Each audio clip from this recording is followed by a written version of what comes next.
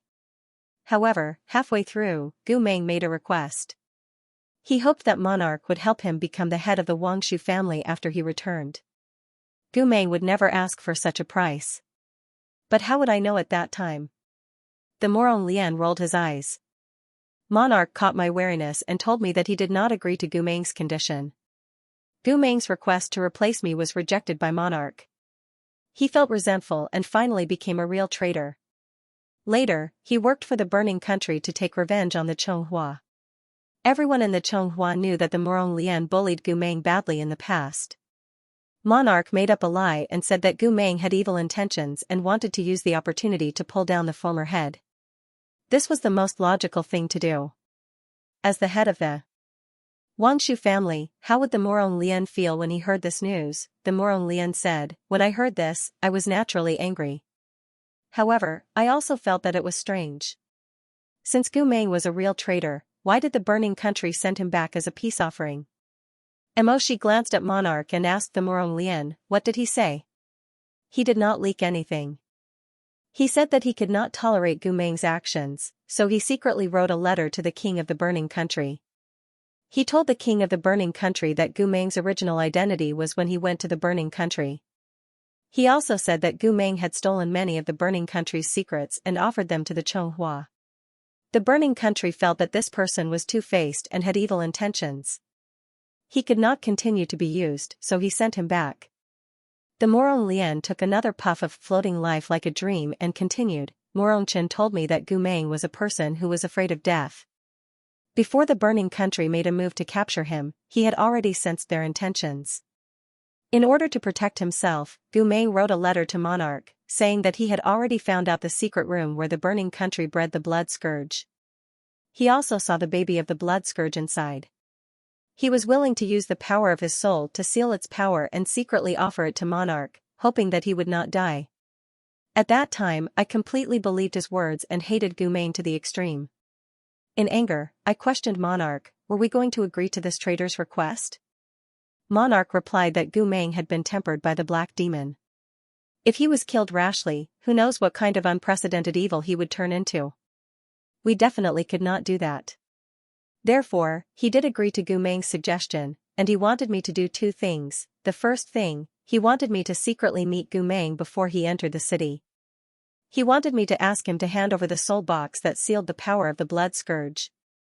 Emoshi asked, what about the second thing? The second thing. He gave me a pill and said that Gu Meng came from a poor background and reached such a high position. From this, one could see how cunning he was. Although he was afraid of the black demon's mutation and could not kill him, if he was still conscious, he would definitely try to spread rumors with the people around him, the jailers, guards, etc. With Gu Meng's mouth, he could create anything. Therefore, he had to destroy his divine sense and memory. This pill was made for this purpose. He asked me to give him the pill immediately after I received the blood scourge's soul box that Gumeng offered. As Emoshi listened, his fingertips sank deep into his palms. As the truth of the past surfaced, the spider silk that Monarch had spat out was clearly visible. It was like an inescapable net, trapping them in the middle. Emoshi whispered, "But after you met Gumeng, didn't Gumeng tell you the truth?" "He did say a few words. He told me not to trust Monarch too much. But who do you think I would believe at that time? Moreover, when I met Gumeng, perhaps the guards in charge of escorting him had lynched him. His consciousness was very blurry, and there was a fresh scar on his chest that was still bleeding. He did not have the strength to say much to me before he fainted."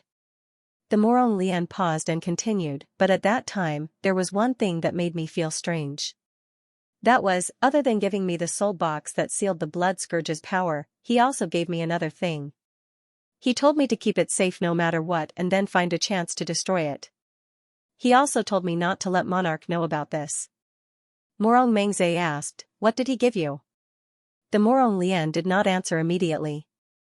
Instead, he looked at Morong Shen, who was sitting on the high seat. "Monarch, you painstakingly asked Emoshi to bring you a piece of the blood scourge's remnant soul from Dezay City in order to refine you into a monster with a bird's mouth and a dog's body. It must be the blood scourge's soul box that Gumeng gave you back then. You haven't opened it after so many years, right?" As he spoke, he sneered, "Do you know why you can't open it?" At this point, Morongshin knew that it was useless to continue pretending. Thus, he asked coldly, "Why?"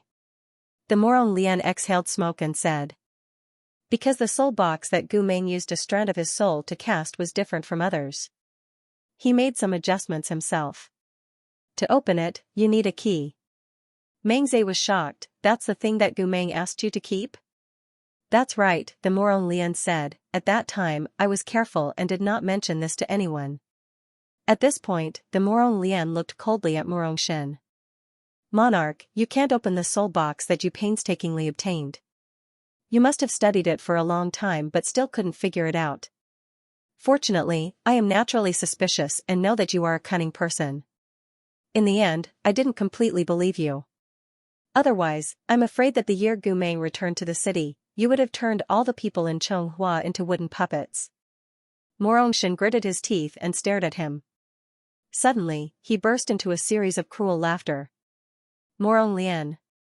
Morong Lian, so you didn't believe in me or Gumeng back then?" "Ha ha ha ha." The Morong Lian said indifferently, "Yes." "Then who have you believed in your life?" The Morong Lian said, "I am the same as you." Morong Shen. "We are both that kind of people, we don't believe in anyone but ourselves." As he said this, his eyes were indifferent and distant. "It's time for your farce to end. Give up on your dream of unifying the 9 regions. I have already destroyed the key that Gumeng gave me." Morongshin's laughter did not stop. After circling around for a long time, he stared at the Morong Lian with red eyes. Then, he looked at each person, from Emoshi, to Gumeng, to Morong and Mengze, and even to the officials. Finally, his eyes were like that of a malicious spirit, and he said eerily, "Morong Lian, do you think that after studying for so many years, I really didn't find a second way to open Gumeng's sealed soul box?" When the Morong Lian heard this, he did not take it to heart. Instead, he laughed mockingly. "If Monarch really has this ability, why did you go to Great Lake City to take back the remnant soul of the blood scourge? Furthermore, Burning Country has already bred a new blood scourge. It only lacks a soul and a source of power. If Monarch tries to open the soul box now, you will not get anything. It will only increase the power of the blood scourge and allow it to be reborn." After a pause, the Morong Lian said, "You are not that stupid to make a wedding dress for someone else." "That depends on who I am making the wedding dress for." Morong Chen's eyes were like 2 pools of poisonous water. He said fiercely, "Morong Lian, you know me. Compared to external enemies, I hate internal enemies more." The Morong Lian's expression changed slightly. "That's right." Their monarch had lived in the shadow of a curse since he was young. He was wary of the people around him. His fangs were stained with the blood of his brothers. He was so crazy that he wanted to use the black demon curse to control the officials and make them listen to his orders. However, he did not think that Morong Chen would not care about the safety of the entire Chonghua. After all, without the skin, where would the hair go? However, when he looked at Morong Chen's expression, he saw that hatred had overtaken his rationality. He looked like he wanted to fight to the death. He could not help but be shocked. However, the Morong Lian's expression did not change. He said coldly, "What do you want? I should be the one asking you this." Morong Chen said hatefully, "You have hidden your ambition for so many years. Isn't it for today's change? You can just sit back and reap the benefits." He waved his sleeve and pointed at the throne, "Replace my position and become the ruler of Chonghua?" Morong Lian said indifferently, "I have not thought about it. I feel that your position is very stupid. It is like a shrine. I don't want to be a statue at all." Morong Chen said, "Who would believe that?" As he said that, he suddenly raised his hand and clenched it. He said sternly, "Seal, open." Following a shout, a rumbling sound suddenly came from outside the hall. The officials looked over in horror. Through the broken walls and open windows, they could see the tallest building in the Chonghua Palace, the Golden Stage. Intense golden light was exploding there, and an incomparably large ceiling formation appeared at the top. It was in the shape of a pentagram, and it was spinning continuously as spiritual flames surged. In the blink of an eye, the wind and clouds rose in all directions, destroying everything in their path. The grass and trees around the golden platform were blown away by the strong wind. The platform that represented the infinite glory of the minister of Chonghua, the Wenxian land that could be seen by the entire imperial capital, was shrouded in a cloud of dust and sand. As the golden light grew brighter, the seal opened. A palm-sized box that was emitting a dazzling radiance flew up from the crack in the mountain and hung high in the sky. Meng Zhe murmured, "This is the soul box that Marshal Gu forged with a piece of his own soul." She had just finished speaking when she heard a muffled groan behind her, followed by the sound of someone kneeling on the ground. Meng Zhe turned around and found that Gu Meng had already fallen to the ground and was spitting out blood. She immediately supported him and asked anxiously, "What happened to you?" Gu Meng seemed to want to say something, but when he looked up at the soul box in the sky, he coughed out another mouthful of blood. He was powerless to say anything and fainted in Emoshi's arms. Gu Meng. Meng Zhe was a medicine cultivator. She said, "Marshal Gu was affected by the removal of the seal on the soul box. This box is one of the two souls that he is missing. He can't bear its soul power for a while, but it won't be a problem." After a pause, she opened her eyes wide and said, "Ah. If we can take the soul box and refine it into his body, then his soul will more or less recover a bit." Before she could finish, she heard Jun Shang say coldly, "Don't even think about it." Morong Lian said sternly, "Morong Chen. I have no intention of seizing your position. You better wake up and don't do anything crazy." Morong Chen snorted and gritted his teeth, "You really don't need to seize my position. If I feel that I can still sit on the throne after today, then I'm afraid I've lived for so many years in vain. I'm very clear about the fate of the emperor. Instead of seeing you step on my shoulders to reach the top, why don't I personally destroy these things?"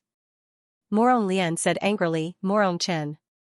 Chonghua is the mother country. You actually dare to let the burning country obtain the power of the blood-sucking scourge because of your own worries? You know very well what the consequences of the blood-sucking scourge's reappearance will be. Do you want the entire Chonghua and even Jiuzhou to be buried for you?" Unexpectedly, Morong Chen laughed evilly and said, "Why not?" Anger surged up like a tide. Even if some of the people present were usually lazy, when they heard his cold words, they couldn't help but feel their blood boil. For a moment, there were endless voices of reprimand. "Morong Chen. You're a beast in human face. You still dare to say that others are selfish. I'm afraid the most selfish and cold-blooded madman in the world is you. Harsh and ungrateful. Wrong and loyal. You can't be the emperor, so you want to lead the wolf into the house and let the people of Jiuzhou suffer?" Morong Chen suddenly laughed, "Ha ha ha, isn't it like this? The entire Jiuzhou, the entire Chonghua, if I don't become the emperor, what does it have to do with me? You. When I was in the Eastern Palace and my future was uncertain, when I was deposed by my father and my status was shaken, when I had yet to ascend the throne, even after I became the emperor, Was there anyone who sincerely stood by my side, thought for me, plotted for me, had feelings for me, and worried for me? You have always regarded me as a rival for the throne, as the crown prince, as the emperor. Who has seen me as Morongchen? Who cares about what I think? Even my father, when he heard that I was sick, wanted to abolish my position as the crown prince. Did he ever think about the consequences of an abolished crown prince after his death? Morong Lian suddenly said, do you think he didn't think about it? He once secretly summoned me in front of my sickbed and told me that if he made me the crown prince, I must treat you well. Because your cold disease was caused by him, he felt guilty in his heart. Morongchen was startled, and his scarlet eyes widened ferociously. Then he said angrily, he's just pretending. He even told you about my cold disease, what is he regretting? What is he guilty of? He waved his sleeves and said, isolated in the world, I have only been supported by the throne. The Chonghua in the 9 provinces is only related to the emperor, and has nothing to do with Morongchen. If I were the emperor, I would naturally be worried for the Chonghua. But today, you forced me to abdicate, I will be a slave, and I will only be Morongchen. And Morongchen does not owe anyone in this world friendship. He narrowed his eyes viciously, and his words were ground into powder between his lips and teeth. You are right, I am happy for myself. I would rather fight to the death, harm others without benefiting myself, lead the wolf into the house, and burn the country with benefits. I will not let you be free. Morongchen, you are crazy. Morongchen sneered and said, look clearly, I will only be the emperor in this life, and not a slave. After he finished this sentence, he clasped his hands in front of his chest, and his sleeves suddenly fluttered. Morongchen's 10 fingers formed a seal, and he raised his eyebrows and shouted, Flying Phoenix, unseal. The sound of a phoenix's cry seemed to come from the heart of the earth, and Morongchen's body ignited with the light of a raging fire. He jumped up from the broken roof into the sky, and the flames wrapped around him.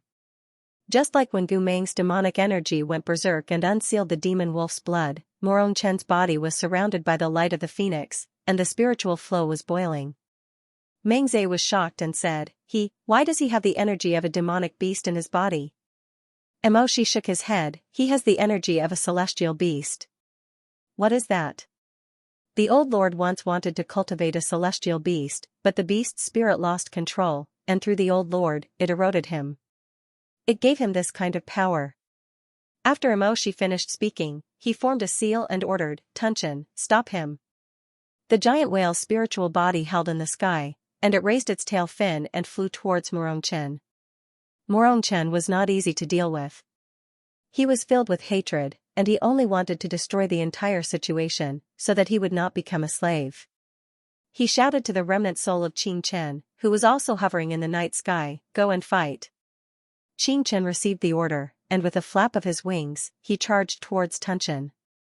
The 2 huge creatures fought in the sky, and the sound of their roars could almost penetrate people's hearts and lungs.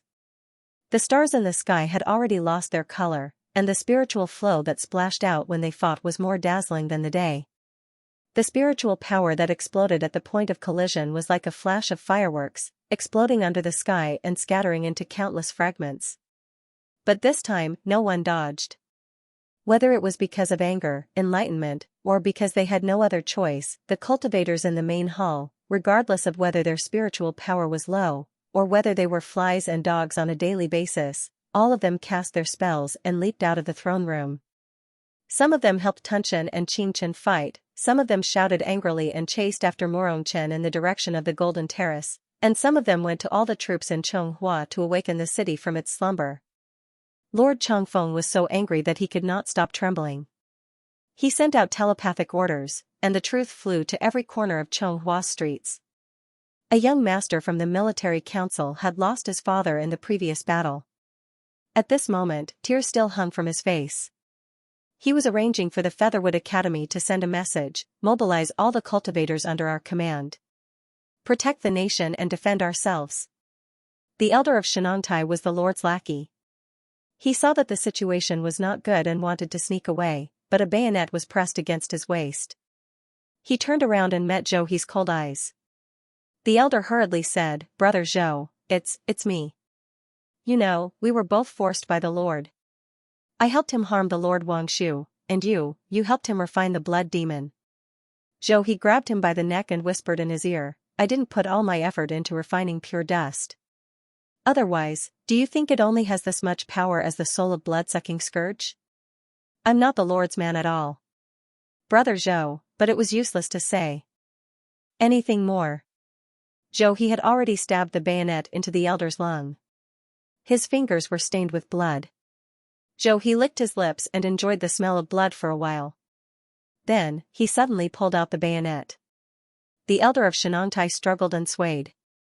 His eyes were wide open, and he fell to the ground with a plop. Zhou He raised his bayonet, stretched out his soft tongue, and licked the tip of the bayonet. In an instant, the battle broke out. The flames of the spells were like lava erupting, quickly flowing from the inside of the palace to the entire Chonghua.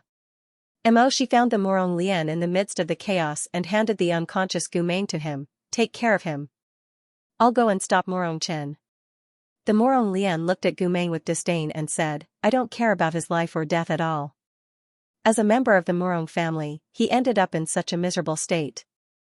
But even so, he still took Gu Meng. Meng Zhe glanced at the Morong Chen who was fighting with several nobles in the air.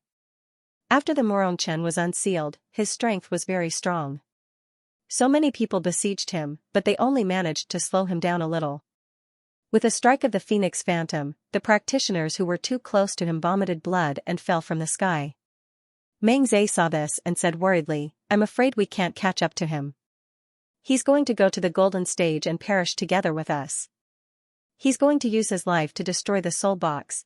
She also knew that time was tight. He didn't say anything more to them. He summoned his men and jumped onto the ridge, quickly chasing after Morong Chen. In the sky, Chen Morong was fighting with dozens of cultivators. Many of them were seriously injured and had no strength to chase after him. Chen Morong summoned his divine martial cave's flute and blew into it. Many of his pursuers were unable to withstand the spiritual current and were at a disadvantage. He laughed coldly and flew towards the golden platform. Just as he was about to obtain the soul box, a red flame barrier suddenly fell in front of him. Then, a ring of fire ignited beside the platform and enveloped the entire golden platform. Chen Morong turned around and spread his wings. He narrowed his eyes and said, Lord Shihi. Are you also here to stop me? Separated by the golden red star fire, Shi looked at Jun Shang's face. This man once had 1,000 faces, good or evil, angry or kind. Perhaps he had lived like this his entire life. He had lived 1,000 faces but had long lost his original face. Even now, Chen Morong was glaring at him with obvious anger, but it did not seem real. Chen Morong had always been Jun Shang. He could never be himself. This person's past lies and schemes flashed through Xia's mind like a merry-go-round lantern. Although Xia was silent, he suppressed his anger very deeply. He did not even want to waste any more words with Jun Shang. He only moved forward, the snake whip in his hand swinging out like lightning, fiercely lashing towards Morong Chen's chest. Chen Morong could not dodge in time and used his phoenix wings to block Shi's snake whip. He gritted his teeth and said, Meng Zhe has really done a good deed. She actually removed your puppet pill. Before he could finish speaking, another light flashed past and attacked Chen Morong's abdomen. Shi said coldly, I have nothing to say to you. As soon as he finished speaking, he tapped the formation in the air with the tip of his foot and leaped high into the air. Then, the red snake whip lashed down violently. This time, Morong Lian didn't dare to be distracted. He spread his wings and dodged the storm of attacks. However, he knew very well that it was the same as Gu Meng's lone wolf unsealing. When a cultivator unsealed the spirit body of a demonic beast or immortal beast in their body, although it could greatly increase their combat strength in a short period of time, it was still a desperate move. In just the time it takes for an incense stick to burn, he would no longer be able to control the spirit of the immortal beast. Instead, his meridians would explode, and he would lose all of his spiritual power.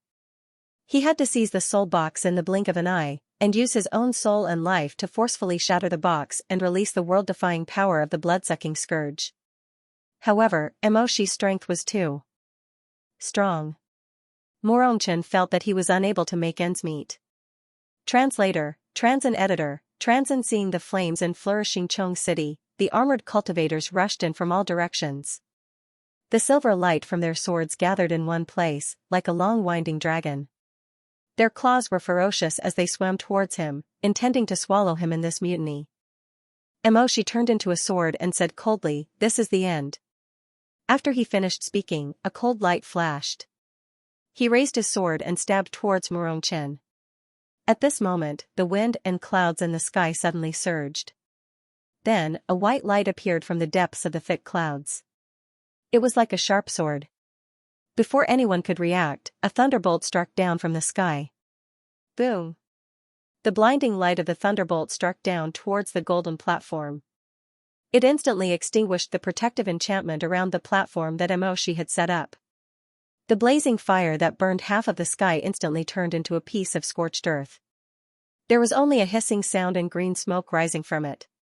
At the same time, Emoshi's face turned pale. He immediately half-knelt on the cloud of the enchantment. Morongchen did not expect that there would be such a sudden reversal, but after a moment, he came to his senses. He narrowed his eyes and muttered, "The oath of the heavenly tribulation." In the chaotic battle, they had all forgotten that Emoshi had once sworn the oath of the heavenly tribulation to him. He had sworn that he would be loyal to Chonghua and Xianxia. Emoshi did not violate the first half of the oath.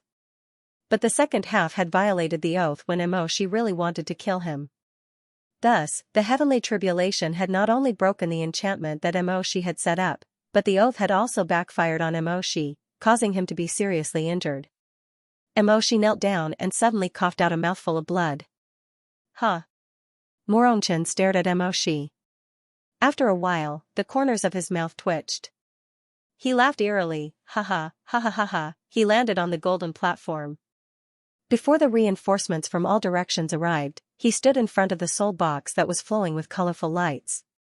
Xianxia's expression was so twisted by hatred and madness that he looked like a ghost.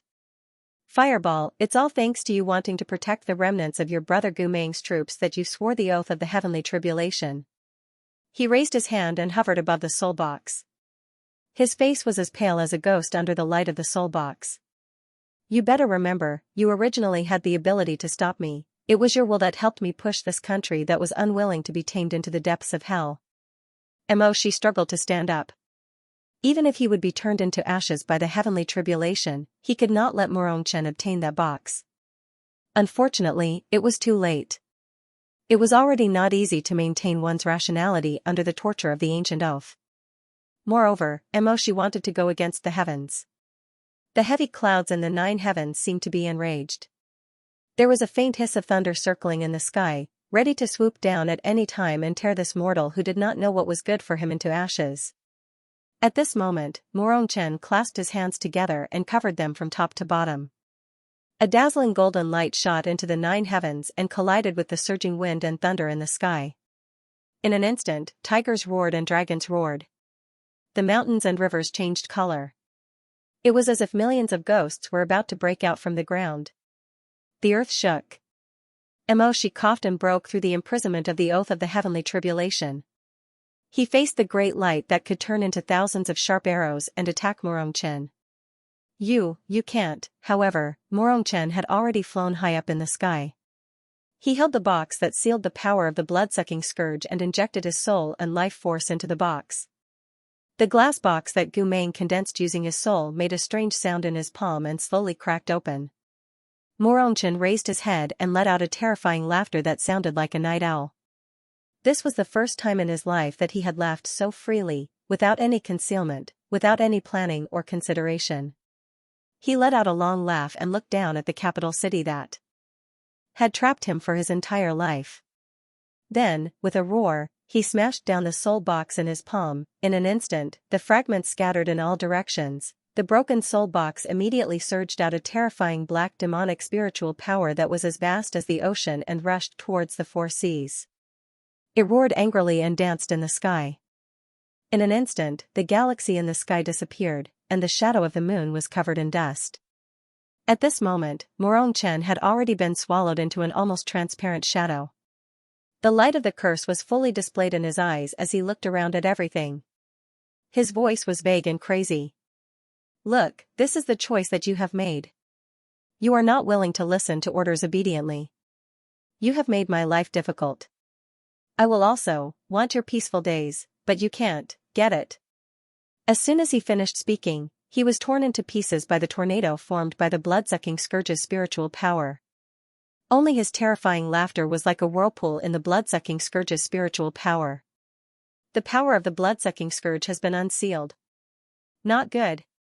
There were screams and cries in King City. The flames in the entire capital city flashed with fear at this moment. The surging power in the soul box continued to grow stronger and stronger. The place where Morong Chen was swallowed exploded with a strong white light that could make people dizzy. Emoshi was the person closest to the array. He could almost feel the weight of 1,000 tons pressing down on his spine. The feeling of insignificance in front of a great disaster almost destroyed him. He lost consciousness in an instant. But in that instant, Emoshi seemed to see a ray of golden light that was completely different from the violent black demonic power floating out from the collapsed soul box. That golden light turned into a blurry reflection. It was a young Gumeng, wearing armor and a hood. He had a frivolous look in his eyes. He flew out of the broken soul box towards the changing sky. Emoshi reached out and wanted to call out his name, but his throat was full of salty blood. The two words were stuck in his throat. Gu, Meng, then he fell. He fell from the high altitude of the fierce battle. He fell, finally, he fell into a heavy darkness. When Emoshi woke up, he found himself lying on a bed. There were some blurry green figures moving back and forth around him. His long eyelashes fluttered, and he gradually saw the scene here. It was the healing pavilion of Xianxia. Those moving figures were the medicine cultivators of Xianxia. They shuttled back and forth between the sickbeds, treating the injured cultivators. Mia regained his composure. His buzzing ears were flooded with people's voices. There was the sound of crying on the medical couch beside him, the comforting voices of his relatives, and the incantations of medicine cultivators as they cast spells. He slowly regained his consciousness in these voices. What happened before he lost consciousness flashed through his mind. The rebellion in the throne room, the birth of Jingchen, the soul box, the overflowing light, Gu Meng. He suddenly sat up. His injured muscles were suddenly pulled and hurt. He suddenly frowned. Under his dark brows were tightly shut eyes and neat long eyelashes. His awakening attracted the attention of others. Someone hurried to his sickbed. Brother She supported his forehead with his hand and rubbed the side of his forehead that was hurting so much that it felt like it was going to split. When he looked up, his eyes were red. He faced the Morong Mengze's face. Mengze looked like he hadn't taken care of himself for many days. His hair was tied up in a simple bun, and he wore a black robe with golden edges. His cheeks were covered in soot from gunpowder at some point in time. Emoshi opened his mouth. His throat was very dry. He swallowed with difficulty and was able to control his voice so that it was not so strange. What happened? Where's Gu Meng? How's blood-sucking scourge, Liaogua? Mengze looked around with wet eyes. She did not need to say too much. She could already guess the current situation of Chonghua. The largest healing pavilion in Xianxia was already full of seriously injured practitioners. Some were injured by spells, swords, and some were attacked by the black demon. They were suppressed. On the cold stone bed by the spirit-locking chains. At a glance, he saw many familiar colleagues. In the distance, Yu Qinqing was talking to a medicine cultivator. In fact, it had only been half a month, but Yu Qinqing no longer looked like a teenager. Her brows were deeply furrowed, and when she spoke, there was no smile on her face. He was teaching the medicine cultivator how to control his bamboo warrior, so that he could be of help in this chaotic situation. The power of blood-sucking scourge was broken.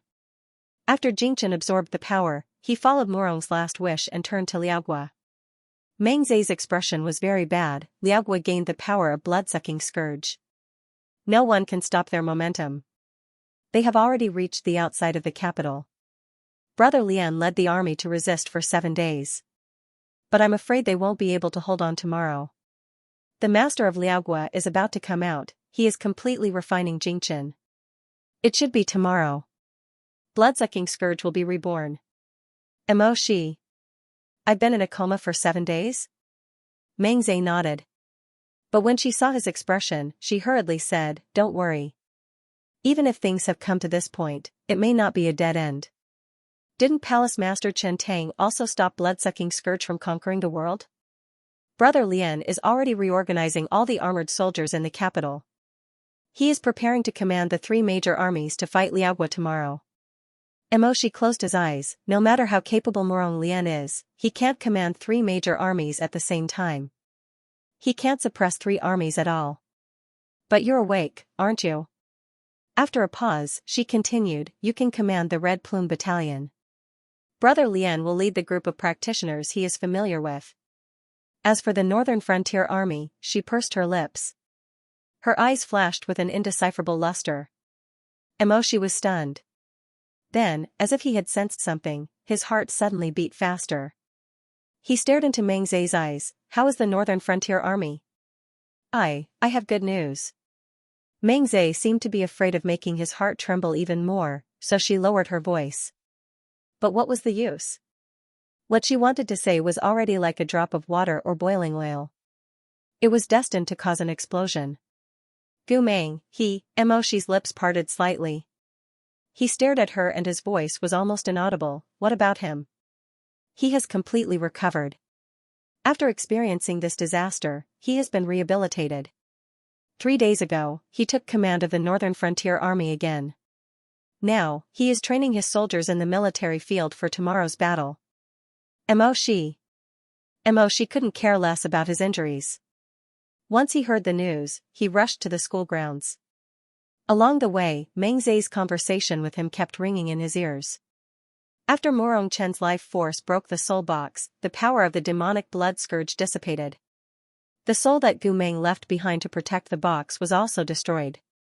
Logically speaking, once a soul disperses, it should fly to the 9 continents and 4 seas, and no one knows where it goes. However, when we found you in the ruins of the golden platform, we found that it was circling around you, as if it had left a trace of consciousness, and had been protecting you in the ruins. Emoshi couldn't say anything for a long time. When he finally spoke, his voice was so hoarse that even he couldn't recognize it. Then, what about the other soul? Didn't Morong Lian destroy the soul that he refined into the key to the soul box? Brother Lian didn't destroy it.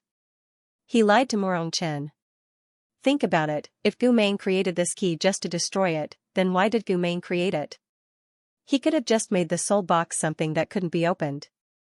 Emoshi was speechless. Meng Zai continued, but at that time, Morong Chen had already lost his mind and the situation was critical. Naturally, he didn't notice the loophole in Brother Lian's words. Even you and I didn't react in time. Later, Brother Lian told me that when Gu Meng gave him the key, he didn't ask him to destroy the key. He asked him to find a way to completely destroy the power of the demonic blood scourge. He hoped that Brother Lian could use the key to open the box after he found the way to completely destroy the power of the demonic blood scourge. Gu Meng has always been cautious. He knew that even though he sealed the power of the demonic blood scourge, a seal is a seal and not a complete destruction. Sigh, it's a pity that Brother Lian was suspicious of Gu Meng and didn't seriously think of a way. Although his suspicions gradually disappeared, he didn't have the chance to study it again. In the end, the power of the demonic blood scourge dissipated. Morong Meng Zai closed his eyes and sighed. Brother Lian didn't say anything, but I can see that he's in a bad mood. He's blaming himself. Emoshi's head was buzzing. His condition was still very bad. Although he didn't directly kill the Morong Chen, his actions had already crossed the bottom line of the Oath of Divine Tribulation. Although the backlash from the oath didn't kill him, it still caused him heavy injuries. That was why he was unconscious for a full 7 days after the battle on the golden platform. But it seemed that when it came to anything related to Gu Meng, no matter how tired or disheveled he was, his mind was always clear. Just like how Gu Meng's scattered soul would linger around him to protect him, the long bond between them had formed an instinct for each other. Therefore, Emoshi only stayed silent for a moment before he caught the fragments of his memories and understood. It's a thumb ring. Meng Zai, what? The key is the thumb ring worn by the Morong Lian. Emoshi murmured, so when he wanted to destroy Gu Meng's consciousness, the Morong Lian gave Gu Meng the thumb ring because he knew that there was a piece of Gu Meng's soul in the thumb ring, which could help Gu Meng last a little longer. So every time Gu Meng's hunting dog saw the Murong Lian, it would act as if it had seen its master, and especially liked to sniff the thumb ring on his hand. Emoshi's lips trembled slightly, and he couldn't continue speaking. So that was it. He always felt that his journey with Gu Meng was too painful. When he heard the Murong Lian say that Gu Meng's soul had been destroyed in the throne room, he actually felt devastated. He knew that Gu Meng would never be able to recover his health. But he still went to stop the Murong Shen from shattering the soul box. At that time, other than protecting Cheng Hua, he also hoped that he could find a way to preserve the soul in the soul box. Even if it was destined to be incomplete, it was better than nothing. He had always had this mentality of struggling. Everything he had experienced in the past 30 years had made him understand that it was too difficult to be complete. Even if it was broken, it was good. He was willing to use his life to paste the broken things back together bit by bit. This kind of perfection made him satisfied. But this time, it seemed that the heavens pitied him for not having it easy, and gave him an unprecedented reunion, the two souls. Gu Meng's two souls were still there, and had already returned to his body. He had already recovered. Emoshi walked on the path to the military ground, and the more he walked, the faster he walked. When he arrived at the training ground and saw the figure standing in the middle of thousands of people, his eyes were already filled with tears. He rarely cried because of sadness, but at this moment, he was happy. The commander of the Northern Border Army had finally returned. His big brother Gu Meng, the complete, flamboyant, invincible Gu Meng who could single-handedly bring hope to countless people, had finally returned. He had never dared to ask for extravagantly. Fate had finally pitied him, and gave him the best dream of his life.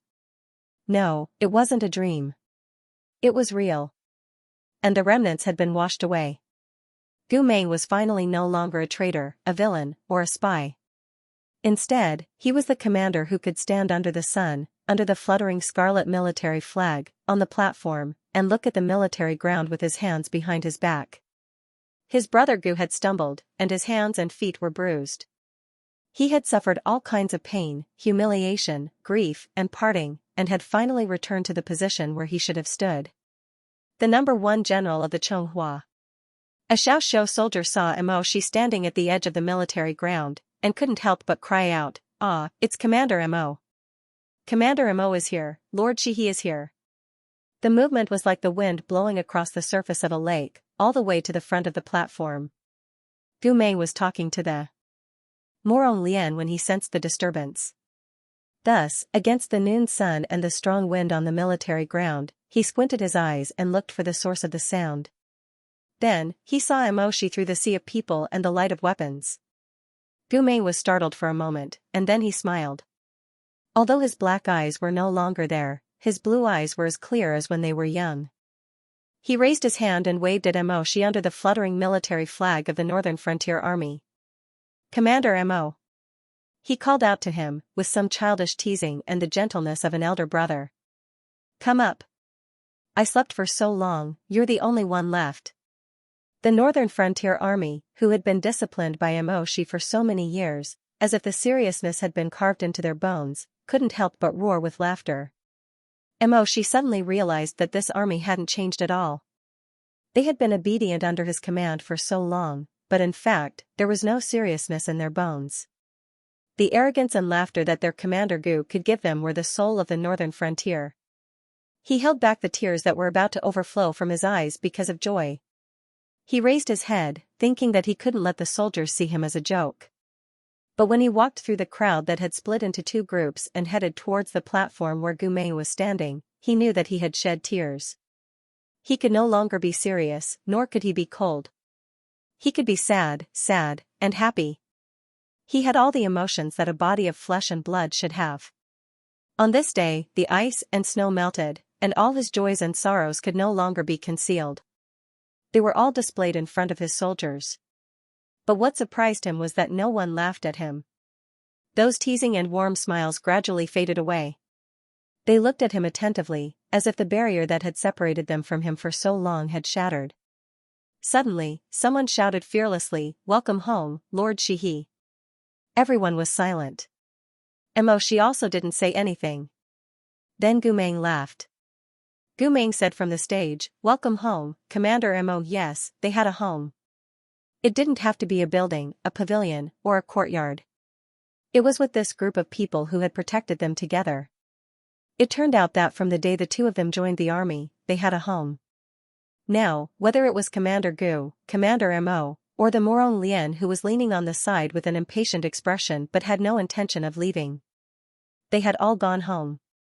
The war preparations and the mobilization before the war had all gone smoothly. How could it not go smoothly? Mo, she thought as he looked at Gu Meng beside him. Wherever Gu Meng was, there would be fire. Commander Gu could rekindle the silent fire.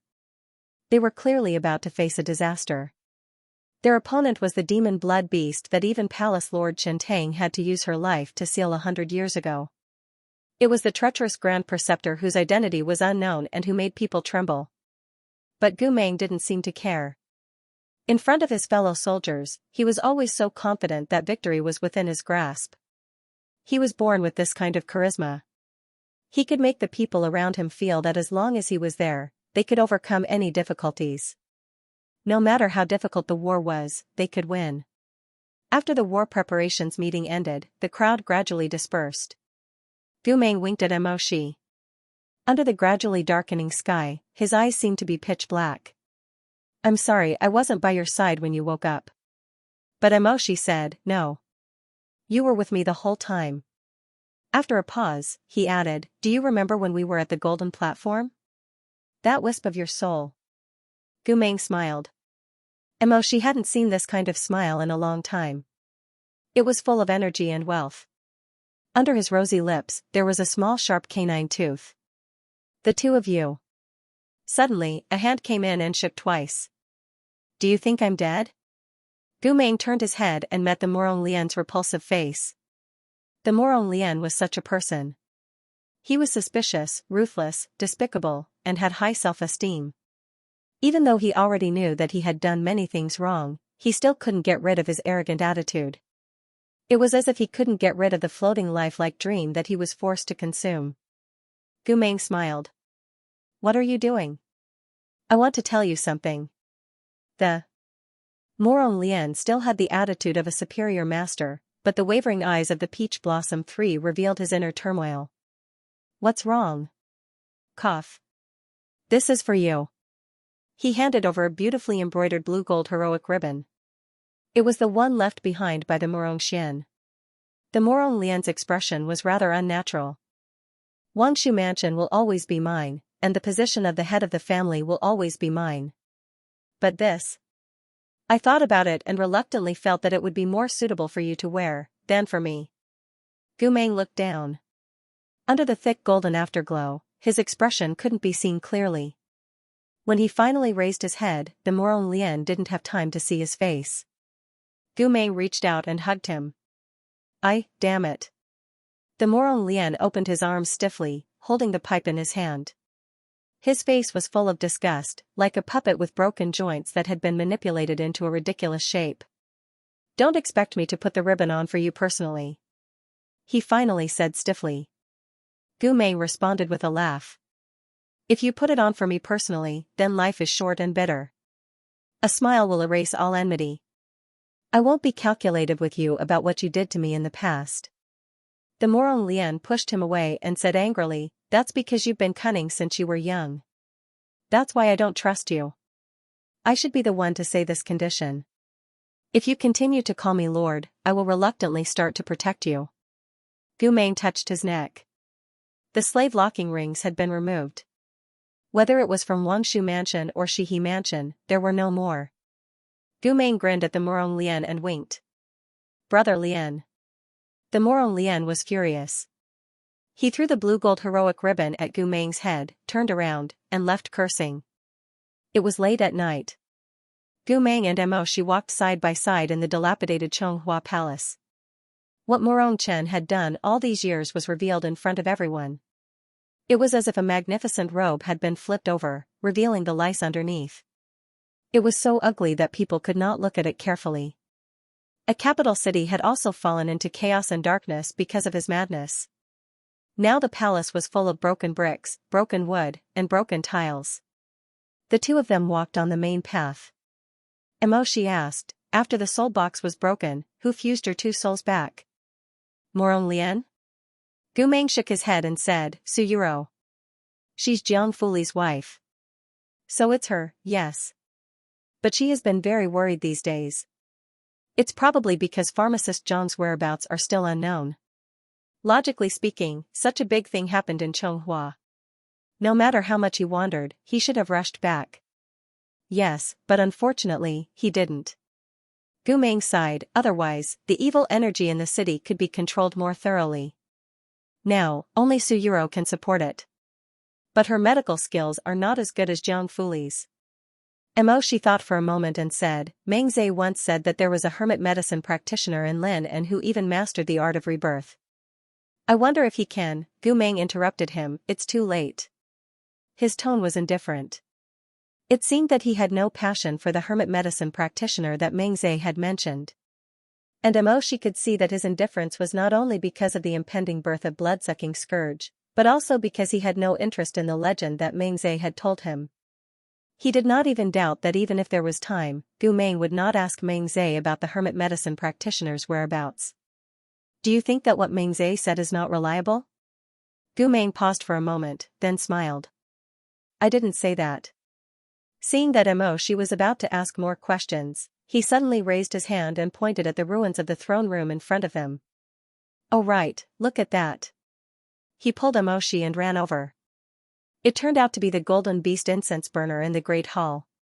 In the past, the Moron Lian had specially used it to flatter the Moron god.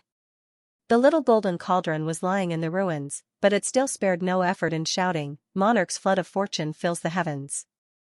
Monarch's grace covers the ages. Gu Meng let out a long sigh when he heard this. Finally, he said, Moron Chen's demands are still too much. Emo, she said. I wonder who will be the ruler of Chonghua after the Liao kingdom is defeated. Brother Lian definitely can't do it. He just said that his body isn't in good condition. He has already been crippled by a floating life like a dream. After everything is over, he wants to go to Lini to recuperate. But this kind of thing can't be rushed. Everyone has their own fate, and each country has its own destiny. When the boat reaches the bridge, it will straighten itself out. There's no need to worry. Gu Meng paused for a moment, then smiled. But you just said that we will defeat the Liao kingdom. Are you so sure that we can win?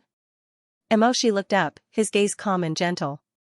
With you, we can win anything. Gu Meng's eyes flashed, then he raised his hand and knocked on Emoshi's chest. Haha, thank you for trusting me.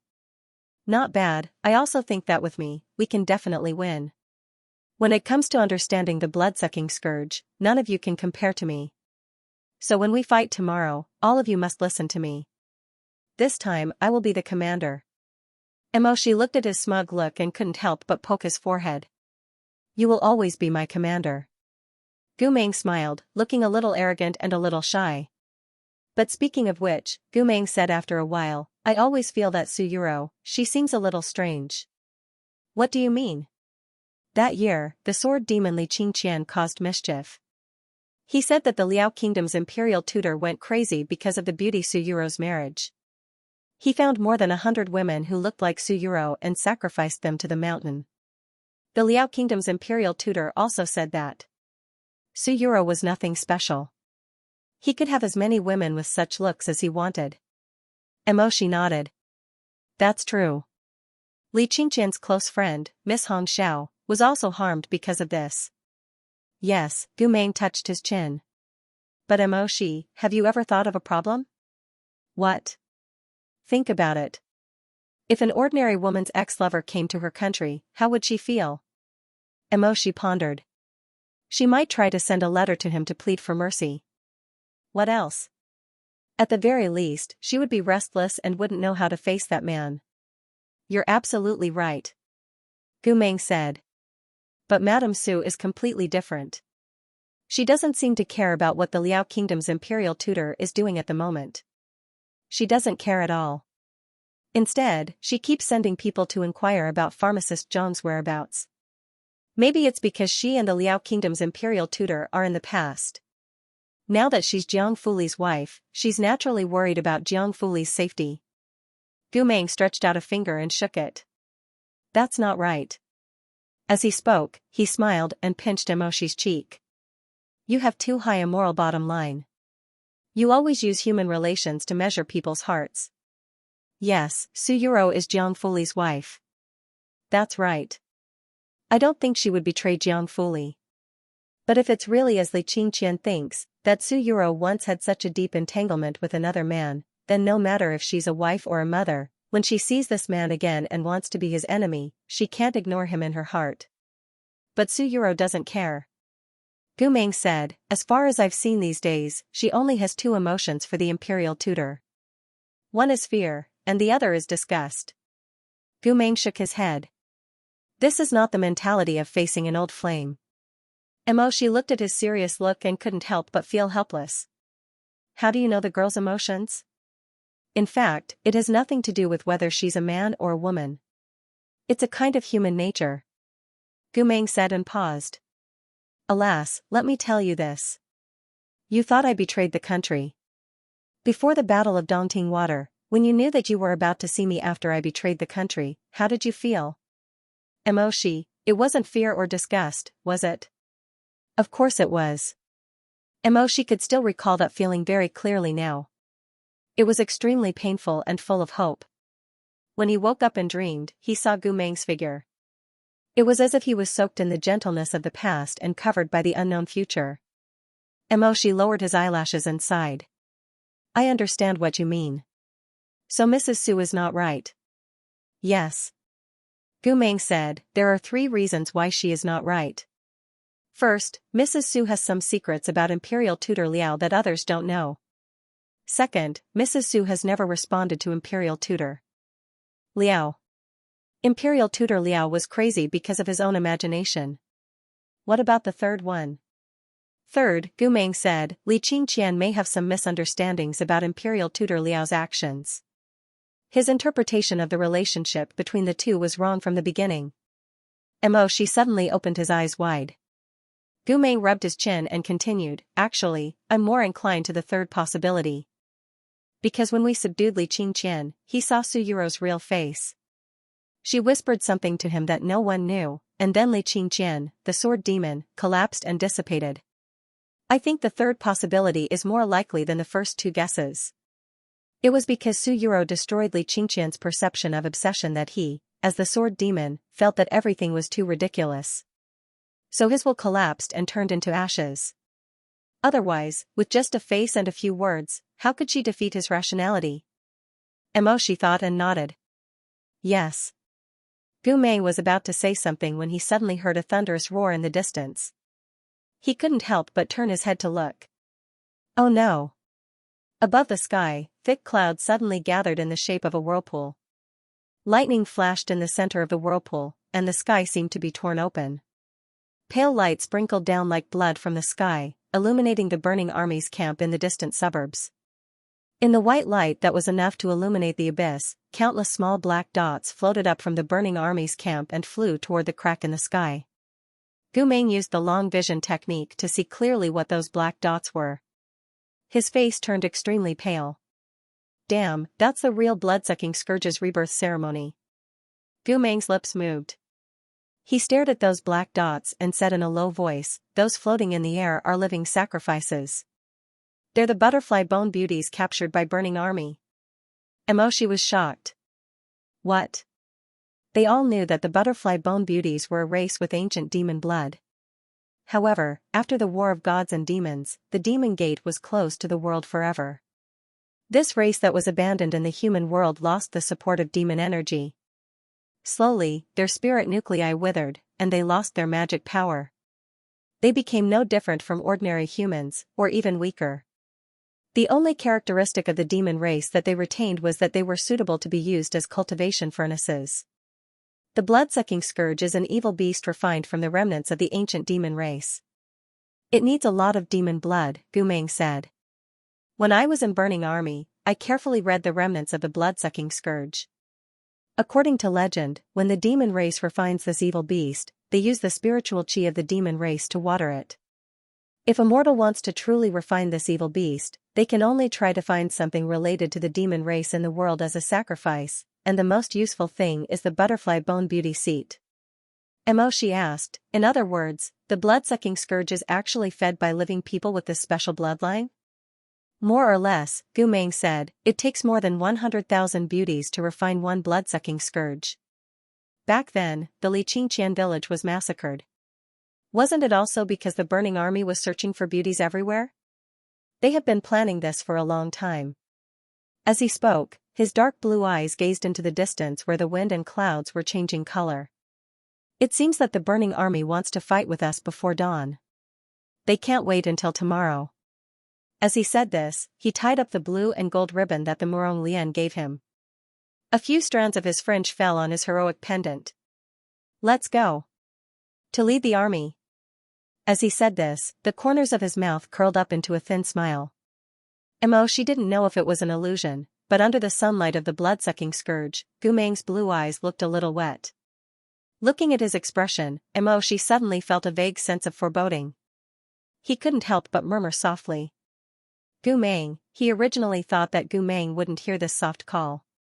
Even if he heard it, it would be meaningless. Gu Meng might not have any response. But he was wrong. Gu Meng turned his head. His blue eyes reflected the distant firelight and stared at him for a moment. Then, Gu Meng suddenly put his arm around Moshi's shoulder and hugged him tightly. That hug carried a lot of meanings.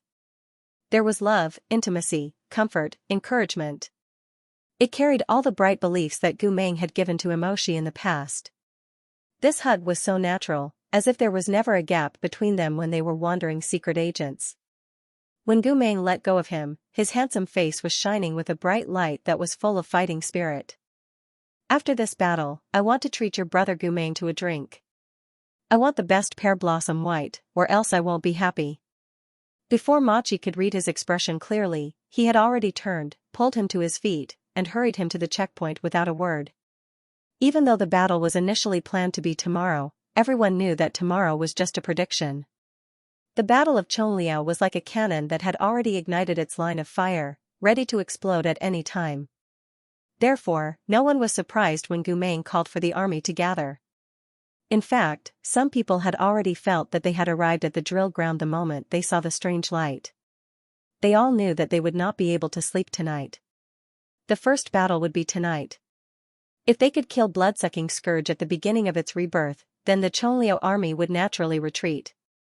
If they could not, there is no impossible. This was what their commander, Gu Meng, said. When he said this, there was no hint of an order, but a promise. He was not that tall. The hardships of the past had already caused him to be too thin. However, the way he fluttered his hood was still full of energy. He said to them, I have stood in this position before. I have risked my life with my brothers. I have participated in battles of all sizes 39 times. This is the 40th time. Before every battle, I would give you the same promise. I said, I will bring you home. I have kept this promise 38 times. The last time was at Fengming Mountain. I broke my promise, I violated it, I did not do it. There were 70,000 people who were left behind at Fengming Mountain by me. I even set up a monument for them. I took so long to King talk to Jun Shang. When Gu Meng said this, he clasped his hands behind his back. He was full of energy. He tried his best to carry the carefreeness and straightforwardness of the past. However, Emoshi stood beside him. The Morong Lian stood beside him. They all looked at him with tears in their eyes. Gu Meng's eyes were so bright. He said, I have kept my promise 38 times, and failed to keep my promise once. Today is the 40th time. If you believe me, come with me. Listen to my orders. Go and fight that little puppy that was just born. Then, I will bring you home. I will bring you home. Together with the 70,000 dead souls. Together with the peace of eternity. As long as you are willing to believe me one more time, I, Gu Meng, will fulfill my promise no matter if I am dead or alive. I am worthy of you calling me Commander Gu today. I'm taking you home. The soldiers below did not speak. Their faces were raised, silently and solemnly looking at their master of the northern frontier army, their warrior of the empire, their commander who was covered in scars. Suddenly, the armor glowed, and the halberd fell to the ground. The vigorous sound seemed to come from the depths of the belly, reverberating between heaven and earth from thousands of chest cavities. Live and die together. Like waves of snow, it spread throughout the land of the 9 prefectures. Life and death. When Emoshi was young, because of the teachings he had received since he was a child, he had thought that it would be impossible for a country to exist without a ruler. However, at this time, the Chonghua had lost its Murong star, but it also condensed into one place like never before. The calamity was like a dagger, making people feel the pain of their flesh being peeled off, but it could also awaken many people who previously insisted on sleeping, allowing people to see the hearts around them that previously did not know good and evil. The soldiers were awe-inspiring, shining armor and scales. They were on the move. Riding on swords, spirit horses rose from the ground, carrying their masters. These cultivators were like stars converging into a galaxy. The more they gathered, the wider they became, rushing towards the distant suburbs. Suddenly, the Morong Lian made a low sound of surprise and said, "What's going on down there?" Gu Meng looked down and saw that the gates of Chonghua City were wide open. Under the command of their imperial sword army, countless bamboo warriors and strange beasts galloped through the dust, following closely behind the main army as they charged towards the final battle. It was Yu Qingqing. There were also many cultivators, nobles, and civilians who did not join the army in the Chonghua. At this moment, under the command of the people in the city, they rushed out of the city and rushed towards the military camp of the Liao kingdom. Gu Meng was stunned, looking down at the spectacle he had never seen before. There was no division between the north and the south, no distinction between the poor and the poor. They converged together and rushed towards the enemy. He murmured, "I was wrong. The Morong Lian, what? This time, they don't need me to take them home." Gu Meng said, his eyes slightly red, "Because this is our home." After he finished speaking, he looked at the bank of the Darling River, which was neither far nor near. There was the biggest barrier protecting the capital of the Chonghua, the capital enchantment. Behind the transparent enchantment, there were hundreds of thousands of demonic cultivators of the Liao kingdom, as well as the blood demon evil beast that was about to be reborn. Gu Meng put his fingers together and accelerated the speed of his sword, rushing towards the decisive battle river. In the night, they could see the blood demon rebirth magic array of the Liao kingdom more and more clearly. At the other end of the Darling River, it was absorbing the life of the sacrifices, and at the same time, it was bursting with more and more intense light. In the center of the magic array, there was already a huge translucent phantom, as tall as a mountain peak. It was the reborn blood demon evil beast. Gu Meng hovered at the edge of the capital enchantment, his clothes fluttering, looking up at the embryonic form of the giant beast. At this moment, he felt a pain in the side of his head, and the phantom of Chen Tang from 100 years ago flashed in front of his eyes again. Hundreds of years ago, it was the same battle of life and death as today. It was also by the river, on the riverside. Chen Tang frowned and stared coldly at Hua Peng. "You have gone too far. How can I tolerate you?" Gu Meng closed his eyes because of the pain in the side of his head, but this time was different from the previous times. He, who had recovered all of his memories and consciousness, knew very well why he could see Chen Tang's figure from 100 years ago. The root of this connection was 5 years ago, when he was ordered to enter the Liao kingdom to investigate the secrets of the black demons of the Liao kingdom, especially the secret techniques related to the blood demon evil beast. He spent a long time and finally gained the trust of the highest guard of the blood demon evil beast, and established a personal relationship with him. During that time, he often went to check on the remaining essence of the blood demon evil beast. Although at that time, the blood demon evil beast was still an incomplete silver mist, and its soul, power, and memories were all incomplete, Gu Meng could still feel its powerful and evil soul power. "Hee, brother Gu, look, these years, my kingdom has been trying to reawaken it. As long as it recovers, the entire Jiuzhou will be firmly in the palm of the great Liao kingdom." Gu Meng stared at the cloud of silver mist and smiled without batting an eyelid. Yes. The guard was right. If the blood demon evil beast was allowed to return to heaven and earth, it would inevitably be a great catastrophe. Even if the 27 cultivation kingdoms united to fight against it in the end, there would be thousands of sacrifices. At that time, he had not fully explored the true intentions of his lord, but he had vaguely felt that a terrifying killing machine like the blood demon evil beast, no matter which kingdom or individual it belonged to, was extremely dangerous. He could temporarily trust his lord and help him to seize the power of the blood demon evil beast, but he would not so easily give this power to Murong Chen. Even when he first saw the silver mist of the blood demon evil beast in the secret chamber of the great Liao kingdom, he had been thinking whether there was a better way to ensure that things were foolproof.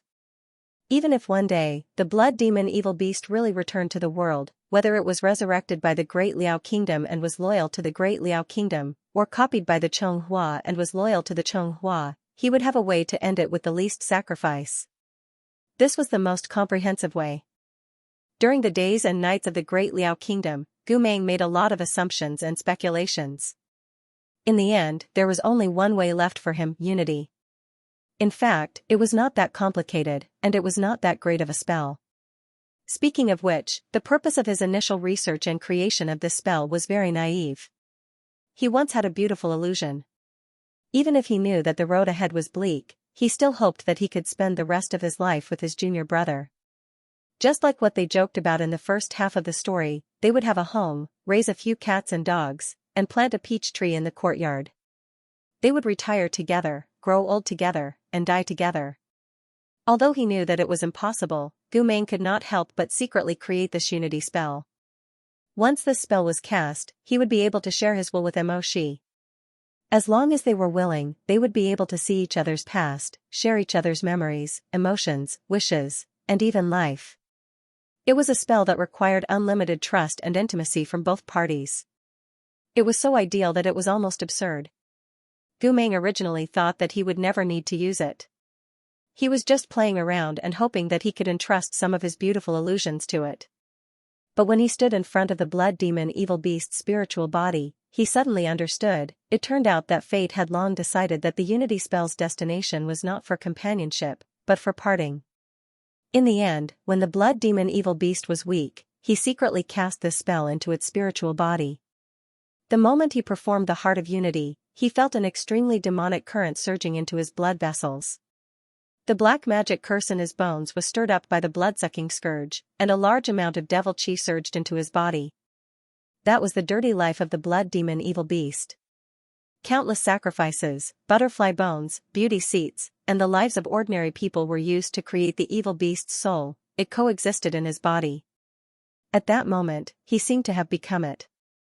He saw how it was refined by Hua Pen. 100 years ago, the canyon was used as a furnace, lightning was used as a fire, and tens of thousands of living people were used as livestock. Finally, this extremely ferocious and strange beast was refined. Its roar suppressed the clouds. He was it, and it was him. With the eyes of the blood demon evil beast, he saw all kinds of past. He saw Hua Pen standing in front of the demon refining peak, and saw the gloomy and demonic face from 100 years ago. The king of Chonghua treated me as a slave, and promoted the Murong family as nobles. How ridiculous! Hua Pen had once muttered to the embryonic blood-sucking scourge, pouring all of his hatred into it. Ever since I was sensible, I felt extremely curious. Why was I a lowly creature that served others, and some people were born rich? Those old men told me that this was fate, and that my life was destined to be like this. But is my life really destined to be like this? I am more hard-working than those nobles, and I am more talented than all of them. What kind of fate is this? Isn't it strange? Hua Pen's face was so twisted. Only such hatred could nurture such a vicious beast. He said to the blood demon evil beast that was still in the womb, Jingchen, do you know, in those years when I was a slave, I read books in the Chonghua Academy, and dug out the roots of this country bit by bit. I wanted to know why those with the surname Murong were nobles, and we were servants. I really found the reason, but that reason made me extremely angry. It turned out that when the Chonghua was first established, the original two brothers were generals, and led their troops to suppress the foreign countries, and built this country. They reduced the people of the foreign countries who refused to surrender to slavery, and took away their right to cultivate, so that these people would not revolt in the future and overthrow the country they built. but the killing did not end. A mountain cannot have two tigers. After a short period of peace, the brothers who had lived and died together in the past fell into a deadlock over who should take over the country. In an internal struggle, everyone tried to outwit each other, and in the end, the elder brother made a mistake and became a defeated general. Thus, his younger brother cut off all his ties, and his descendants were made into the most lowly slaves. Their spiritual nuclei were destroyed, and they were branded with a slave's seal, never to rise again. I am the descendant of that branch of descendants, very unwilling, isn't it? He sneered. The blood that flows in my body is the same as that of the Morone clan, but because of the defeat of one person's selfishness, and the struggle between two people, I was reduced to not even knowing my own name. Huapan said eerily. If it were you, would you be able to remain calm? The blood demon evil beast Xianxia burst into a flame in the furnace, as if it was answering his question. The flame illuminated Huapan's eyes even brighter. It seemed like the world was about to be destroyed in those crazy eyes. I was never willing to live like this. So, even when the spiritual nuclei went berserk, I calculated it. I calculated that Chen Tang, that laughable person, was soft-hearted, and would definitely not have the heart to kill me. He would even see that I was well-behaved and pitiful, and plead for me with Jun Shang to make an exception and become a cultivator.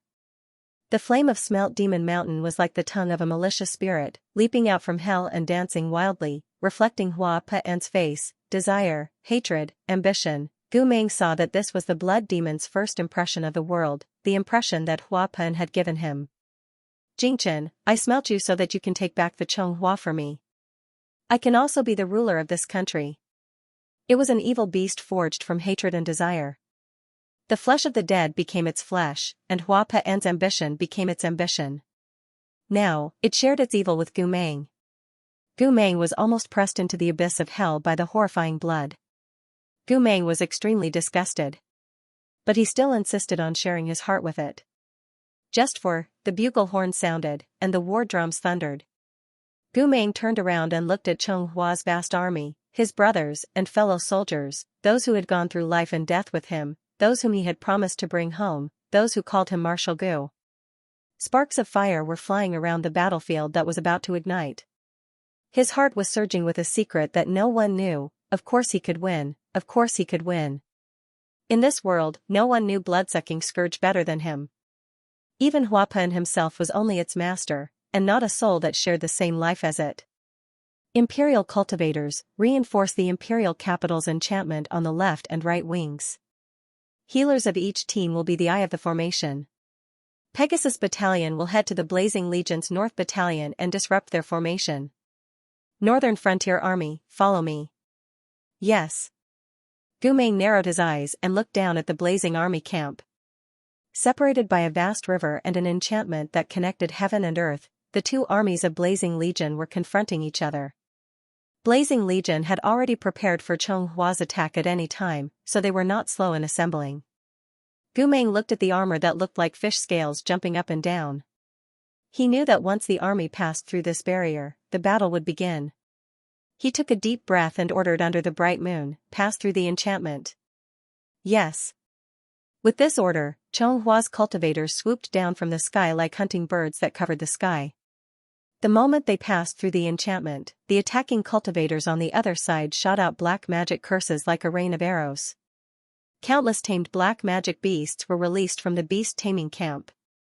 Corpse dogs with black wings and demon falcons with venom on their beaks charged toward Chonghua's cultivators like arrows. On the ground, the bamboo warriors led by Yu Qingqing were like a herd of migrating horses on the grassland. They crossed the surging moat and rushed toward Blazing Legion's camp on the other side of the river. Chonghua's vanguard army was like a sharp knife that was thrown toward Blazing Legion's shield. Sparks flew when the knife and shield collided and pierced into the core of Blazing Legion. Then, spears shot out from behind the shield. It was the counterattack of Blazing Legion's cultivators. Roars shook the sky, and blood and fire flew everywhere. Kill dash. It was as if countless shooting stars had fallen to the ground and fireworks had lit up the world. It was clearly such a cruel battle, but under the illumination of the velvety night, it actually gave rise to a magnificent and dazzling magnificence. Soon, the corpses dyed the riverbank red. Gu Meng killed a demon bird that was flying toward him with a bayonet and said sternly, "Don't stay here. Follow me to the bloodsucking scourge's smelting ground." Beside the smelting ground of bloodsucking scourge, there was a huge sacrificial cage. Inside the cage, there were butterfly bone beauties captured and raised by Blazing Legion over the years. They were escorted by Blazing Legion one by one to the furnace in the center. They were forced to throw iron ores, marble stones, and other lifeless things into the furnace to become the source of power for bloodsucking scourge's rebirth. Boo-hoo. Mother, I don't want to die. I don't want to die. These people were crying and wailing, but Liao Ren was not moved by their pleas. They had already seen the embryonic form of the bloodsucking scourge, and they knew what kind of evil beast it would be that could change the world. They yelled, pushed, and urged these living people, who still had a part of the ancient devil blood in their bodies, into the furnace. A beautiful woman saw that it was almost her turn. Big drops of tears came out of her eyes. Because of her bloodline, her tears were golden. This was also the reason why the burning country hunted for beauties all these years. She had demon blood in her body and golden tears in her eyes. "Please let me go." She suddenly broke down and grabbed one of Blazing Legion. "I'm pregnant. I want my child to live. Please. Please." Blazing Legion laughed in response. "It's better if you're pregnant." The demonic aura of a pregnant woman was even stronger. Ha ha ha ha. The woman's eyes were filled with tears. When she was in despair, a blue light suddenly shot down from the sky. A powerful enchantment rose from the ground and covered the remaining beauties. The woman was surprised and happy. She looked up and saw a group of Chonghua cultivators flying over on their swords. The leader was wearing silver armor and black boots. His eyes were blue, and the red tassels on his hood were fluttering. The blue-gold ribbon that represented the blood of heroes was neatly worn under his forehead. He was Gu Meng, the son of Wang Shu and the commander of the Northern Frontier Army. Beside him was the Lord Shihe, Mo Shi, who was wearing a black robe with golden edges, and the Lord Wang Shu, a Morong Lian, who was wearing a blue robe with golden edges and had a frivolous look on his face. "It's disgusting to use living people to refine demon beasts." The Morong Lian clicked his tongue. "He's even more despicable than me. I'm impressed." Mo Shi summoned the soaring serpent, which flew into the sky and coiled around the black demon cage that trapped these human sacrifices.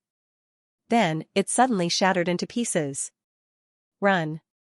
He looked down and said to the human sacrifices, who were shocked and confused. The human sacrifices were stunned for a long time. Then, they suddenly reacted and began to move anxiously like a school of fish in a pond. Some of them put their hands together and kowtowed to the heavens and the earth, wailing loudly.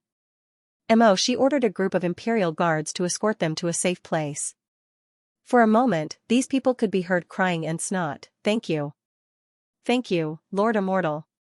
The pregnant beauty kept bowing. She was urged to leave by Zhonghua Imperial Guard Xiao. With tears in her eyes, she turned around to look at them one more time before turning around to leave. However, just as Gu Meng was about to suppress the blazing army with his overwhelming power and release the human sacrifice, he suddenly heard a mournful tune in the sky. Gu Meng was the first to react to this sound. He was shocked when he heard it and suddenly looked up. Storm?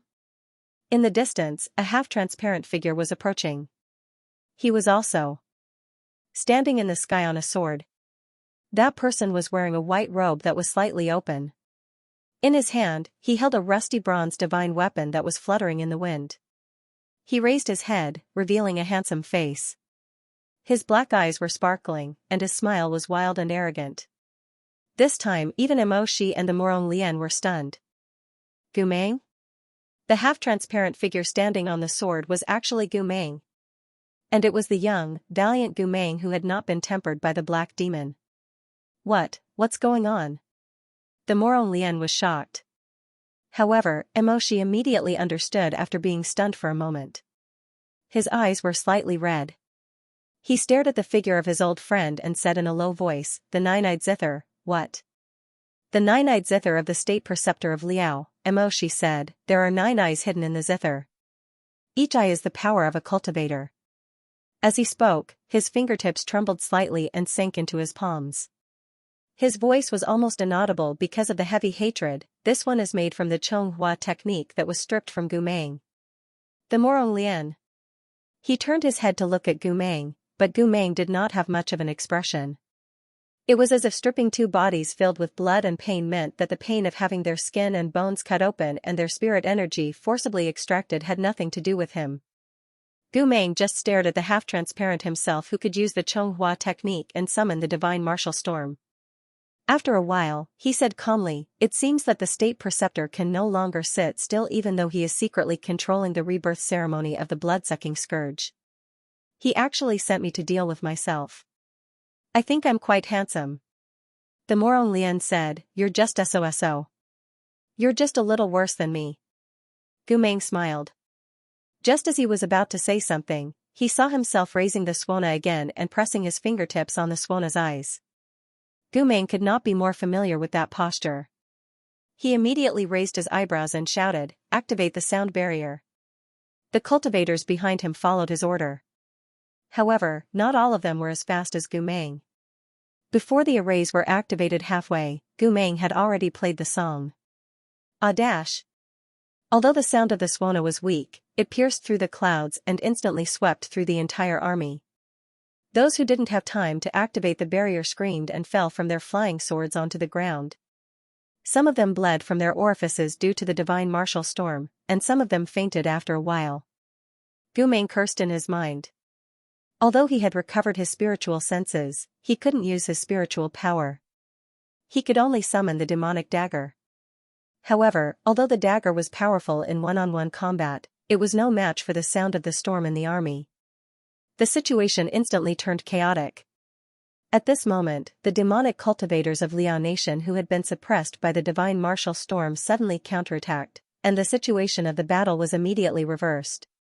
Some of the cultivators of Liao Nation caught up with the human sacrifice at the back of the army.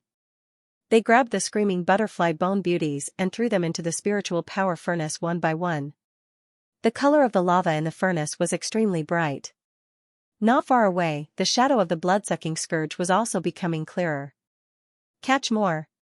Catch more!" A high-level cultivator of Liao Nation shouted crazily.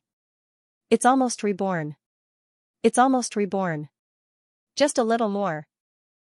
She wanted to summon the sky-devouring beast, but the sky-devouring beast was too strong. He could only summon it a few times a year, and he had already used it to the limit.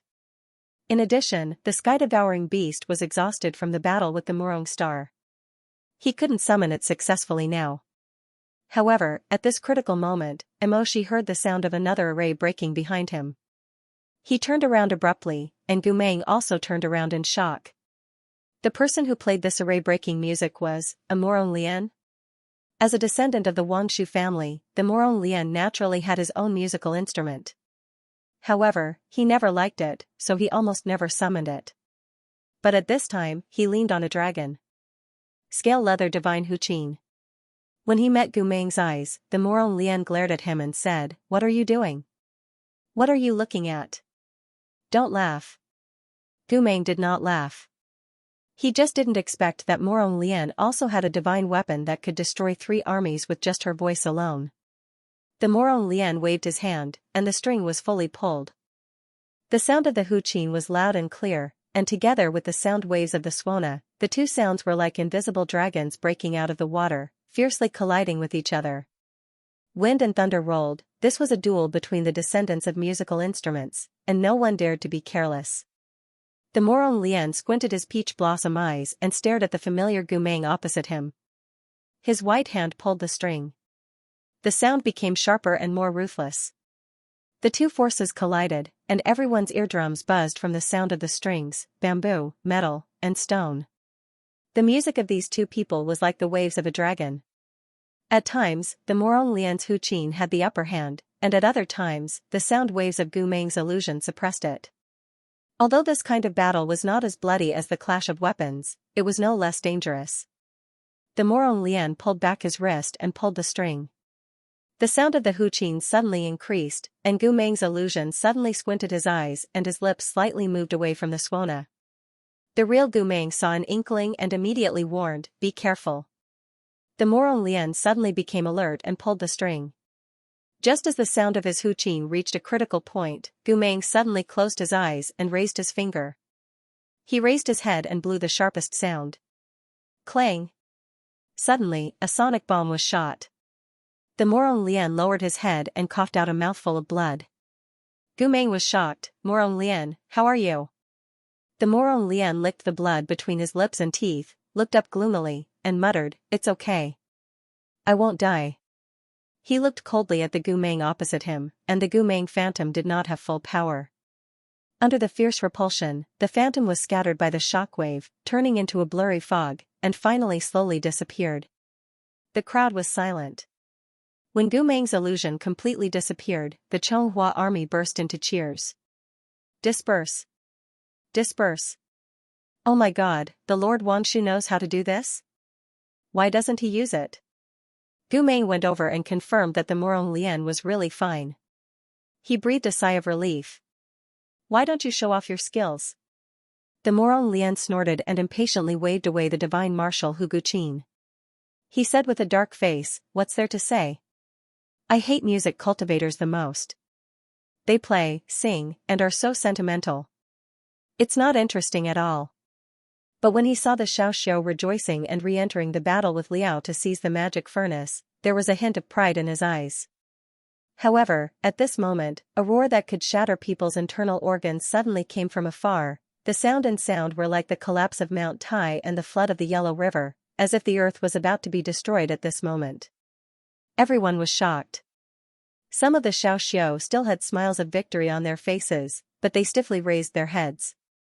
The fiery red of the lava illuminated their faces, washing away their hope and replacing it with fear. Blood, blood, blood. The Xiaoxiu stammered, "It's the blood-sucking scourge, the blood-sucking scourge." As the color of the furnace reached a dazzling golden color, molten lava gushed out of the ground, breaking through the earth and rocks. It was as if Pangu had broken out of the chaos. With a solemn and terrifying power, the lava kept flowing out of the ground. Then, it surged up like a whirlwind, instantly filling up the phantom of the blood-sucking scourge that was standing between the sky and the earth. Gumeng suddenly felt a splitting pain in his skull.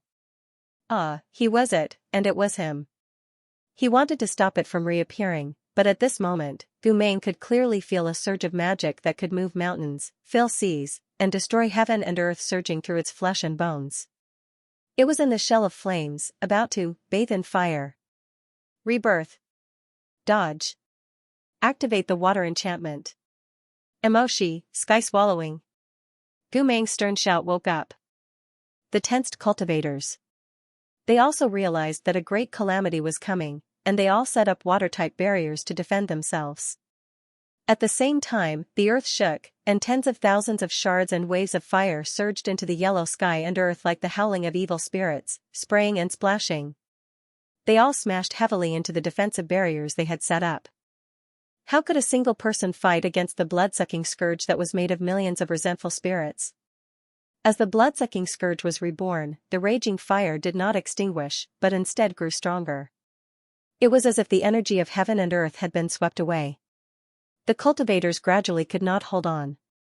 Some of the cultivators with low spiritual energy had already been suppressed by the raging fire, and they were instantly engulfed and swept into the vortex of spiritual energy created by the blood-sucking scourge.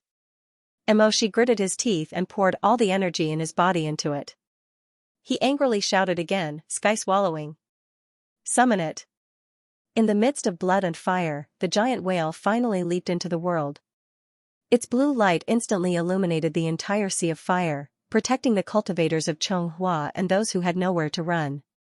Separated by the blue light of the sky-swallowing whale, the people's faces were filled with anxious scars, fear, unwillingness, and despair. Looking at the silver-white fur of the blood-sucking scourge in the flames, it revealed sharp claws as big as a palace and blue eyes.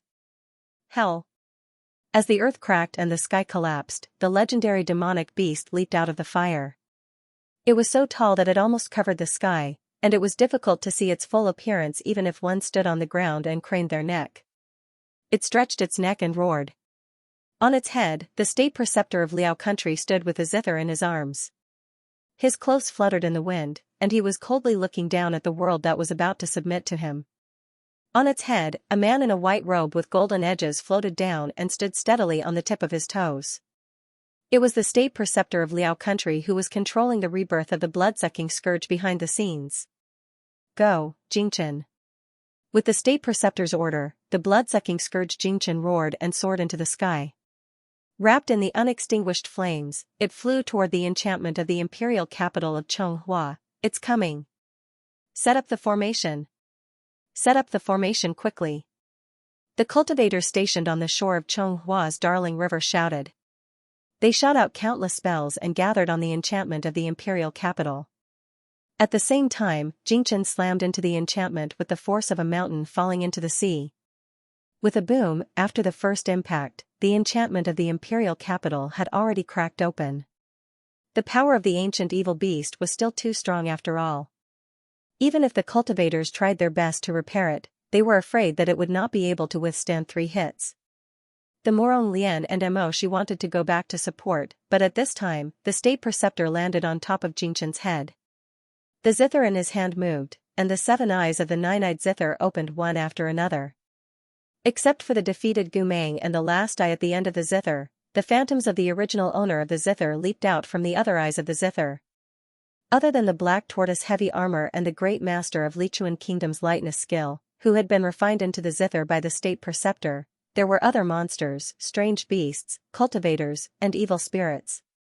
At this time, these 7 phantoms represented 7 kinds of outstanding power in a certain aspect, blocking their way of reinforcements. The Morong Lian said gloomily, "What are you? You're like a fly, you have to rely on others to fight, and you even wear a mask when you go out. Are you too ugly to be seen?" The state preceptor did not care. His robe fluttered, and he stood behind the 7 phantoms, smiling faintly. "A mask? I'm just used to wearing it, there's nothing shameful about it. And I won't wear it all the time.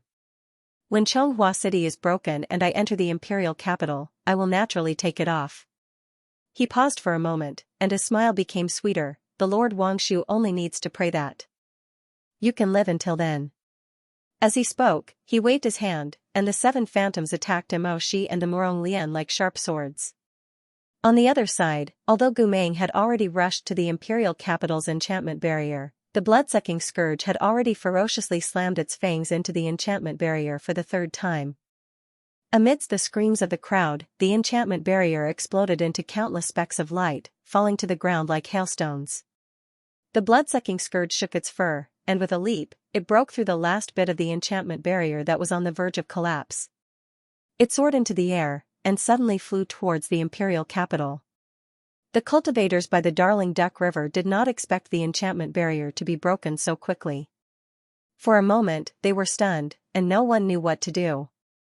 Yu Chenqing, who was leading the bamboo warriors and the strange beasts, was the first to react. He hurriedly said, "What are you waiting for? Are you waiting for it to destroy the entire imperial capital? Quickly go and stop it." The cultivators came back to their senses, and just as they were about to give chase, they saw Gumeng flying back on his sword. He shouted loudly, "Don't chase. Marshal Gu, we won't be able to catch up with it in a short while." But it's already flying towards the imperial capital. It only took a moment for it to destroy the imperial capital's enchantment barrier, let alone a city. However, Gumeng said, "It won't do that immediately." Gumeng said, "The blood-sucking scourge has just been reborn. Although its strength seems to be strong, that's only when compared to mortals. Its body is still weak now, and because of the Morongchen incident a few days ago, the imperial capital was filled with demonic aura. This demonic aura is like a death sentence to us, but to the blood-sucking scourge, it's a rare sweet dew. Before it finishes absorbing all the demonic aura in the city, it won't destroy the city." As expected, while they were talking, the blood-sucking scourge had already flown to the sky above the imperial capital of Xianghua. However, just as Gumeng said, it didn't attack immediately. Instead, it circled in the air a few times, and finally landed on the side of a mountain in the outskirts of Xianghua. It opened its bloody mouth and began to absorb the demonic aura into its body. Everyone was horrified when they saw this. However, Gumeng sneered, "That's good. You can help us people who have been poisoned by the demonic poison." After that, he turned around and said to the soldiers, "When it's absorbing the demonic aura, it's at its weakest. Look carefully, 7 feet below the beast's chest is its weak point. Then, he said to Yu Qianqing, come here. Yu Qianqing didn't know what was going on and went over.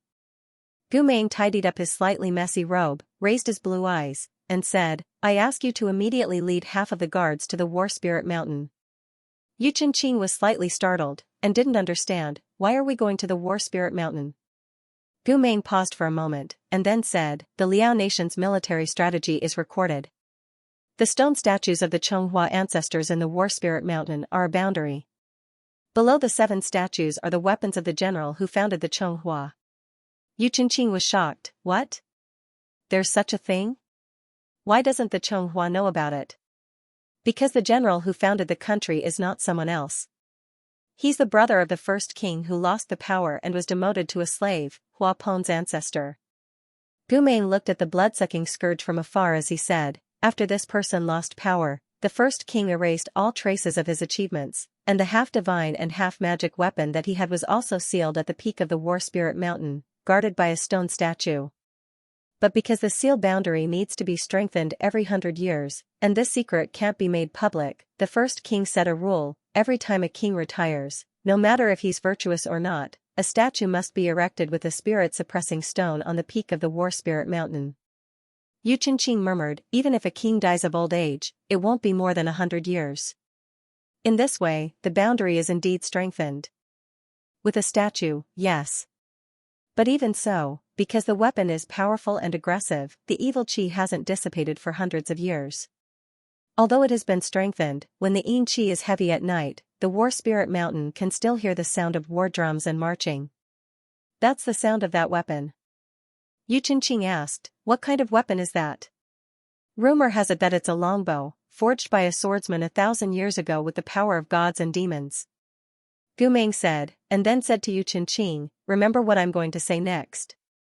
According to the speculation of the burning country, you only need to bring half of the guards to break all the stone statues on the peak of the mountain, and use the blood of 100 people as a sacrifice, and the demon god Bao will break out of the seal. At that time, you will combine everyone's power and condense it into a spiritual arrow. When the blood-sucking scourge absorbs all the evil qi in the city, you will kill it. Then what about you? I will lead the other half of the guards behind the blood-sucking scourge to cast a spell and restrain it. Because at that time, the blood-sucking scourge will be at its weakest because it has absorbed too much evil qi and can't digest it in a short time. Once it misses that chance, it will become even more powerful and invincible. Gu Meng stared at Yu Qianqing and said, remember, 7 feet below its chest is its Achilles heel. You only have one chance. The blood-sucking scourge needed about an hour to absorb all the demonic energy in the city. During this period of time, it was surrounded by a demonic energy barrier and no one could get close to it. Yu Qianqing led half of the guards to the War Spirit Mountain, while Gu Meng led the remaining half of the practitioners to guard the surging waves of the Darling River. At this time, the sky was almost bright. Above the smoke-filled battlefield, the sky was turning white. Gu Meng turned his head to look at the Murong Lian and Mo Shi who were fighting with the state preceptor in the distance. It seemed like he wanted to say something to them, but it also seemed like he was just looking at them longingly. What should be said had been said.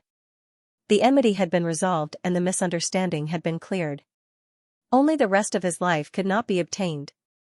But how could there be so much perfection in life? In the end, Gu Meng did not linger on anything.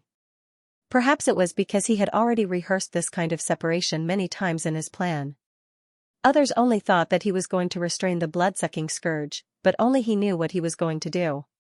He summoned the golden-winged snow horse and straightened the hero's medal. His hood was bright red and his silk belt was blue and gold. He rode the horse and led his comrades to attack the blood-sucking scourge from behind. There was a faint movement in the direction of the War Spirit Mountain. If one looked carefully, one could see the Xianxia army approaching the burial ground at the peak of the mountain. Yu Qianqing was following his instructions to complete the task, and that was also the countdown to Gu Meng's own life. When the first ray of golden light tore through the darkness and flowed out from the depths of the night, the blood-sucking scourge had absorbed the last strand of demonic energy in the Xianxia city. At the same time, there was a loud rumble at the peak of the War Spirit Mountain. The 7 towering statues of the first monarchs collapsed. Between the trees and rocks in the forest, there was an explosion of golden red light. The bow of the demon god broke through the ground. Gu Meng knew that this was the sound of Yu Qingqing completing his task and successfully summoning the bow of the demon god. This was the final battle. He sensed the bloody stench of the final battle. Naturally, the blood-sucking scourge also smelled the danger. It roared and swallowed the demonic breath that entered its throat. It swallowed the thick demonic aura and stomped its feet on the ground. Finally, it soared into the sky and flew majestically towards the Warsoul Mountain with its teeth bared. At the peak of Warsoul Mountain, thousands of arrows were waiting to be released. Under the command of Yu Qingqing, they were aimed at the vital parts of blood-sucking scourge. However, blood-sucking scourge was flying too fast. It was impossible to aim at a height of 7 feet below his chest. Yu Qingqing's expression changed slightly. Seeing that it was getting closer and closer, he couldn't help but gulp. He couldn't decide if he should immediately shoot. At this moment, Gu Meng pulled out his saber and commanded sternly, "Cast the curse." At this moment, he was riding the golden-winged snow horse on top of the surging Darling River, shouting at the millions of lions behind him. His voice was transmitted by the sound amplification spell, passing through the smoke of war and spreading throughout the desolate wilderness. "Bind." "Yes." Following his command, the cultivators gave a deafening response. Immediately after, golden spiritual chains shot out from each of their palms. Those slender chains gathered together to form an inescapable net. They flew behind the blood-sucking scourge and tightly bound its strong and sturdy limbs and neck. The blood-sucking scourge was enraged and let out an even deeper roar. It bared its teeth and struggled angrily. With a single movement, thousands of golden chains broke. "Bind again." Countless golden rays shot out and pounced towards the blood-sucking scourge again. Gu Meng stopped his warhorse in the clouds. The sun began to rise from the east, breaking out from the dark abyss. The sunlight in the sky began to be brighter and redder than the blood on the ground. Gu Meng's handsome face was shrouded by the rising sun, casting a layer of brilliant light and shadow on it. When the cultivators used the curse to bind him for the second time, he raised his hand to form a seal and closed his eyes. The moment he closed his eyes, he suddenly saw Yu Qingqing on Warsoul Mountain with the blood-sucking scourge's eye of cleansing. He saw the ruined king's city, the crying children, the helpless old people, and the cultivators who didn't retreat. During the 5 years in the burning country, he had no choice but to hurt these people. At this moment, he opened his eyes and looked at them with the blood-sucking scourge's eyes. He saw the despair that once made him unable to sleep peacefully and the hatred that made him feel guilty. But this time, he finally didn't have to hurt them anymore. He could finally protect them. He could protect the life, kindness, youth, and newness in this world. He was covered in scars and blood. He was willing to become mud, as long as they could bloom beautiful flowers on his blood. "Come on," Gu Meng said silently in his heart. He seemed to see another soul standing in front of his own soul, the soul that belonged to the blood-sucking scourge. It looked so ferocious and tall, looking up to the sky. But he didn't feel the slightest fear or invincibility. He walked towards it. "Come on. You are me, and I am you." He opened his arms to the blood-sucking scourge in the spiritual illusion, just like what Chen Tang did in his memory. "It's all over." The blood-sucking scourge was in pain because of Gu Meng's thought interference. It was tightly bound, roaring but couldn't break free. On Warsoul Mountain, Yu Qingqing saw this one and only chance. He naturally didn't know how much damage the death of the blood-sucking scourge would cause to Gu Meng. He immediately raised his hand and ordered according to Gu Meng's previous order, "Release the arrows." With a swoosh, the arrows flew out. When the myriad spirit arrow hit the blood-sucking scourge's vital point, the sun had completely broken through the clouds. The dazzling golden light shone from behind the dark mountains, illuminating the earth. The early morning should always be quiet and pure. Even the painful roars of the evil beast were diluted by the solemn rising dawn. It wasn't as terrifying as it was during the long night. The people on the peak of Warsoul Mountain watched, the people by the Darling River watched, and the people in Chonghua City watched. As if it was wrapped in sticky paint, the giant beast's movements were slow. It raised its head in the grand sunlight. 7 feet below its chest, the arrow was deeply embedded, and blood flowed down its fur. It raised its head and suddenly roared at the top of its lungs. Its 4 claws broke free from the golden chains binding all the practitioners on the shore. Not good. It's useless. It's going berserk. Gumeng did not utter a word. He sat on the horse's back, hanging over the edge of the darling river. He opened his eyes and looked at the world-shaking magic beast in the increasingly brilliant light. Howling angrily, he rose to his feet. Gumeng looked at it quietly. He could feel a sharp pain, just like when he was on the verge of death when his spiritual power was dug out and injected into the power of the black demon when he was ordered to enter Scorch. But this time, perhaps because he knew that his pain came from this magical beast, he didn't feel sad at all. Instead, he felt happy, relieved, and calm.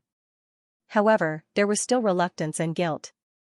He had chosen a thorny path a long time ago and had never thought of turning back. This was also one of the reasons why he had never dared to promise Emoshi a future. He had always felt that this was too unfair to Emoshi. No one should be with a person who was ready to sacrifice herself at any time.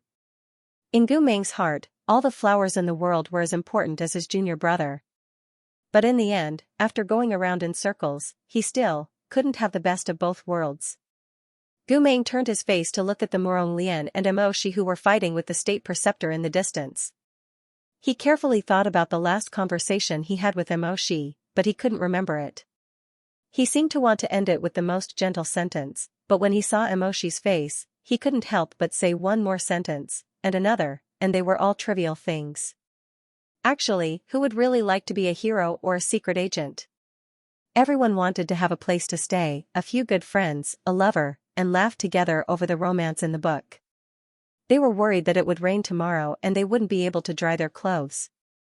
They were worried that the price of food in the East Market had risen again, and the newly bought rice and noodles were not as good as the first. But when fortune came knocking on their door, someone had to leave. No one wanted to leave, but someone had to do something.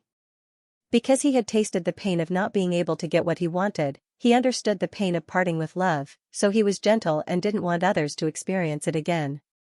But in the past, he was moved by the mundane world and had some concerns. He was one step behind, and in the end, he let down the love of his life. Emoshi. Gumeng quietly muttered to Emoshi who was far away. His soft lips and tongue seemed to want to say something, but he didn't know what to say. He and Emoshi had known each other for so many years, experienced so many things together, and talked so much. They already understood many things in their hearts. So in the end, Gumeng just muttered Emoshi's name a few more times, until he heard the monk beside him shout in joy, "Look! Look! Bloodsucking scourge, it's dying!" Gumeng turned his head and laughed.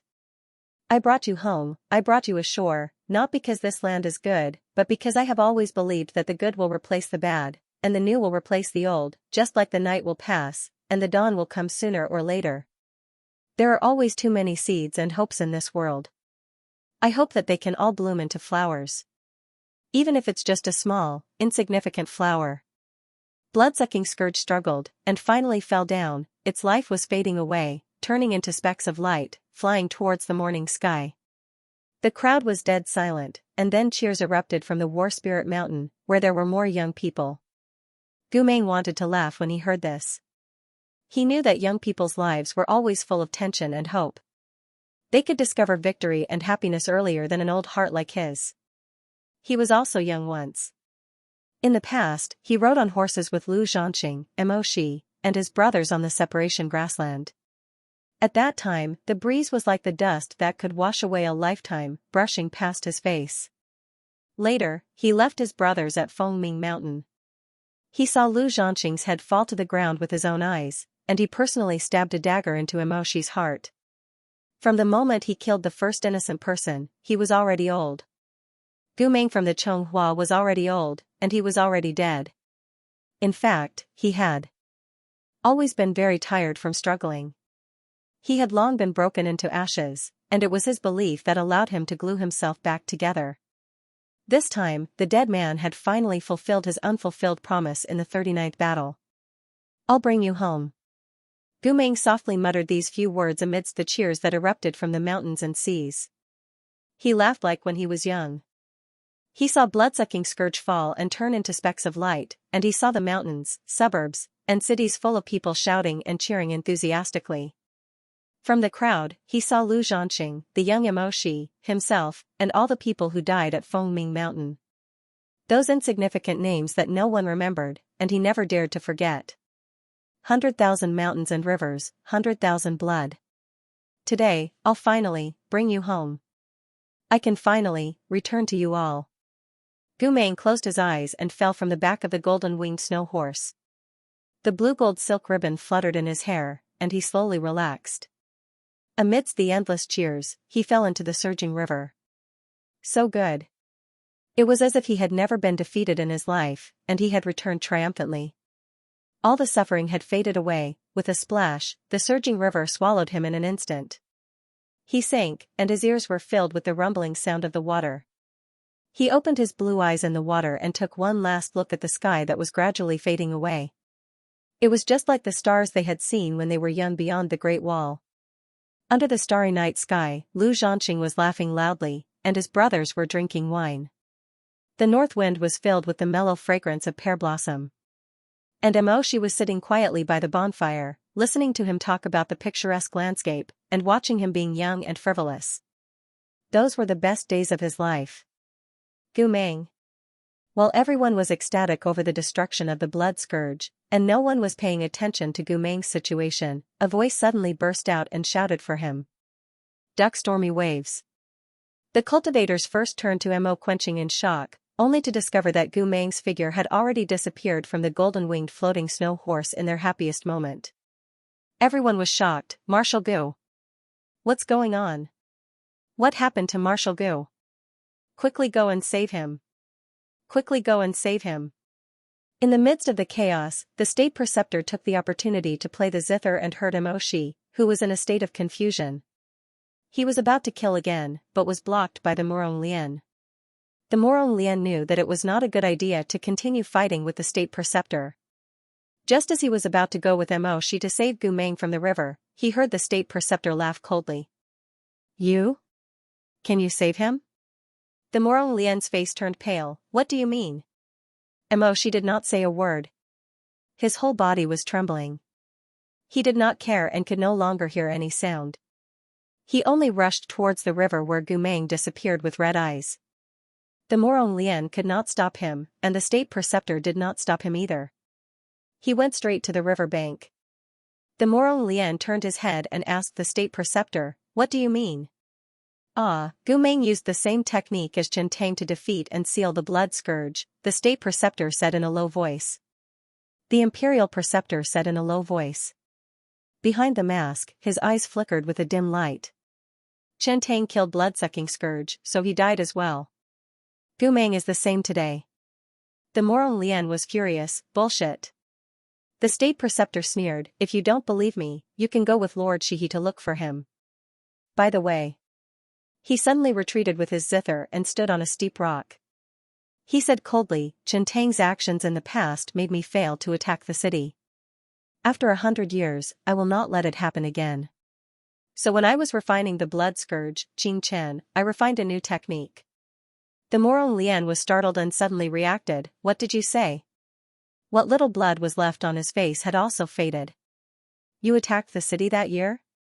The state preceptor smiled faintly, "Yes." The Murong Lian's face was as white as paper. "So, you are..." The state preceptor took off his mask indifferently, revealing a handsome and deep face, but with a hint of evil. The Murong Lian was as if he was struck by lightning and suddenly retreated a few steps. You are actually..." The state preceptor looked up and grinned, revealing his white teeth. "Since it has come to this point, I don't want to hide anything anymore. The former king of Liao country, Hua Pen, is right." He smiled, "I am." The Murong Lian's throat was dry, and he could not say anything for a while. At this moment, he suddenly heard the cultivators on the shore of Duck River exclaim, "What happened? What is this?" He abruptly turned around and saw a bubbling blood pool suddenly appear at the place where blood-sucking scourge had disappeared. The blood pool seemed to have a life of its own as it continued to expand outwards at a slow speed. Hua Pen glanced at the blood pool casually and tilted his head with a smile, saying, "What do you think? I learned the story of Chonghua's sacrifice and added a new spell. Once the blood scourge is killed, its blood will turn into an expanding blood pool. Unless I give the order, it will continue to expand, swallowing the mountains, rivers, cities, and the living into the pool. If you don't surrender, I don't mind turning Chonghua into a sea of blood." He licked his lips and said in a soft and gloomy voice, "Anyway, 100 years have passed, and everything has changed. I don't have anything worth staying in Chonghua." As he spoke, he casually threw the mask to the ground. "I'll spare your life. Go back and tell the people of Chonghua," Huapen said, "the blood pool will engulf the city of Chonghua in 10 days.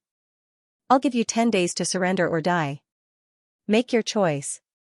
Then, he flicked his sleeves, and his lightness scale swept across the ground like a kite, disappearing into the depths of the Liao country's garrison. Just as Huapeng had said, after the blood-sucking scourge died, it turned into a pool of blood that expanded bit by bit. It swallowed the plants by the riverbank and soaked the water of the moat. Slowly, the edges of the city walls began to collapse. The bricks and tiles fell into the pool of blood and melted into a bright red sticky liquid. This kind of erosion was no longer like when two armies confronted each other and the battle was decided in an instant. It was more like a poisonous snake swimming in the haystack, spitting out its tongue inch by inch, ready to swallow the body of the huge prey in front of it. During this time, Chonghua and Liao did not fight. Separated by the surging river of blood, Chonghua was deathly silent, and Liao country was gradually celebrating. It was night. She climbed up the city tower alone and looked out of the city from the vermilion railing of the towering turret. Below the building was the blood pool. Across the vast red river, he could see the bright lights of Liao's camp. The cultivators were sitting around the stove and the bonfire was lit. It looked like victory was in sight. Li Wei, the housekeeper of Shihe Mansion, stood behind him with his sleeves folded and his head bowed, quietly waiting at the corner of the tower. Xiao asked worriedly, butlerly, "Is Lord Shi all right?" Li Wei was silent for a moment. Even with the tongue of the golden lotus, he could not say anything. Was Shi all right? He was not sure. No one had the answer to this question. After Gu Meng's death, the soldiers of Chonghua thought that Shi would lose his mind. They thought that he would give up on himself. They thought that he would be heartbroken. But he did not. The cultivators repeatedly cast spells beside the blood pool formed by the blood-sucking scourge. They tried everything but could not catch Gu Meng, not even Gu Meng's body. In the end, Shi told them to stop looking and go back to rest. The war was not over. He and Gu Meng both had the same fate. They had seen too many people separated by life and death in the flames of war. Brothers who were drinking with them yesterday might become lifeless corpses the next day. They didn't even have the time to grieve. They didn't even have the time to swallow this fact. They didn't even have the time to digest a person's death. Everything was in a hurry. Responsibility would force the general to wake up. Because the war was not over yet. If the soldiers lost control of their grief, they might pay with their own lives. And if the commander lost control of his grief, how many people would die along with him? She knew that she did not have the right to do so. All he could do was lean against the railing and stand by the blood pool where his lover had sacrificed herself for a little longer when he looked at the blood pool and the burning army. Just for a moment.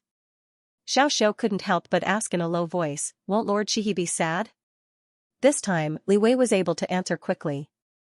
He said, "He's not a stubborn person. How could he not be sad?" After saying this, Li Wei sighed in his heart. He looked at Shi's lonely figure under the starry sky. On the night when Gu Meng had just sunk into the blood pool, it was Shi who personally ordered the cultivators to return to the city to rest and reorganize. There was no need to carry out meaningless rescues. Some people were more or less shocked by Shi's cold-bloodedness and calmness. Only Li Wei knew what it was like when Shi went back that night in the room where Gu Meng had stayed in Shihe's residence. He had shed all his identity and responsibilities. Li Wei was originally going to tidy up the room that would no longer have a master. But before he opened the door, he saw Shi's back as he sat in front of a small table. On the table were the letters that Gu Meng had written and left behind. Shi was reading them page by page under the lamp. Usually, Gu Meng wrote down happy things and rarely complained about anything. She was immersed in the beautiful past that Gu Meng had written. His meal was lying at his feet and crying, as if asking him about Gu Meng's whereabouts. It seemed to be asking him why Gu Meng didn't come back tonight. After a while, She lowered his head. Finally, there was a low choked sob coming from the room. He suppressed it, just like how he suppressed the trembling of his shoulders at this moment. But how could he suppress it? He had endured it for so long. His entire being was only left with sorrow, pain, and responsibility. Other than that, he had nothing else. All these years, he had experienced false betrayals, real mistakes, and the pain of parting. Every time, he told himself to endure it, and perhaps everything would be over. Even a few days ago, when he saw Gu Meng standing in high spirits under the fluttering military flag on the drill ground, he thought that all the suffering had finally come to an end. He thought that after this war, he would be able to endure it for a long time. But in the end, all that was left for him was this empty little room. The owner of this room had already left. It was as if he had lived here as a guest and didn't even leave behind many traces. It turned out that he had suffered so much. In the end, what he had endured was not a long time, but a long separation. She held up the soft pages and pressed them against his chest, close to where his heart was beating. It was as if the person who had written the words still had some warmth left on the pages. He couldn't hold it in any longer. He called out hoarsely, weakly, and softly, "Gu Meng, Gu Meng." After this, he couldn't say any more words. He wasn't the pillar of the empire, he wasn't Marshal Mo. At this moment, he was just a helpless person who had been separated from his loved one forever. He was the little martial brother that senior brother Gu had left behind in the sea of blood. All his comrades had left. Those 70,000 souls of the deceased, those brothers who had been in the army as young as them, had also left Gu Meng. In the end, he was the only one left. Before dawn broke, he was the only one left. No matter if it was hate or love. His big brother Gu Meng would never look back at him again, smile at him ostentatiously, or be confused and annoyed. A hoarse whimper, like a dying beast howling in pain, tore apart the last of his self-control. She lowered his head, choked with sobs, and mourned. In the end, he was like a trapped beast that had lost its life mate, like a lonely lion at the end of its road, trapped and desperate. Finally, in this silent night, he sobbed silently. Life was so long, the mountains and rivers were so vast, but only this moment, only this world, belonged to him. Li Wei looked at his back, sighed, and gently closed the door for him. She had never been heartless. Li Wei knew that in the whole of Chonghua, there might not be a single person who could truly understand what Gu Meng was to Shi. Not light, not fire, not hope, not lovers, not brothers. Gu Meng might be more to Shi than all of these put together. Therefore, Shi's order to stop wasting energy on the search and rescue was not a form of giving up. It was because Shi knew better than anyone else what Gu Meng's decision was. What Gu Meng wanted. And whether he would come back. Li Wei left this deep courtyard. He respected his lord very much. In fact, since the year before the lord gifted Shi to him, he felt that Lord Shi was the backbone of Chonghua. Now that the backbone was bent in a place that others could not see, he was in pain and could not bear it anymore. However, the entire state could only see Shi's strength, but forgot that he was also made of flesh and blood.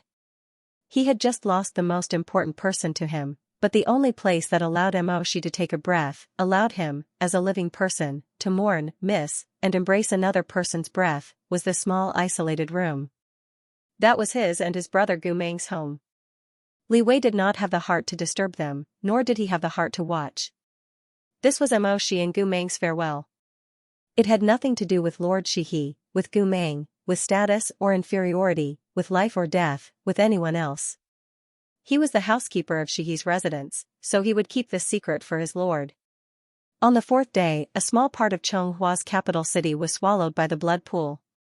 The small part of the city's residents had no choice but to retreat to the back of the city, watching their former home become a sea of blood. Fortunately, Yu Qingqing was good at mecha techniques. In the book left behind by Murong Chuyi, there was a volume that explained how to build shelters as quickly as possible. He followed the blueprint, which temporarily alleviated the problem of finding a place for these people. That was Morong Chui's magic.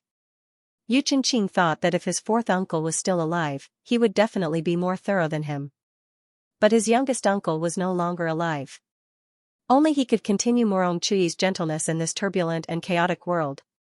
Fourth uncle, I may not have done well enough, but... He looked up at the starry sky, his blistered fingers trembling slightly, but he still did not put down the bamboo warrior that he was testing. However, I will do what you want me to do. I am Yu Chenqing, your nephew, the head of the Yu clan, and your successor. The stars twinkled, illuminating the land that was filled with flames and smoke. They were also reflected in Yu Chenqing's teary eyes. Yu Chenqing sobbed softly, you are in the sky. Do you see everything? You used to protect me silently. Now it's my turn, uncle. I will protect our home. Just like Yu Chenqing, today's Chonghua people were fighting to protect their home state.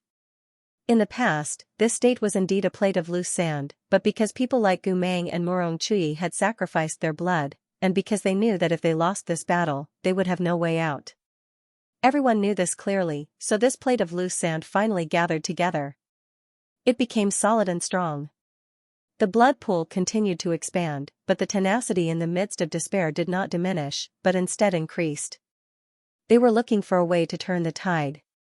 On the fifth day, when all the nobles and high-ranking commanders were studying how to stop the expansion of the blood pool in the palace's military council, a guard suddenly came to report. Lord Shihe. Lord Wanshu. Princess Mengzhe. The guard bowed to the three most reliable people in the palace, and then said, Pharmacist Jiang is back. He is waiting outside the palace. When Jiang Fuli entered the palace, everyone was stunned. Among them, his wife Suyuro was the most shocked. Although Suyuro's face was covered with a white veil, making people unable to see her beauty clearly, when she saw Jiang Fuli's appearance, the cup in her hand slipped and fell to the ground, smashing into pieces. Fuli, Jiang Fuli was wearing a green and silver robe. The material of the robe was excellent, but it still could not hide the dust on his face. The most shocking thing was his eyes. His left eye, which was already night blind, seemed to have suffered some kind of damage. He could no longer see anything. The snow-white gauze was wrapped around his left eye, with bright red blood stains. When he heard this, he quietly looked at Suyuro with his clear almond right eye. When their eyes met, it was as if they had exchanged a secret that no one else knew. Suyuro suddenly collapsed. She heard her softly call, Palace Master, in an almost inaudible voice. Jiang Fuli's clothes were in a mess, but his expression was upright. Although his face was still that of the profiteer pharmacist Jiang, his temperament was completely different from before. The expression between his eyebrows was not even the same person. At this moment, he looked gentle, calm, and firm, unlike the pharmacist Jiang of the past. In the past, pharmacist Jiang often gave people a different feeling. It was as if he never knew what he wanted or cared about except for money. In the past, pharmacist Jiang was a heartless puppet. But today, he was like a puppet that finally called back its lost soul. Jiang Fuli used his remaining beautiful eye to look around the room.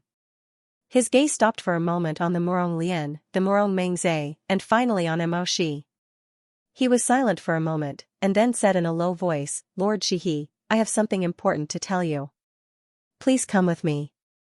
When Jiang Fuli said this, he was very polite, but there was an inexplicable sense of oppression. Everyone in the room felt the sudden change in Jiang Fuli's personality, so when they looked at Mo Shi, they couldn't help but feel a little worried. The Morong Lian took a sip of floating like a dream. He suddenly raised his hand and grabbed Mo Shi, who was about to leave with Jiang Fuli, and said, Wait.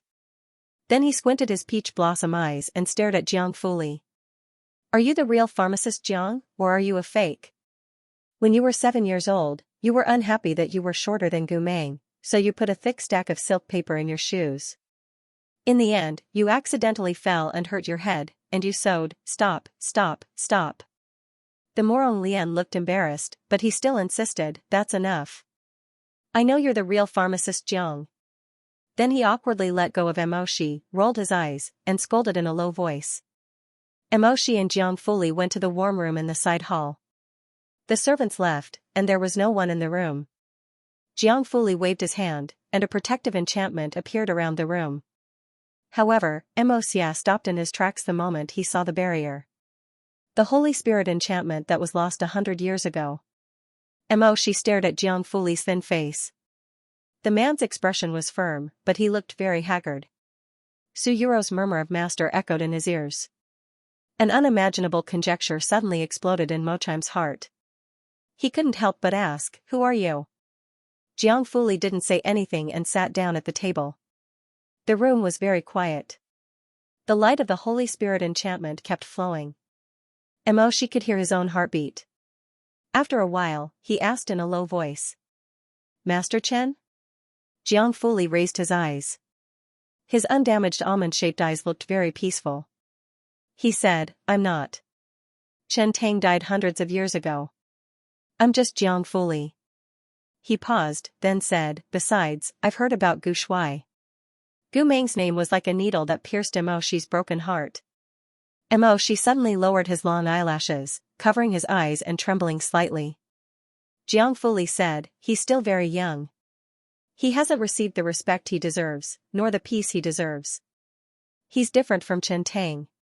Both of them sacrificed themselves for the magical beast.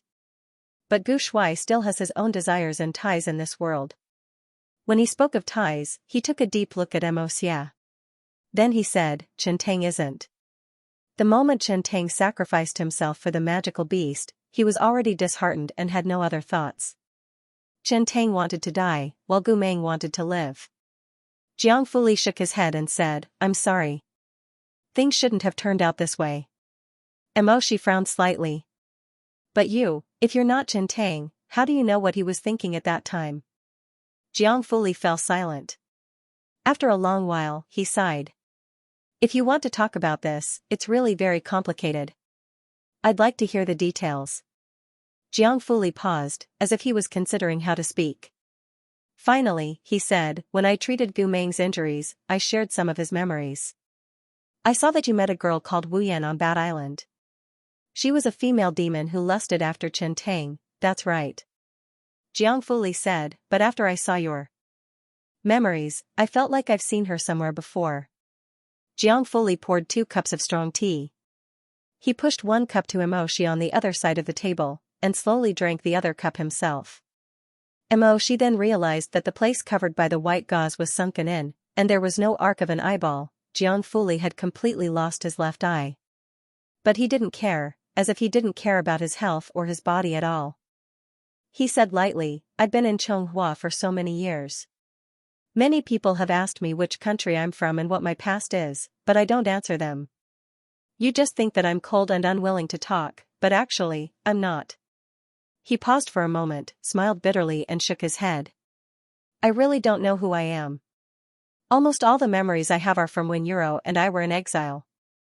She said that I was sick and had forgotten my past, so I was muddle-headed and believed her. About my past, where I came from, my relatives. Everything was told to me by Yuro. I was inexplicably tired of it and instinctively rejected it. I never wanted to delve into it. But these few years, I started to dream. In my dreams, I always saw some repeated people and things, but they were fragmented without any context. Yuro also never spoke. No matter what I asked her, she said she didn't know, and I didn't investigate in detail. Until not long ago, when I was treating Gu Meng, I saw his memories on Bat Island. The Wu Yan he saw was exactly the same as a girl I saw in my dreams."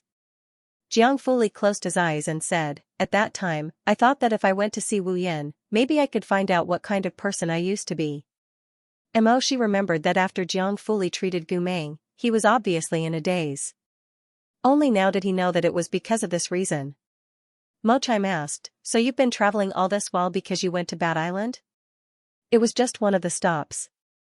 I went to other places." "Do you remember the island where Wu Yan and Chen Tang first met?" "It was like spring all year round." She nodded. "I also found that place.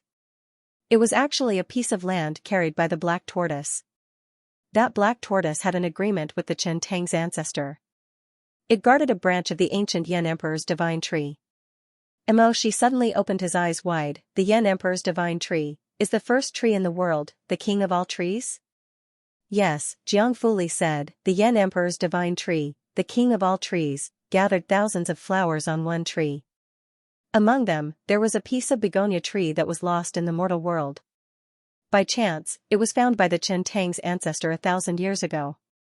The Chen Tang's people knew very well that the divine tree was a peerless weapon with great power. If people knew this secret, there would be countless people rushing to take it for themselves. The Chen family had always hated fighting, so they sealed this piece of begonia tree on Xuanwu Island and didn't mention it to the outside world. However, the divine tree has a spirit. In order to keep it calm and not be disturbed by turbid qi, the head of the family would go to the island for a month every year to play the zither and cultivate it. When he said this, Mo Mia somewhat understood. Back then, when Wu Yan saw that the immortal qi on the island was dense, flowers flew all year round, and it was like spring all year round, she mistakenly thought that it was because Chen Tang was here. In fact, she was completely wrong. The immortal qi was not born from Chen Tang, but from the broken branch of the ancient divine tree that Chen Tang guarded. She couldn't help but ask, Chen Tang has been dead for 100 years. His family was almost destroyed in the fierce battle with Hua Peng. In the past 100 years, no one should have been to the divine island. So when you went there, what did you see? Is the divine tree still there? Jiang Fuli said, yes. When I found the Xuanwu Island, I saw that the island was full of plants and flowers.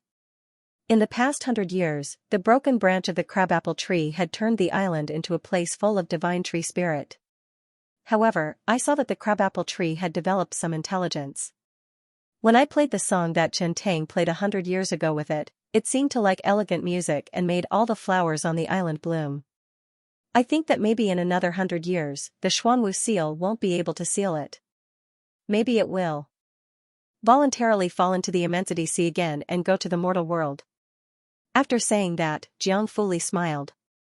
Although I am curious about its future, after a few hundred years, the fate of this divine tree is not something a mortal like me can control. She listened to this quietly.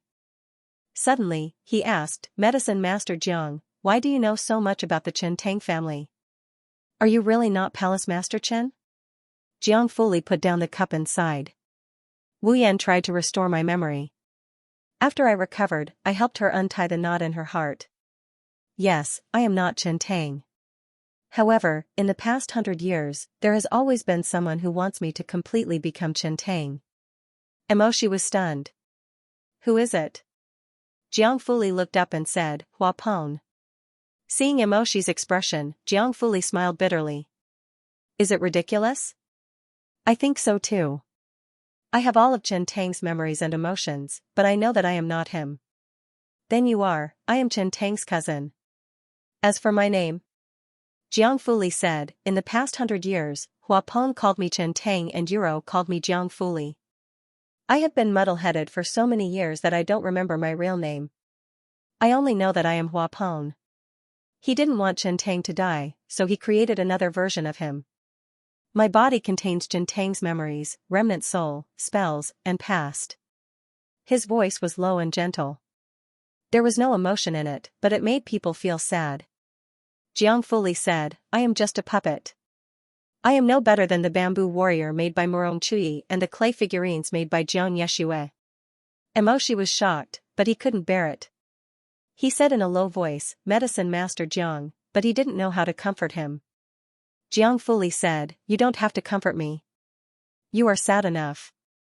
Others can't see it, but I understand. I didn't come back today to find someone to tell him about my past. I came to offer a way to defeat the enemy. Since Hua Peng treats me as Chen Tang, I will not be absent from the second battle in 100 years. Moshi's heart trembled.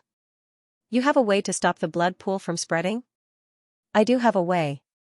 No one has ever done it before. I have no chance of winning, so I can only try. Jiang Fuli said, but I did a divination on Xuanwu Island. The divine divination said that as long as Lord Shihi does this, everything can be changed, including life and death. Shi was stunned when he heard the last part of the sentence. He said, including life and death, that's right. The flames in Mo extinguishing's eyes suddenly lit up. What did this mean? Even though he felt it was ridiculous, his blood still flowed. His fingers trembled in his clenched fists. Medicine master, please. Jiang Fuli stood up and leaned against the window to look outside. The blood pool of the blood-sucking scourge had spread to the inner city and was slowly engulfing the capital. He turned around and took out an obsidian-like crystal from his Qianquan bag. He placed it on the table. The Chen Tang clan has two hidden treasures. One is the broken branch of the divine tree I mentioned earlier. The other thing was this crystal. This is the most hidden and important treasure of the Chen Tang clan. It is also the only way to break Chonghua's calamity. Jiang Fuli paused. There is still time. Before I let you use it, I want to tell you about the past I know.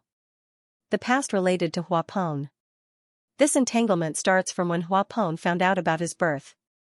With Jiang Fuli's voice, the past events of hundreds of years ago were slowly unveiled. Hundreds of years ago, Hua Peng was a slave in the school. However, this person had a tough personality and refused to be controlled. Other slaves were born to accept their fate, but when he saw those noble young masters in bright clothes, he secretly wondered in his heart, why wasn't he the one enjoying the luxurious clothes and beautiful equipment? Why was he destined to be poor from birth, while others were born without worries? No one gave this lowly child an answer. Slowly, he grew up, and the wildness in his bones became more and more uncontrollable. He began to secretly practice spells. At first, he just wanted to give it a try, but then he was surprised to find that he could easily master the moves that the nobles and princes couldn't master even after putting in a lot of effort. He looked at his own intelligence and the mediocrity of others, and his doubts and unwillingness grew. He originally thought that bloodline determined talent, so he was a slave, and those noblemen and ladies were noblemen, but it turned out that was not the case. Then why was it? Why did he have to bow down and be a slave when he had such ability? This little slave became more and more obsessed with finding out the secret. For this, he beat around the bush and secretly read books. He did everything he could. Hard work paid off, and in the end, this slave finally found the real reason for his talent. It was his ancestors. He knew the old story of the founding of Chonghua. He knew that his ancestors were only one step away from the throne, but because they were schemed against by his brothers, they fell into a situation where they lost everything. After that, the whole family was implicated, their achievements were erased, and they were classified as slaves. Was this what it meant to be a king if the winner was a bandit? He couldn't help but think that if his ancestor wasn't so soft-hearted and killed his own brother first, then wouldn't he be the one enjoying the supreme glory today? Wouldn't he be the one who could wantonly trample on his slaves? As he continued to ponder, Hua Peng suddenly realized that he was not originally a slave. He had merely brushed shoulders with the royal authority. He could have been a king. After knowing the truth, the little slaves no longer had any doubts in their hearts when they peeped at the princes. There was only hatred, disdain, and ridicule. He used his eagle-like eyes to look at this group of trash, to see how these mediocre idiots could never reach the heights that he could easily reach no matter how hard they tried. The disgust of being robbed of his glory and splendor grew like weeds in his heart. He wanted to change his fate. However, Hua Peng was a smart man. He knew that bravado could only get him killed, so even though he knew about his background, he still pretended to be pitiful and confused. He was like a snake slithering in the depths of the underbrush, secretly spying on the wind and grass outside. He hoped that he could obtain a legitimate opportunity to show his face in front of Jun Shang. For this, he needed to build his own stairs step by step to climb to the peak of humanity. The first step he chose was the purest and kindest great grandmaster in the academy, Chen Tang, Palace Master Chen Tang. Hua Peng was very scheming. He understood Chen Tang's character and knew that Chen Tang was a good person with a soft heart and a gentle temperament. Thus, from time to time, he would appear familiar in front of Chen Tang, leaving behind the impression that he was obedient and sensible. When the time was right, he planned to make his Ling nucleus explode. As expected, he tricked Chen Tang into taking pity on him. When Chen Tang warmly said to him, "Silly child, I have already reported to Jun Shang and made an exception to accept you as a disciple. Rest well. When you recover, you can come with me to the academy." When Chen Tang said to him warmly, Hua Peng knew that his first risky move had been right. Chen Tang, this foolish good person, did not disappoint him. After that, he unscrupulously used Chen Tang's sympathy. He pretended to be cute and obedient at Chen Tang's side, gradually becoming Chen Tang's closest disciple. Because of his teacher's trust and support, he grew stronger day by day, placing one correct chess piece after another on the chessboard of ambition. He was getting closer and closer to what he wanted. But in reality, it was not that he did not feel guilty. When he saw Chen Tang teach magic to him without holding back, when he saw Chen Tang smile at him without any shrewdness, when he received the cold clothes from Chen Tang, it was not that he did not suspect that what he had done was wrong. Once, he fainted from a high fever. When he woke up, he saw Chen Tang dozing off tiredly by the table, a cup of medicinal soup already prepared by his hand. He looked at Chen Tang's thin, elegant, and beautiful face, and his heart suddenly hurt so much. In reality, he had seen everything in these years. He watched as Chen Tang did not care about other people's criticism, patiently teaching him and guiding him. He watched as Chen Tang argued with others, saying that the son of slaves had a pure and kind nature. What was there that could not be taught? He had eaten the tanhulu that Chen Tang gave him, drank the rice porridge that Chen Tang made for him, and applied the medicine that Chen Tang gave him. Chen Tang was the master of the academy, but he had never treated him poorly because of his birth. He had even given him a name, calling him Hua Pen. Even in the long night, he could still bloom and break through the darkness. So when he called out the two words Shizhuan, it had been false at the beginning, but in the end, it was all true. But at that time, he had been so eager to climb to the peak of power. But for him, hatred and ambition had always held the upper hand. These true feelings did not change anything in the end. He even knew very well that the Chen Tang aristocratic family was completely the ruler's people. Of the families that had overthrown his ancestors, the Chen clan was one of the most important branches. He could be true to Chen Tang. But he could not be soft-hearted to Chen Tang. Karma, he could only blame himself, he did not know. In the end, Hua Pen did not change the direction of his vanguard. He defeated the conflict in his heart and continued to spy on Chen Tang's secret techniques. He secretly studied those black Missouri forbidden techniques that people despised. Then he changed the light techniques that Chen Tang taught him one by one, turning them into dark evil techniques. In the end, he raised an army and rebelled. He wanted to overthrow the Chonghua dynasty. That year, when he led hundreds of thousands of subordinates and led the blood-sucking scourge Pure Dust to suppress the motherland, one could imagine the arrogance and mettle in his heart.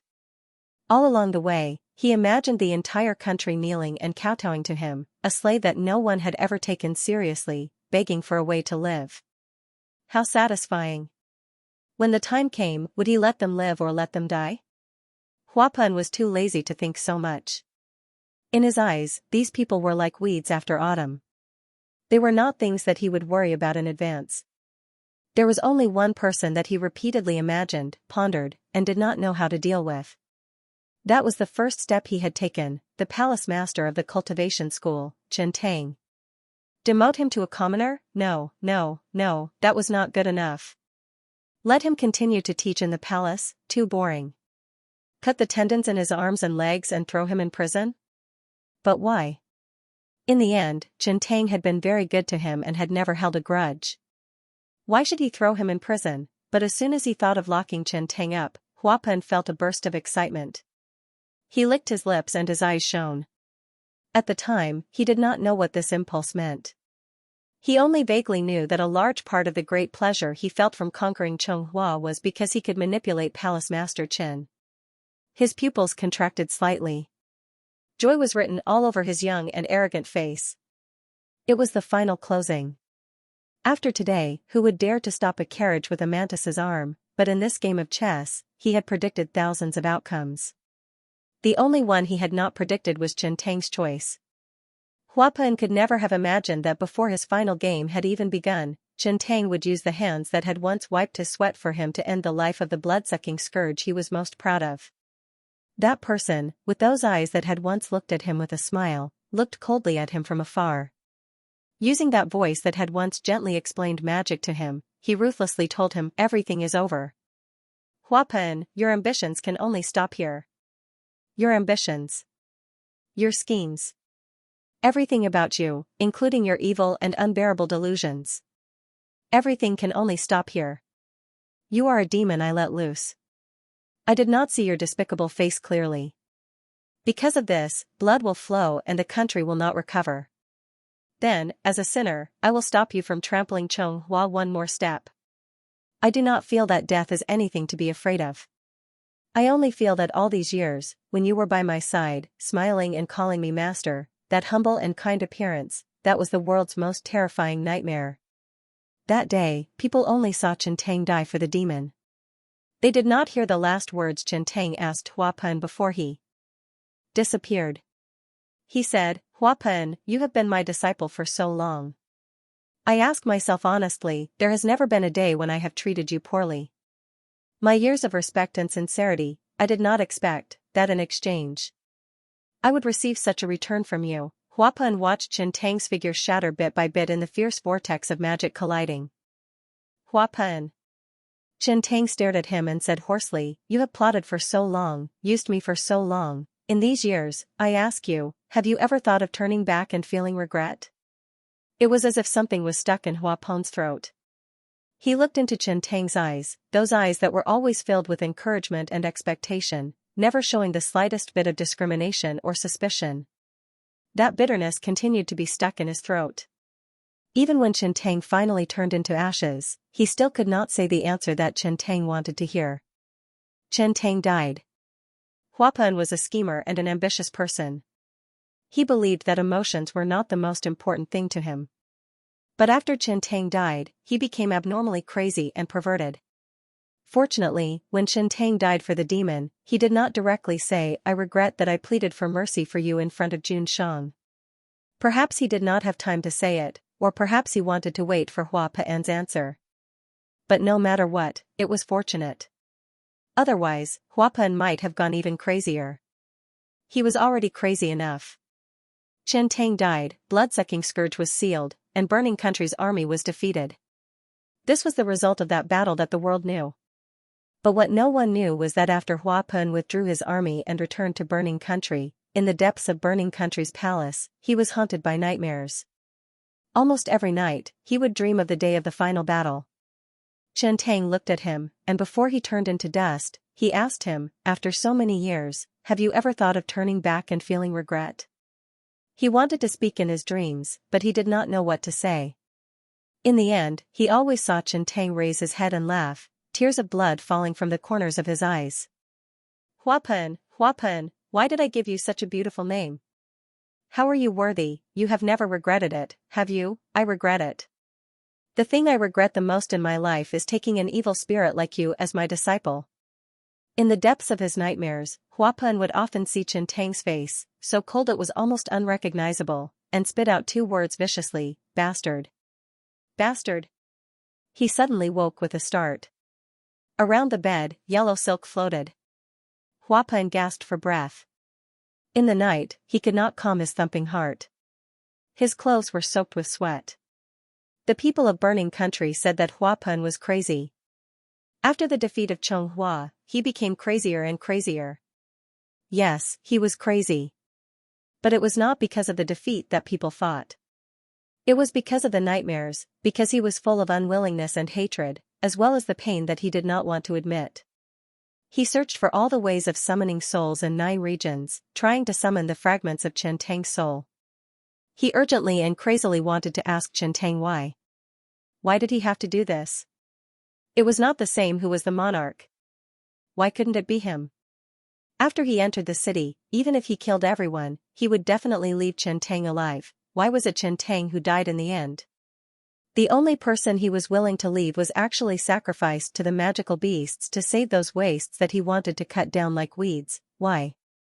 He cast spells over and over again to piece together those broken fragments of Xianxia's soul. Every time he failed, the resentment in his heart became even more intense. He would think that Xianxia was really Xianxua's lackey, destroying his hegemony and destroying his heart. Torturing him like this was his revenge, right? He would not give up. No one could stop what he, Hua Pen, wanted to do. Finally, one day, he found a cousin of Xianxia. The bond of blood made the soul return spell, which had been failing, finally work. Hua Pen injected all of Xianxia's soul into that living body, as if forcibly taking over the body, to summon back Palace Master Chen. In the Great Liao Hall, in the Golden tent, facing the person who had been lost and returned to life, Hua Pen had all kinds of thoughts rushing into his heart, but in the end, what he did was something that he did not expect. He put everything behind him, and all kinds of curses and viciousness stopped in his throat. Finally, his lips trembled slightly, and he leaned over and kissed her. Chen Tang, aristocratic palace master, gentleman's wisdom, a loyal minister who swore loyalty to Chonghua, didn't he become a living corpse that he had created? What had Chonghua done for their hero? They couldn't even protect the peace of Chen Tang's soul after death. How useless. He, Hua Pen, was the most inviolable overlord of the 9 provinces. With this kiss, he suddenly felt enlightened, as if he had found the best way to amuse himself. This seemed like a joke. Creating a puppet, summoning a soul into a body, spending so much effort to bring back a dead person, all for one night of pleasure, but that night, he was like a thirsty traveler drinking sweet spring water, fiercely devouring the man he had brought back from the Yama palace into his stomach, swallowing and chewing on the bones. Chen Tang returned to his side in the form of a living corpse. At this moment, Hua Pen suddenly didn't want to ask why Chen Tang had to sacrifice himself for the devil, why he had to die to save the country. None of this was important. It was all in the past. At this moment, he felt incomparably calm, as if Chen Tang's life was something he had always desired, but he had only realized it today. He was satisfied. But in the end, he was the only one who was satisfied. Chen Tang, who had been forcibly brought back from the underworld, lived a very painful life. He faced the karma he had caused all day long. He was trapped in a cage, trapped in a body that didn't belong to him. A soul that should have fallen into the underworld was forced to stay in the human world, suffering the torment of being alive. What was even more frightening was that he didn't know when this kind of life would end. After Hua Pen saved him, he seemed to have temporarily lost interest in conquering the underworld. Instead, he urgently studied the art of immortality. It seemed that he wanted to continue this kind of life for 100 or 200 years. Hua Pen never gave him the chance to die again. There was something even more absurd. Because of his previous death, Hua Pen's heart became even more crazy and dark. This devil seemed to think that Chen Tang was too concerned about the life and death of unrelated people, which was why he had sacrificed himself for the devil. In order to make Chen Tang no longer care about other people, he studied all kinds of strange techniques to cut off Chen Tang's connection with the outside world one by one. Potions to forget one's family, curses to cut off one's longing, and all kinds of other methods were used. Hua Pen even discovered a kind of strange method that could cut off the fate of mortals, whether it was marriage, family, or friendship. Only by severing all of Chen Tang's fate and making this person's life owner lonely could he be at ease. Only then could he be sure that Chen Tang would not sacrifice his life for someone else. But perhaps because her conscience had not disappeared, or perhaps because she was shaken by Chen Tang's stubbornness, the holy maiden and high priest responsible for looking after Chen Tang in Liao Palace was moved. This holy maiden was Su Yuro. Su Yuro, because of her ability and status, was one of the few people who could get close to Chen Tang. In these years, she watched Chen Tang struggle against these evil techniques, enduring the pain of defying the heavens, living a life worse than death. While feeling his determination, she also felt more and more unbearable. Finally, one day, she made up her mind. Taking advantage of Hua Pen's expedition due to the war in the northwest, she rescued Chen Tang from the palace. The two of them went through many dangers and finally escaped from Liao country. In truth, she was not completely selfless in helping him. At the time, Su Yuro had already fallen in love with Chen Tang and wanted to marry him. But Chen Tang's marriage had already been cut off by Hua Pen. No matter how sincerely Su Yuro treated him, in the end, it was all in vain. Even more seriously, because Chen Tang had been tortured by Hua Pen in every possible way and had been afflicted with evil techniques, his memories became more and more chaotic, and his pain became more and more intense. Seeing him gasping for breath like this, Su Yuro was filled with grief. In the end, she made a decision. When she left the palace, she stole one of Liao Palace's most precious treasures. That was the divine tool that Hua Pen had found in the Chen Tang clan, the reversal stone. It was said that this reversal stone had the ability to change the past, but the Chen Tang clan had only ever looked after it and never used it. Hua Pen had tried several times to obtain the method to awaken the reversal stone from Chen Tang, but he had never succeeded. But no matter what, this stone contained a large amount of power that could defy the heavens and change fate. As a result, she used it as the eye of a formation and used a technique to seal all of Chen Tang's memories and curse, giving him a new life. From then on, there was no longer a Chen Gong master in this world. The one who woke up from the sickbed was Jiang Fuli. The price of using the reversal stone was too great. Su Yuro had suffered a backlash. Half of her devastatingly beautiful face had been eaten away. Half of her face was still beautiful, while the other half was like a demon. From then on, she could only rely on a white veil to cover her face. As for the reversal stone, she had secretly embedded it in Jiang Fuli's left eye. Because of its properties, it would absorb the spirit of heaven and earth at night and enter a temporary state of rest. This was also the reason why Jiang Fuli's left eye could not see clearly at night. After this, Su Yuro and Jiang Fuli traveled together. Originally, they thought that their days could pass peacefully like this, but gradually, Su Yuro discovered that the imprint that Hua Pen had left on Chen Tang's body was truly terrifying. For example, Jiang Fuli, who had been suppressed by the reversal stone, could not remember anything. However, he would suddenly ask her, "Did I once have a very obedient little disciple?" One day, when the spring sun was warm and the peach blossoms were just beginning to bloom, he sat by the window and silently copied a book. She was curious and asked, "What are you writing?" Jiang Fuli was indifferent and did not have any emotions. This was his state after being suppressed by the reversal stone. This state often made her feel that he was like a walking corpse. However, this was the only way he could live a more relaxed life. He would not have to sleep all day and suffer unbearable pain. Jiang Fuli said, "I don't know. I suddenly thought of these things and casually wrote it down. It seems to be a good sword move." She moved closer to take a look and was speechless. Broken Water Sword Manual. In the Burning Palace, the monarch, Hua Pen, loved to practice this set of swords when he had nothing to do. As the saying goes, 5 years with a sword that changes the spring and autumn, 10 years with a sword that reverses the vicissitudes of life. This sword can break through water, but it is difficult to break the monarch's heart. The Broken Water Sword was the first set of swords that Chen Tang had taught Hua Pen after he had entered the sect. It was said that Chen Tang had specially written it according to the strengths and weaknesses of Hua Pen's movements. In the past, when Hua Pen talked about the past, there was always a hint of pride between his brows, but there was also a hint of sadness. For Hua Pen, he had experienced countless powerful swordsmanship later on. The Broken Water Sword was definitely not the strongest move. For Chen Tang, he had created many wonderful techniques in his life. The Broken Water Sword was even less of a creation. But now, Jiang Fuli had forgotten everything, but he could still calmly write this set of swords in front of the small window. Su Yuro saw this and did not know what to feel. Jiang Fuli raised his head. "What's wrong? Do you know the origin of this sword's manual?" She lowered her eyes in panic. "Nothing. I don't know." The two of them concealed their identities and hid in the forest like this for many years. Hua Pen used to study the forbidden technique of immortality in the Burning Palace and gave Jiang Fuli and Su Yuro the forbidden medicine. Su Yuro wanted to let Jiang Fuli recuperate and was afraid of being chased by Hua Pen, so she hid in the barrier deep in the mountain. Gradually, she lost track of time. When she felt that it was about time, she came out of the mountain to ask. She found out that hundreds of years had passed. She was shocked. She knew that Hua Pen's secret technique of immortality was successful.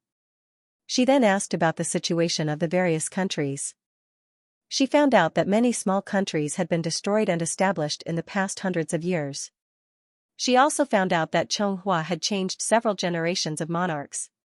When she asked about the burning country, she found out that Hua Pen, the monarch of the country, was too eager to learn the technique of immortality. He practiced witchcraft and made too many enemies. In the end, he overreached himself and died after being assassinated. Today, the burning country had changed several monarchs. However, their monarchs were just puppets. The real ruler was actually the burning country's imperial advisor who was hiding behind the scenes. After she heard this, she could not help but feel relieved. She knew that she and Jiang Fuli could finally return to the secular world without worrying about being tracked by Hua Pen. But she was still a little afraid. She felt that the mysterious imperial advisor seemed to be vaguely familiar and ominous. Her uneasiness was confirmed a few years later. She and Jiang Fuli lived in seclusion for hundreds of years. They lived in seclusion and focused on medicine. After they came out of the mountain, they traveled to the north and south. They were familiar with the current world and saved many innocent people from the war. Once, they passed by a small village in the Lichun country and encountered a massacre by the cultivators of the burning country. Jiang Fuli saved a pair of orphans. The older one held his younger brother and kept kowtowing to Jiang Fuli, who was wearing a mask. He begged Jiang Fuli to take him away. Jiang Fuli was a person whose emotions were sealed. Normally, he would not be moved. But that day, he stared at the young man who was kneeling in front of him and begging. He did something that Suyuro did not expect. He gave a copy of the Broken Water Sword Manual to the young man. "I don't have any use for this sword manual. It's too weak. But if you study it carefully, you may be able to understand some of your own swordsmanship. It's enough to protect yourself." After they went back, Suyuro asked him why he did that. Jiang Fuli casually crushed the powder and said, "I don't know. I just feel that the way he knelt in front of me and begged me seems to be familiar." Suyuro was shocked. "Yes, there was a person who knelt in front of you like that. Hundreds of years ago, in Chonghua Academy, there was an ambitious young servant who knelt in front of you and begged you to save his life and let him live." Suyuro did not say these words. She looked up at the gray sky. It was the rainy season. There were flashes of lightning behind the thick clouds. She knew that a storm was coming again. The burning country suddenly started to hunt them down. A few years after Jiang Fuli gave the young man the water-breaking sword manual, the assassins of the burning country suddenly launched a surprise attack. They fled in panic and escaped several times. After the most dangerous chase, Suyuro lost the last trace of fluke. They could no longer act casually in these small countries. They must attach themselves to a strong enough country. She took Jiang Fuli back to Chonghua. 100 years later, the Chonghua had changed. No one knew Jiang Fuli's identity. Even Jiang Fuli himself did not know. They seemed to have settled down. But Suyuro was still worried about the burning country suddenly hunting them down. She always felt that Hua Pen's eagle-like eyes were looking at her. But how could it be? Hua Pen was clearly dead. And even if he was not dead, why did he suddenly target Jiang Fuli, who was hiding her identity? Her intuition made her more cautious. She wanted to probe further and to let them settle down more normally in Chonghua. A few months later, she and Jiang Fuli had a big wedding. In fact, it was just a formality. Jiang Fuli had cut off all ties with the mortal world. No one could marry him. But the news spread. On the day of the wedding, she deliberately showed the half of her face that was not destroyed. It was really a beautiful face with a beautiful mole. Everyone who saw it was shocked. Then, she quietly waited for the burning country to make a move. The most chilling result came after a period of time. The state preceptor of the burning country suddenly began to search for women who looked like her. He invited them to the palace to be the holy maiden. Then, he disguised all these women as newlyweds and killed them cruelly. The young man who Jiang Fuli gave the sword manual was also unfortunately involved. In the end, he turned into the sword demon and came to Chonghua to make trouble. Everything was too crazy. In the eyes of others, it seemed that the state preceptor of the burning country liked this peerless holy maiden. Because of her betrayal, he married all the women in the world who looked like her and killed them all to show his disdain. Even the sword demon Xianxia thought so. They thought that she was a femme fatale. She must have been born with a beautiful face. That was why the state preceptor was so crazy. Only Suyuro knew that it was not true. She finally understood that Hua Pen did not die at all. He was probably seriously injured when he was assassinated. In order to avoid revenge, he had to say that he was dead. Perhaps Hua Pen had been hiding in the burning palace all these years. With the identity of the state preceptor, he controlled the power of the burning country behind the scenes for hundreds of years. Jiang Fuli's identity had been exposed because he had taught Li Qingqian the broken water swordsmanship. Li Qingqian had spent several years learning the first two moves of the swordsmanship, which had caught the attention of Hua Pen, who had been searching for Chen Tang's whereabouts. Thus, he had followed the clues and locked onto Jiang Fuli.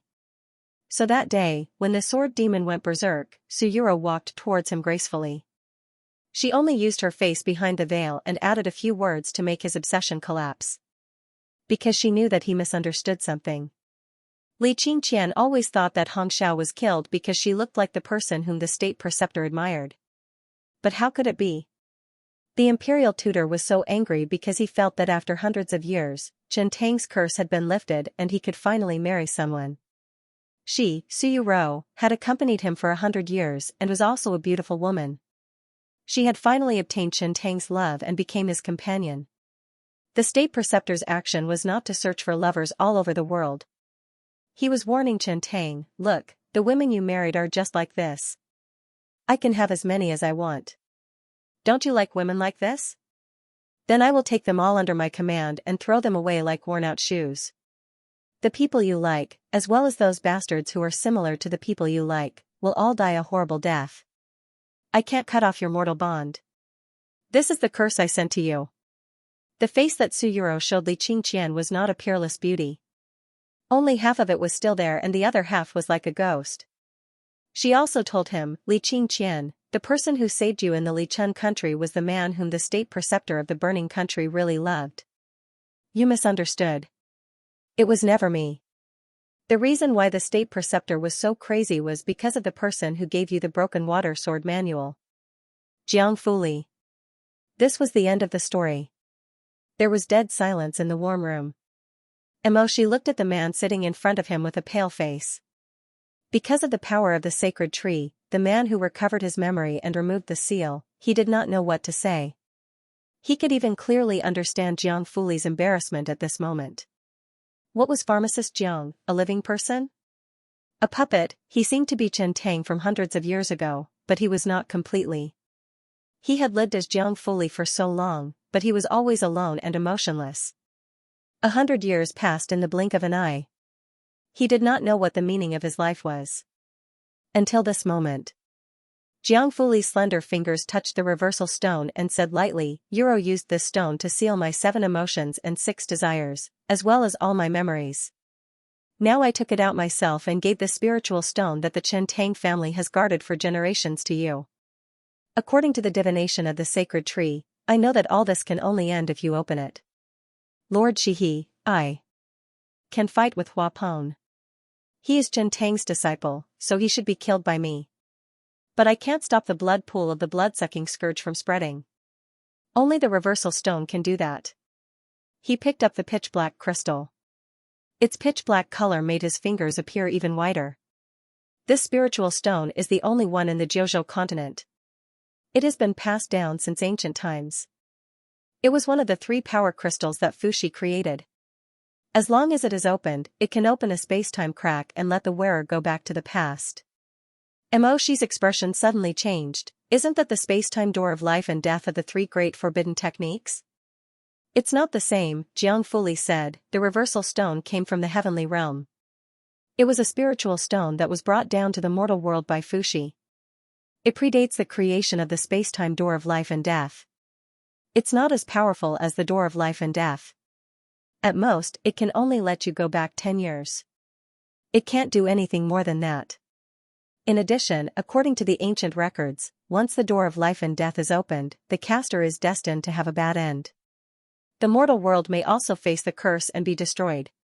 But the reversal stone is different. How is it different? It doesn't have a curse. Most of the records about it are blurred because of the ancient times. The old records of the Chen Tang family once said that it can reflect the soul and see the heart of the ruler. It also said that it doesn't hurt the mortal world, its fate is already decided. However, no one dared to be certain of the meaning of these words. The Chen Tang family only knows that it can't be used at will. It must be divine to ask the heavens and obtain the divination before it can be handed to that person. Otherwise, the consequences of it are even more terrible than the real door of life and death. The candles in the warm room flickered noiselessly. Moths flew toward the lone lamp, making crackling noises. Emoshi looked at the crystal silently. Jiang Fuli handed the stone to him. The divination says that I should give it to you. You should open it and go back to the day when Gumeng was sent back to Xianxia as a peace gift. Go back to the Darling River, before the Murong Lian went to find him. His heart suddenly beat faster and blood rushed to his head. She already knew that before Gumeng returned to the city, he hadn't completely lost his memory. It was the ruler who sent the Murong Lian to take away the soul box of blood-sucking scourge's power that Gumeng had made. Then, the Murong Lian was ordered to destroy all of his consciousness. In other words, if he went back to that day, before the Murong Lian came to find him, he could? He suddenly looked up and met Jiang Fuli's eyes. Jiang Fuli nodded and said, as long as you completely destroy the source of blood-sucking scourge's power at that time, blood-sucking scourge won't be able to be reborn now. If it goes well, many people's fates may change from that moment on. You may be able to keep Gumeng's consciousness and immediately redress his name. Murong Chui may not have to die, and Huapen may not be able to successfully awaken his loyal servant. After a pause, Jiang Fuli said, I can't guarantee that these changes will be good. The reversal stone can only last for about 2 hours. When you come back, the situation in front of you should have changed. Only you, who has the reversal stone, can remember the past. As for the others, you will see a different ending. You may see a Yu Chenqing with a completely different temperament. Murong Chen may wake up and not be forced to abdicate. He may still be the king of this state. You may find that I am in a completely different state. The changes you made in the past may lead to a completely different Xianxia. But, Lord Shihe. Jiang Fuli looked out at the blood-soaked ground and the smoke-covered sky. I'm afraid there won't be an ending worse than this. He said, since the Divine Wood divination says so, let's take a gamble. Use the reversal stone to go back to the past. At the same time, I will go to Liao Kingdom's camp and find Huapen. I won't let him have the energy to stop you during this time. After he finished speaking, he took out a high-quality silk pouch and put the reversal stone into it. He tied it to Emoshi's waist. There is only one piece of this stone. We only have one chance. There are no precedents.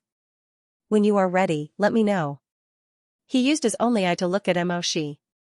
The latter, on the other hand, was overwhelmed with emotions.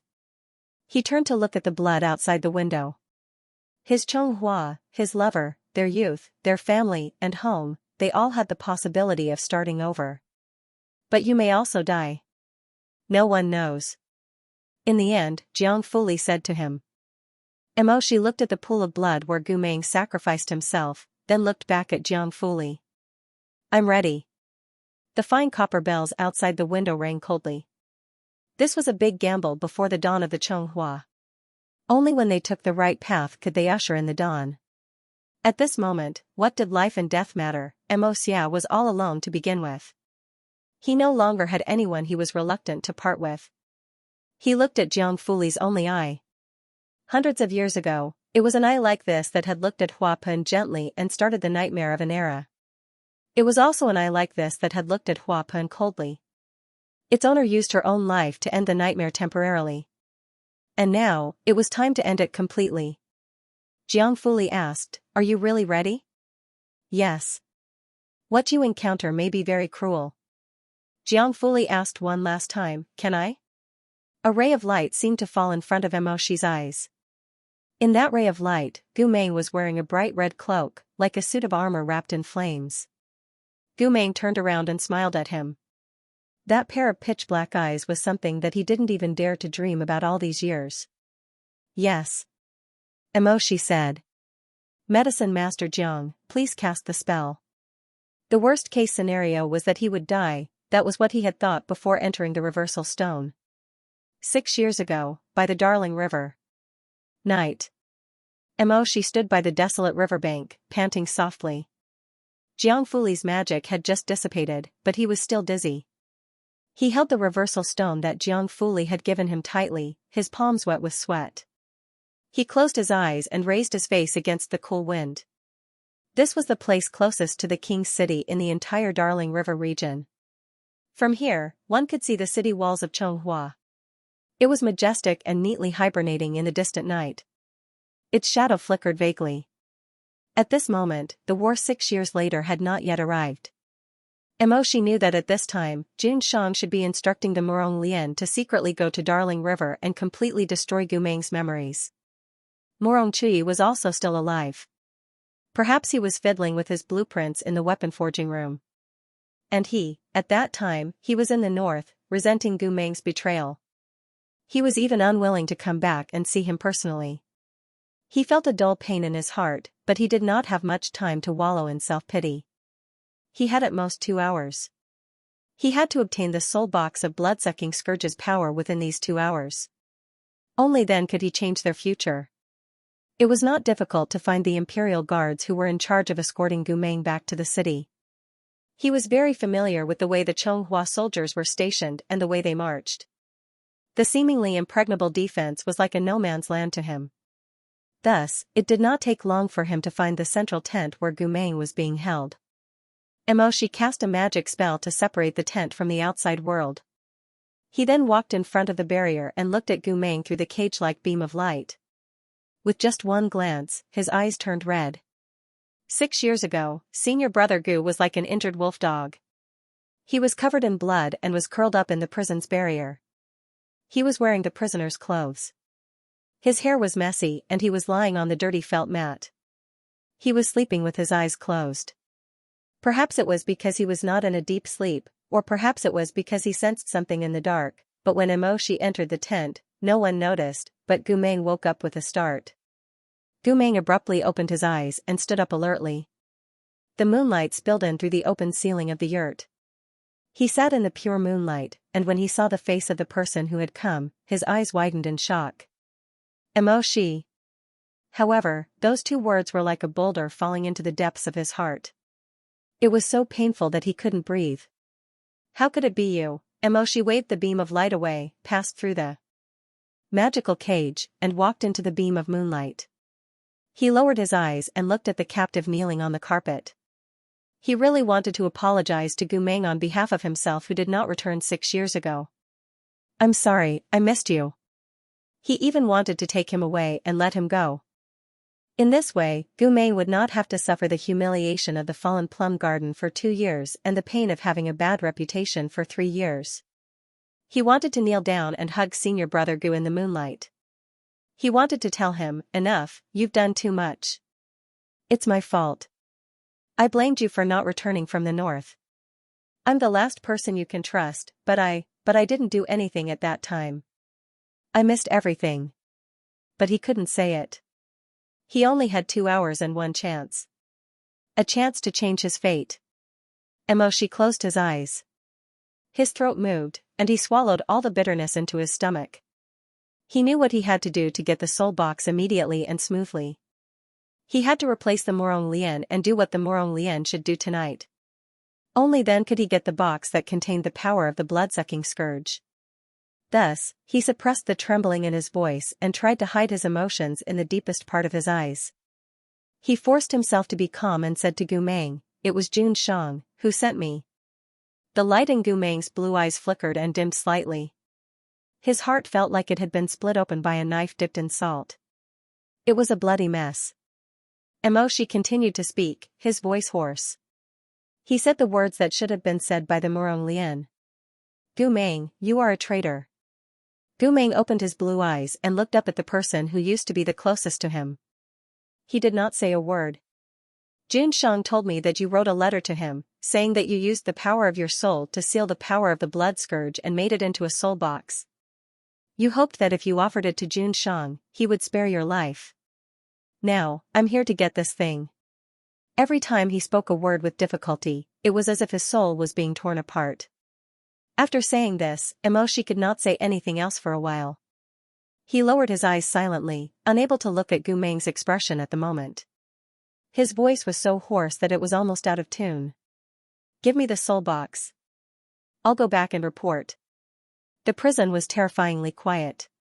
One could even hear the whistling of the wind outside and the footsteps of the soldiers walking back and forth. After a long time, Gu Meng did not hand over the soul box. Instead, he said, "Junior Mo. I didn't think that the person who came would be you. I thought that you wouldn't want to see me again. I thought that you would stay in the north and not come back. I didn't think that you Gu Meng did not continue speaking. But these words were like needles, piercing Emoshi's heart. He had to use all his strength to not collapse at this moment. Gu Meng sighed and said, "Forget it. Whatever Xianxia said, I don't want to argue anymore. He's right. I am indeed a traitor. It's just Junior Mo." He suddenly laughed softly. "If Senior Mo asks you to do me one last favor on account of our friendship over the past 10 years or so, would you be willing?"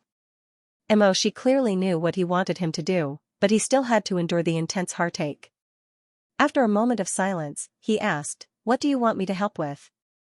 "I can't say too much to you," Gu Meng said softly. "Some secrets are best kept in my heart alone. If a second person knows too clearly, it will implicate the second person and cause them to be greatly threatened.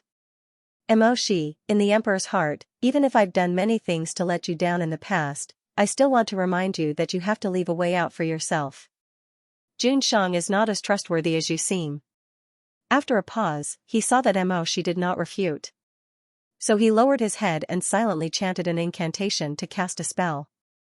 In the end, the box that was later sealed by the Murong Chen and hidden in the golden platform appeared in Gu Meng's palm. "This is the soul box that Xianxia wants you to retrieve." Emoshi knew that according to what the Murong Lian had said, Gu Meng would ask him to give this soul box to Xianxia, but there was also a key to open the box.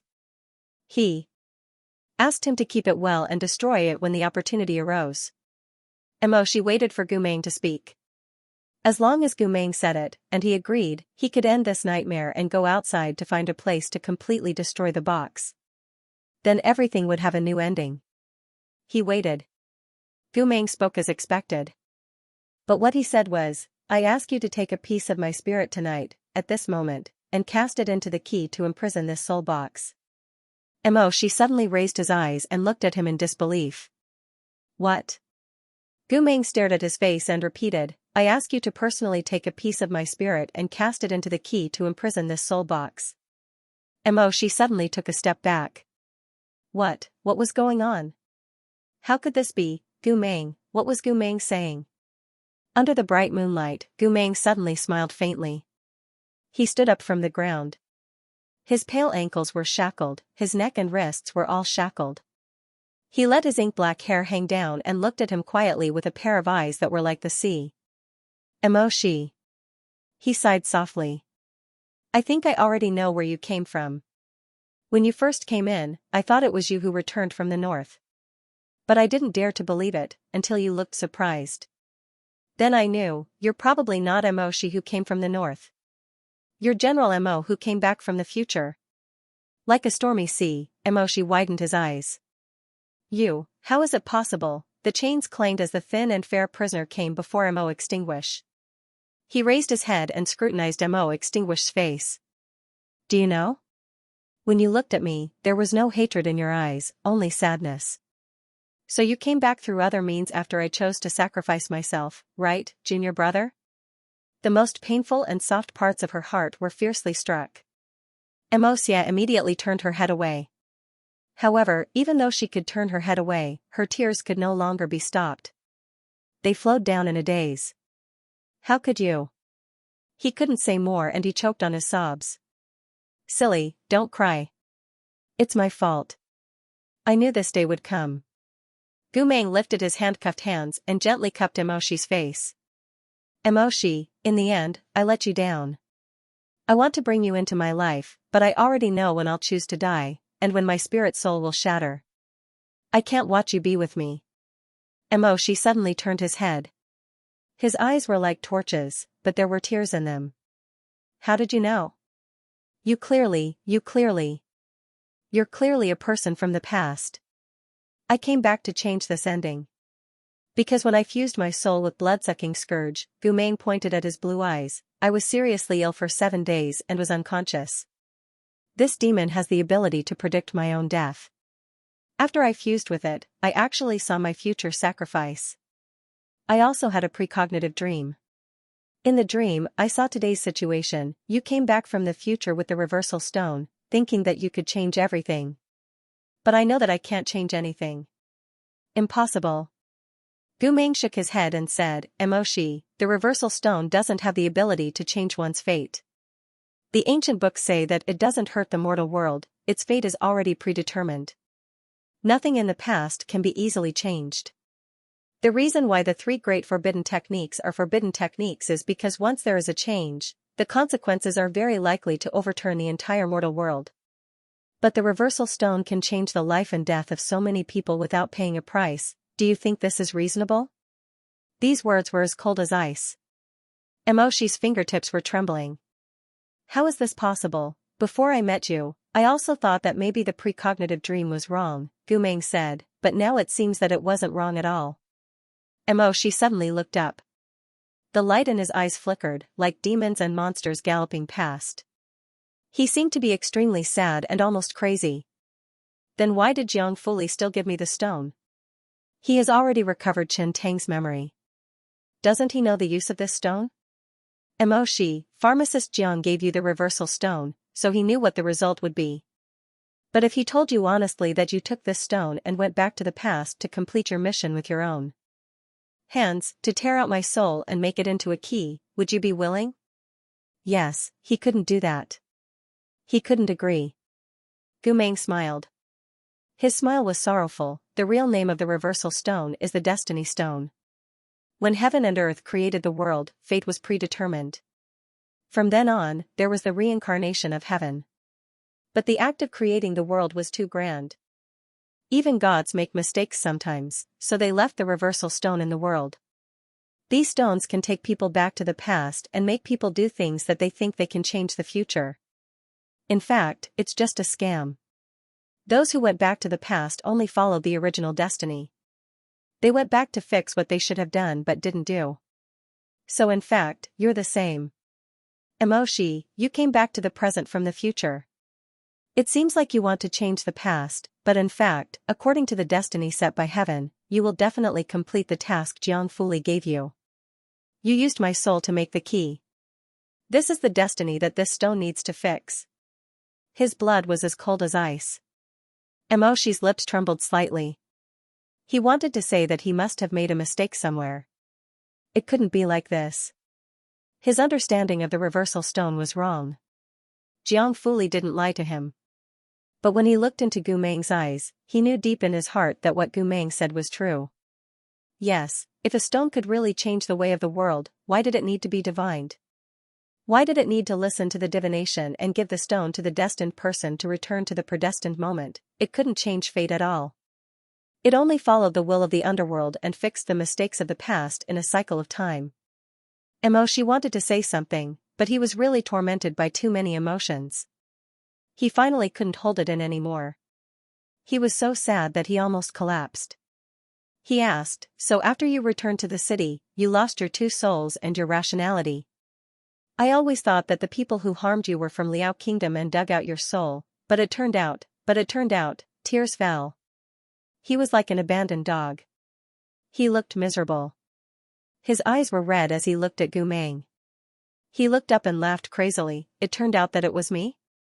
Gu Meng closed his eyes. This is my destiny? Tonight, Moron Lian will come to look for you. During our time, he once said that he saw you covered in blood and on the verge of death.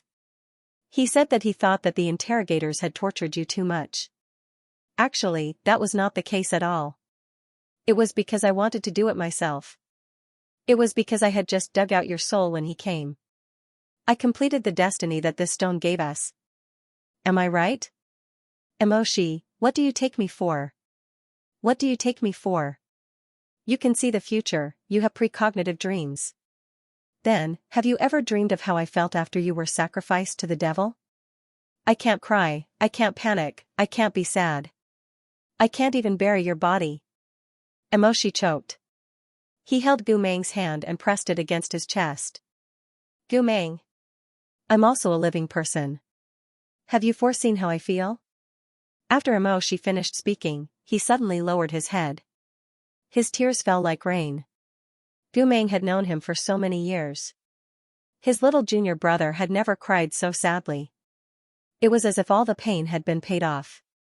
Gu Meng had mixed feelings. He didn't know how to cross the chasm of fate and erase all the pain. In the end, they couldn't change all of this. If possible, he also hoped that it wasn't Emoshi.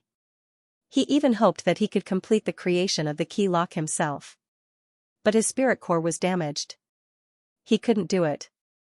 He could only walk over and hug Emoshi. 6 years later, after returning from the battlefield, he had already lost his brother Gumeng. He hugged him.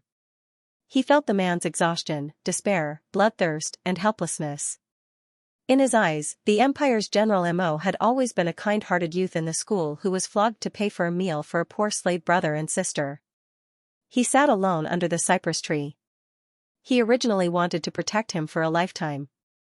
But in the end, he, Gumeng, had protected everyone in the world except for him. Senior brother. After a while, he heard Emoshi's voice. It wasn't as intense as before, but it was much more depressed than before. It was as if a fire had reached its limit and suddenly died out. Emoshi said with a hollow voice, I came back, not to complete the destiny and hurt you. I know. I've already lost you in the future. Emoshi suddenly choked with sobs. His tall body bent down and hung low. He was like the helpless youth who had been stripped of all his support in the past. He almost whispered, I don't want to lose you in the past again, I know, Emoshi. I'm sorry, why did it have to be me? Gumeng listened to his beast-like sobs and his tears fell. He hugged his junior brother Emo tightly. His tears silently soaked Emoshi's clothes. Why did fate choose Emoshi? In fact, both of them were very clear. Because the person Gumeng trusted the most was Emoshi. Because the only person who could listen to Gumeng and complete the final cruel task was Emoshi. Because if they didn't have the key, Jun Shang would have obtained the power of the blood-sucking scourge soon after the soul box was handed over to him. Jiuzhou would have fallen into chaos within 3 to 5 years. Because in this world, the person who understood Gumeng the most and was most similar to Gumeng was Emoshi. Gumeng once said that some things had to be done and some sacrifices had to be made. When fate found you, you didn't want to be a coward. You were destined to face it. Everyone had their own path to take. And now, this was the path they had to take. The final journey. Resentment, unwillingness, and pain were no match for the clarity engraved in their bones. From the beginning, they had joined the army and become commanders. They could no longer escape their responsibilities. Commander Gu was Commander Gu, not a traitor. Commander Mo was also not a coward. As a commander, there was no such thing as being all-powerful or showing off. There was only the weight placed in front of them. Even if they were in pain, they would still carry it. This was a commander. Do as the reversal stone says, Emoshi, Gumeng finally said softly, I know that the place you came from is already a sea of blood. But I believe that it is not the end. If the mortal world was destroyed here, why would the stone bring you back here to complete the repair of the past? He paused and comforted him, just like when they had rushed to the battlefield together. He knew that the future was unpredictable, but he still comforted and encouraged him. Wherever Commander Gu was, there would be fire and light. It would make people feel that this was not the end. There will be a turning point. Emoshi's gaze was unfocused as he murmured softly, but in that turning point, will you still be there? Gumeng was silent. He said hoarsely, have you seen it before? Gumeng let go of Emoshi's hand. He stood in front of Emoshi and said seriously and solemnly, there is a dream that I have had many times. But just like how I couldn't be sure that the dream was a precognitive dream before I saw you today, I can't be sure that the dream I have repeatedly had is a precognitive dream, or because I miss you too much. At this point, Gumeng took a deep breath. With all his might, it was as if he wanted to give all the love and light he had in his life to Mok, to cover his scarred heart. His blue eyes shone with a moist and gentle light. He said, I dreamed that after the war, it rained and I found you in the rain. Maybe it was because of the faint hope. Or maybe it was because he craved some comfort. Emoshi looked into those blue eyes and asked, what happened after that? After that, I told you to go home. Emoshi's lips trembled and his eyes were moist. He lowered his eyes silently and blinked gently. After that, the rain stopped and we went home. This was the best dream. Like him, he didn't dare to believe that it was a precognitive dream. Gumeng had clearly sacrificed himself in the future. But even so, he still had some courage in his heart, he loved him so much. As long as there was a spark of hope, he was willing to set the prairie ablaze. Mo, she asked longingly, sorrowfully, and pleadingly at the same time, what happened in the end? In the end, you and I were always together. Gu Meng's thin face revealed a warm smile. He raised his hand and intertwined his fingers with Mo Shi's. As long as we don't reach the end, there is hope for everything. After I sacrificed myself, didn't you also not expect that I could still talk to you like this and hold your hand? Mo Shi, no matter what the result is, you never admit defeat. I am the same. I know that you also pity all living beings and put the country first. We have always been on the same path. So, follow the instructions of the reversal stone. As he spoke, he tiptoed and gently kissed Mo Shi's lips. Whether we live or die, I will always love you and be proud of you. The remnant of the filth. Splitting his soul to make a key. It was like a nightmare floating in purgatory. Mo Shi didn't even know how all of this had happened. It was like he was already dead. He seemed to see his soul floating to the top of the tent, looking down at the two people in the tent. He saw everything that he had done. He saw Gu Meng's blood flowing out from the wound in his chest when his soul was taken away. And the youth whose soul was split kept telling him, it's okay, it's okay. Many years ago, senior brother Gu had smiled and told him in front of the bonfire that he hoped for peace in the Jiuzhou, and that everyone would be fair. He was willing to go through water and tread on fire for this. Now that he thought about it, it was like a curse. The key finally condensed into the shape of a sapphire thumb ring. Mo Shi held it and trembled as he handed it to Gu Meng. Then he used all the healing techniques he knew to heal Gu Meng's scars and wipe away the mottled bloodstains. Tears rolled down like pearls from a broken necklace, drop by drop, and finally mixed with the blood. Gu Meng couldn't stop coughing. He should have fainted from the pain of having his soul split open, but he tried his best to keep his clear eyes wide open, and stared unblinkingly at Mo Shi's face. He knew that he had lost two of his souls. His last memory and reason would soon crumble. To him, pain was a feeling he had long gotten used to. It was something he had been experiencing since the moment he carried the mission of being a secret agent on his back. He could endure and look at his junior brother Mo for a while longer. He knew that in this life, he was selfless, and that was only for himself. But he had always been selfish towards Mo Shi. He had given all his blood, life, and even his soul to the peaceful world that he longed for. All he had left for Mo Shi was a sad parting. Perhaps it was only at this moment that he, who was about to lose his memories 6 years ago, and Mo Shi, who was about to leave this place 6 years later, could finally have the sincerity and peace that they had dreamed of their entire lives. Mo Shi was still trying his best to heal the scar on his chest. Gu Meng held his hand, and a trace of a smile appeared on his pale face. He said, "Don't waste your energy. Don't worry, I'll be fine. Do you know, Mo Shi, I won't die easily. Do you think Lord Liao Juan hasn't tried to kill me before? Do you think Jun Shang hasn't tried to assassinate me? The reason they didn't kill me wasn't because they said that I had mutated too much and they didn't know what would happen if I died. They had tried long ago, but, all, cough cough, had failed. They knew very well that I fused with blood-sucking scourge. Only when it dies will I die. So." He paused and gasped for breath. "Junior brother, you don't have to heal me anymore. Talk to me for a while. I just want to talk to you for a while. Is that okay?"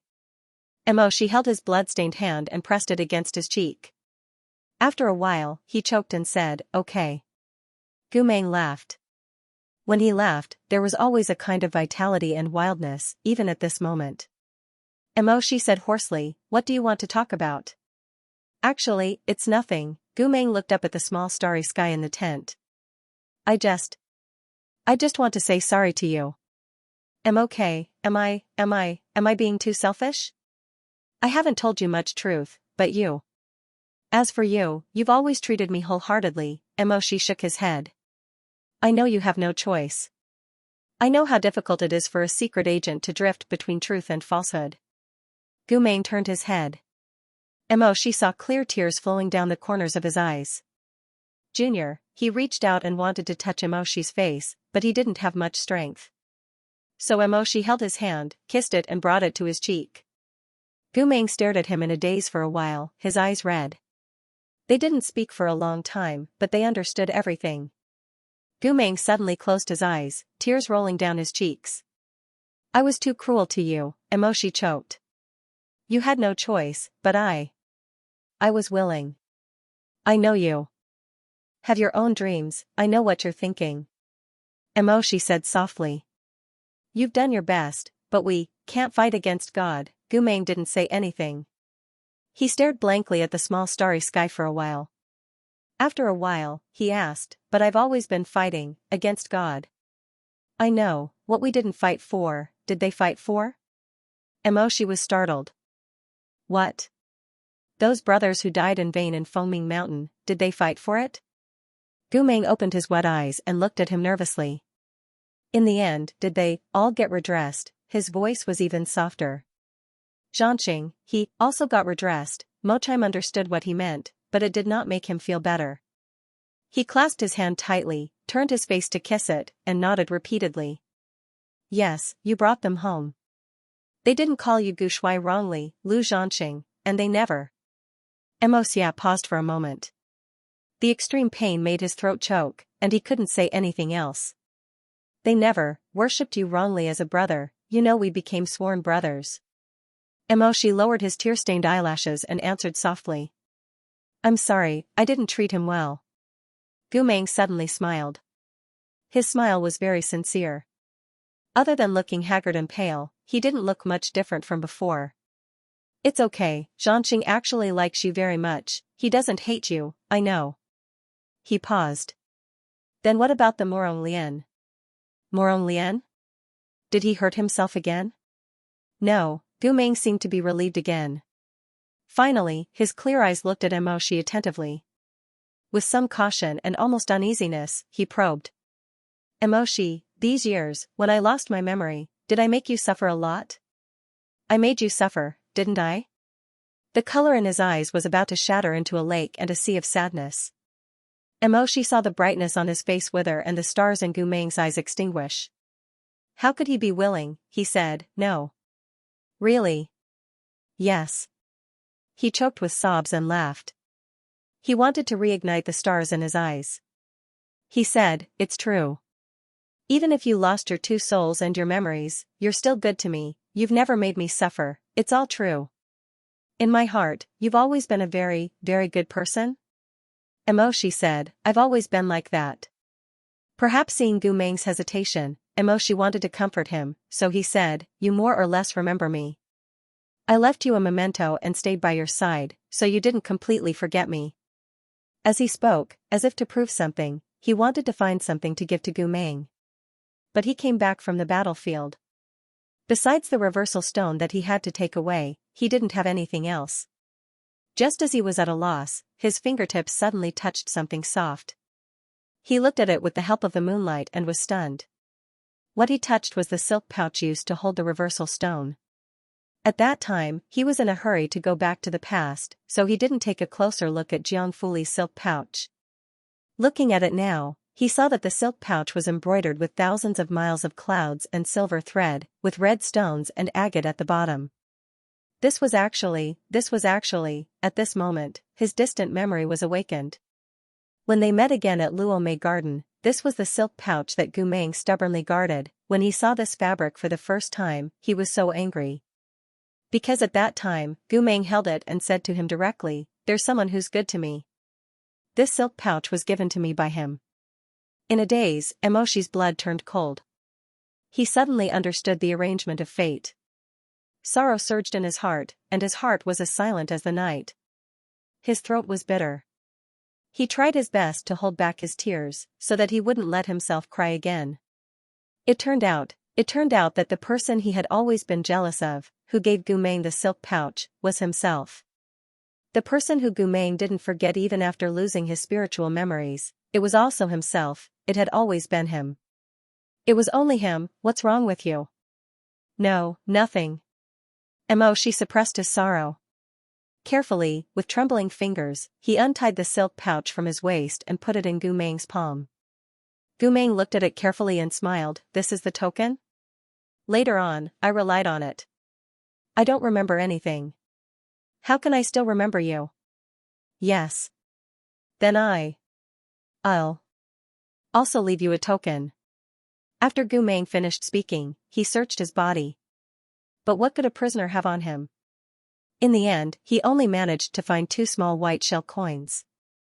Gu Meng activated his weak spiritual power and wrote his name on one of the shell coins. He handed it to Emoshi. Here you are. No matter what you'll face when you go back, I'll be with you. Then, he wanted to write Emoshi's name on the other shell coin. He wanted to keep it for himself. But he quickly remembered that he was about to face the Murong Lian, Murong Chen, and Chong Hua's most severe interrogation. He couldn't carry a shell coin with Emoshi's name on it.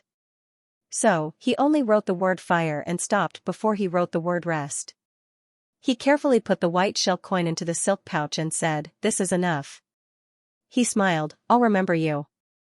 At this point, all of Emoshi's questions about the silk pouch were finally solved. And the waves of sorrow finally pressed down on him.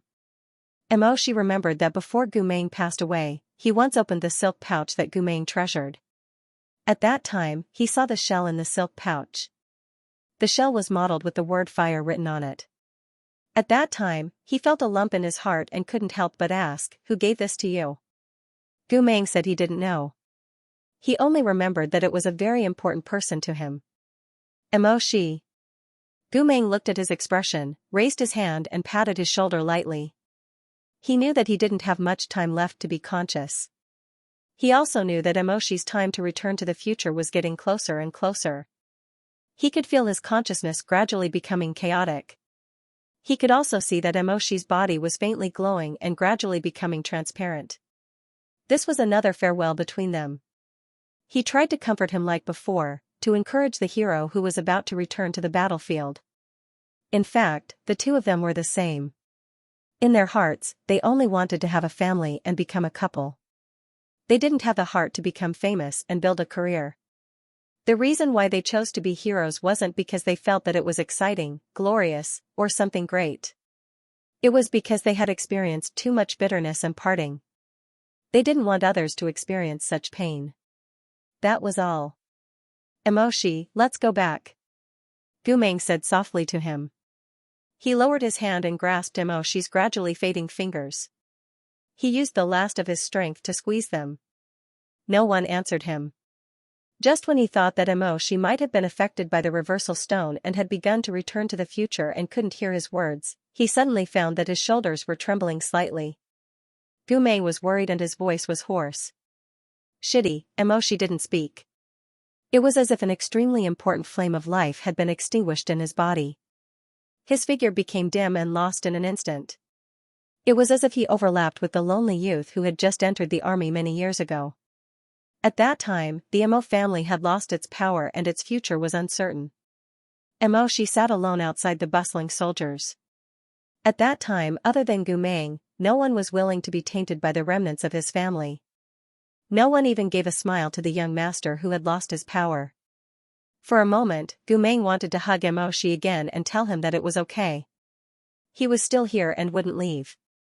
But he soon knew that he no longer had the right to say those words. In the future, Emoshi had already lost his brother Gu Meng. No one could stand shoulder to shoulder with him and fight against the world. They could return together hand in hand. I'm sorry, Emoshi closed his eyes and then shook his head. He wasn't good with words. He was clumsy and honest. Often, he couldn't say anything satisfying.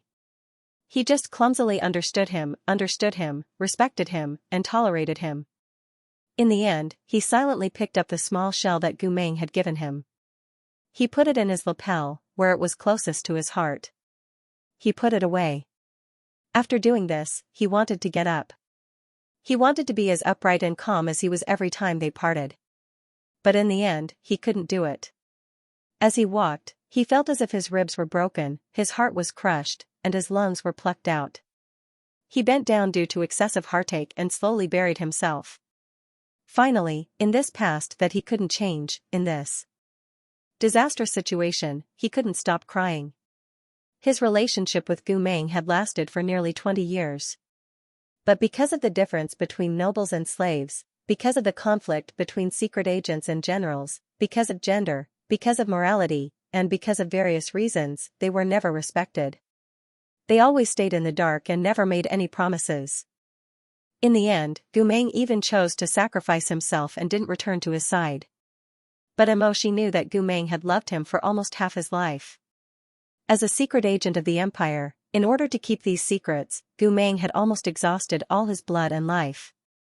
And the remaining warmth, the broken time and the sincerity, he had given it all to Emoshi.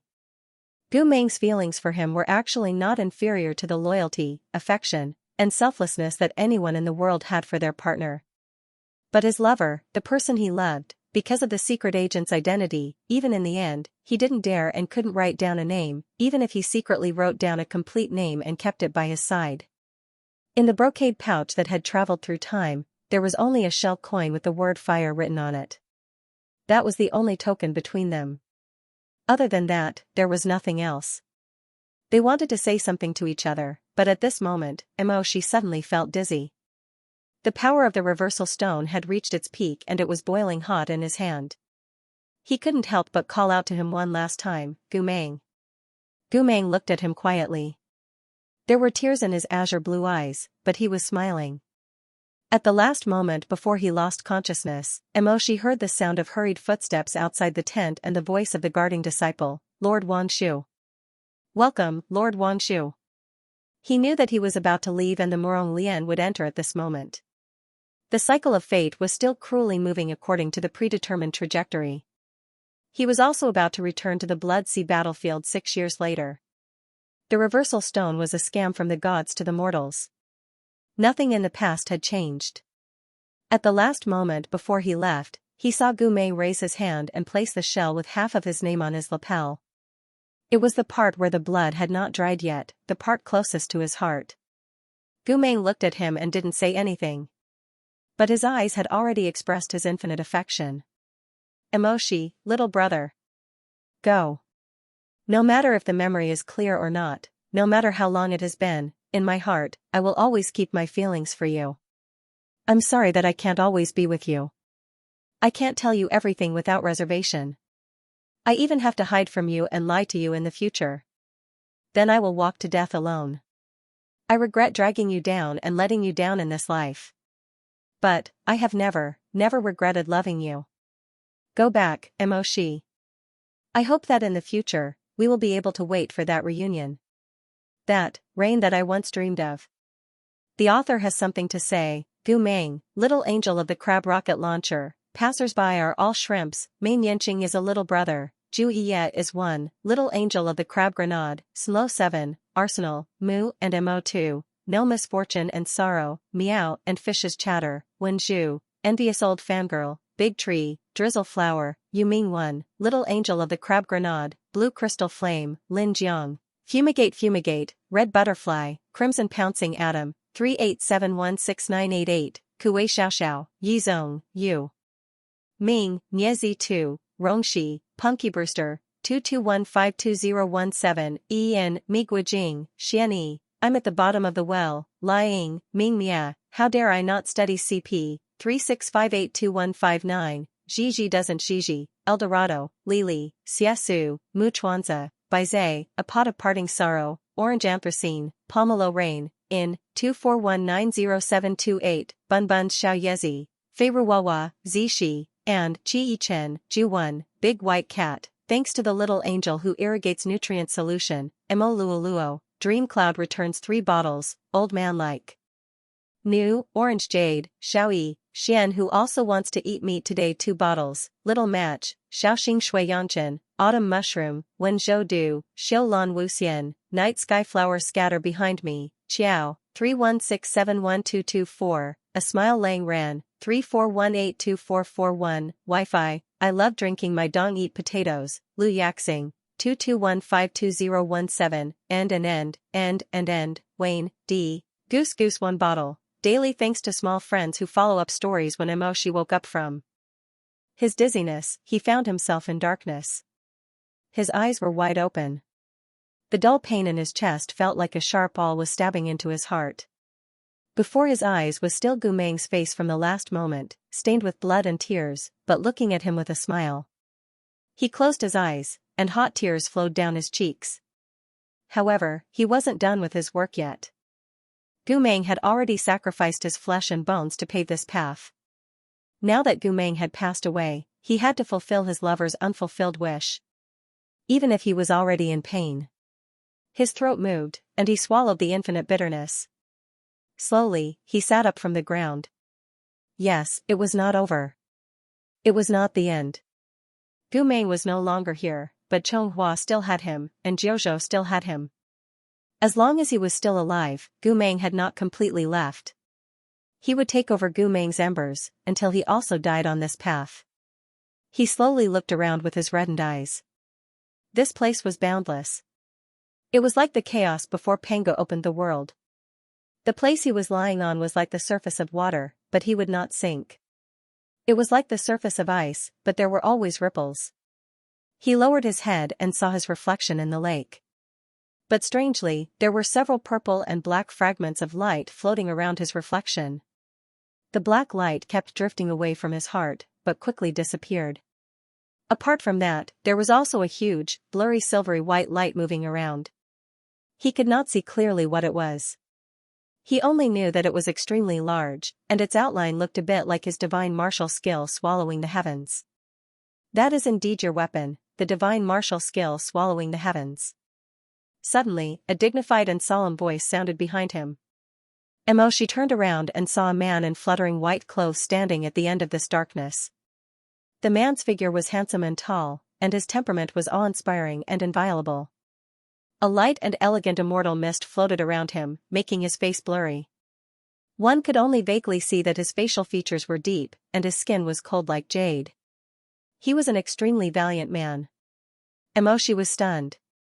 He didn't know how he could see through his thoughts. He could not help but ask, "Who are you?" The man did not answer. Emoshi stood up and walked towards him. However, he realized that no matter how many steps he took, the man would always maintain the distance between them. It was as if he could not get any closer. Emoshi was in a gloomy mood and didn't want to dwell on it. He stopped and asked, "Where is this place?" This time, the man answered, "You are in this reversal stone. The universe within this stone has nothing to do with the 6 realms. It's another world." Emoshi closed his eyes and suppressed the throbbing pain in his forehead. He gritted his teeth and said, "Are you the immortal in charge of this stone? You don't have to ask about my identity. I'm just a strand of the true God's spiritual energy, and I'm guarding this reversal stone.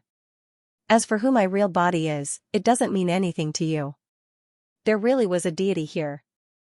However, Emoshi had no respect for the deities after this incident. Therefore, he only said coldly to the deity of the reversal stone, "I have nothing to say to you. Let me go." The deity shook his head and said, "You still can't go out." Emoshi was extremely sad and angry. He said sternly, "What else do you want?" The deity's spiritual energy did not seem to mind his rudeness.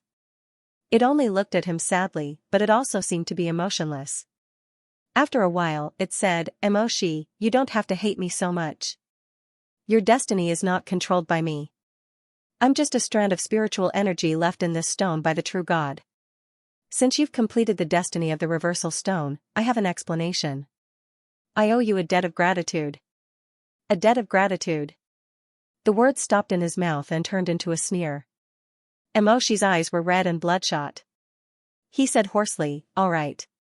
Repay the debt of gratitude and stop all of this. Gu Meng, Lu Zhanxing, and those nameless soldiers that no one remembers. Too many people have died in the past few hundred years." He looked at the deity's shadow and said, "If you were a deity, you would have seen it." "Yes.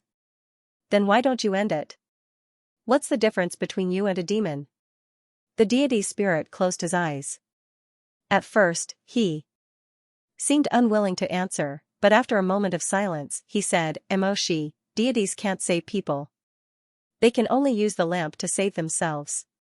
The reason I called you to this reversal stone world is to tell you that everything is about to come to an end. There's only one step left. Huapen has lived in the world for hundreds of years. He merged with the demon and is no longer a living person. I went back to the past to destroy the power of the blood-sucking scourge, but in the end, I was told that the reversal stone did not have such an effect. Tell me, how can we save ourselves? He asked step by step, and the deity listened to every word. In the end, the deity's spirit sighed and said, I know you have resentment and hatred in your heart. I won't persuade you further, but, he paused and said to Emoshi, Huapan is not invincible. His ability is tied to the blood-sucking scourge. I called you here to tell you the way to break the power of his demon beast. Emoshi was silent. He gritted his teeth and held back his endless anger. Okay. Tell me. The way is, the deity said, you need to know what happened in your own past. Emoshi was stunned, my own past? The deity waved his wide sleeves and pointed to the lake that had ripples even though there was no wind. He said, yes. The reversal stone can reflect a person's soul. Your body is like a container that carries all the twists and turns you have suffered in your life, all the love and hate you have received. Here, under your feet, everything can be reflected. Emoshi looked down again. The reflection represented himself. The whale phantom represented his most powerful weapon. But what was the black gas that overflowed from his chest and disappeared in an instant? That is the magic goo that Murongchen planted in your body. When he said this, Emoshi remembered that this should be the magic goo that Mengze tried to remove.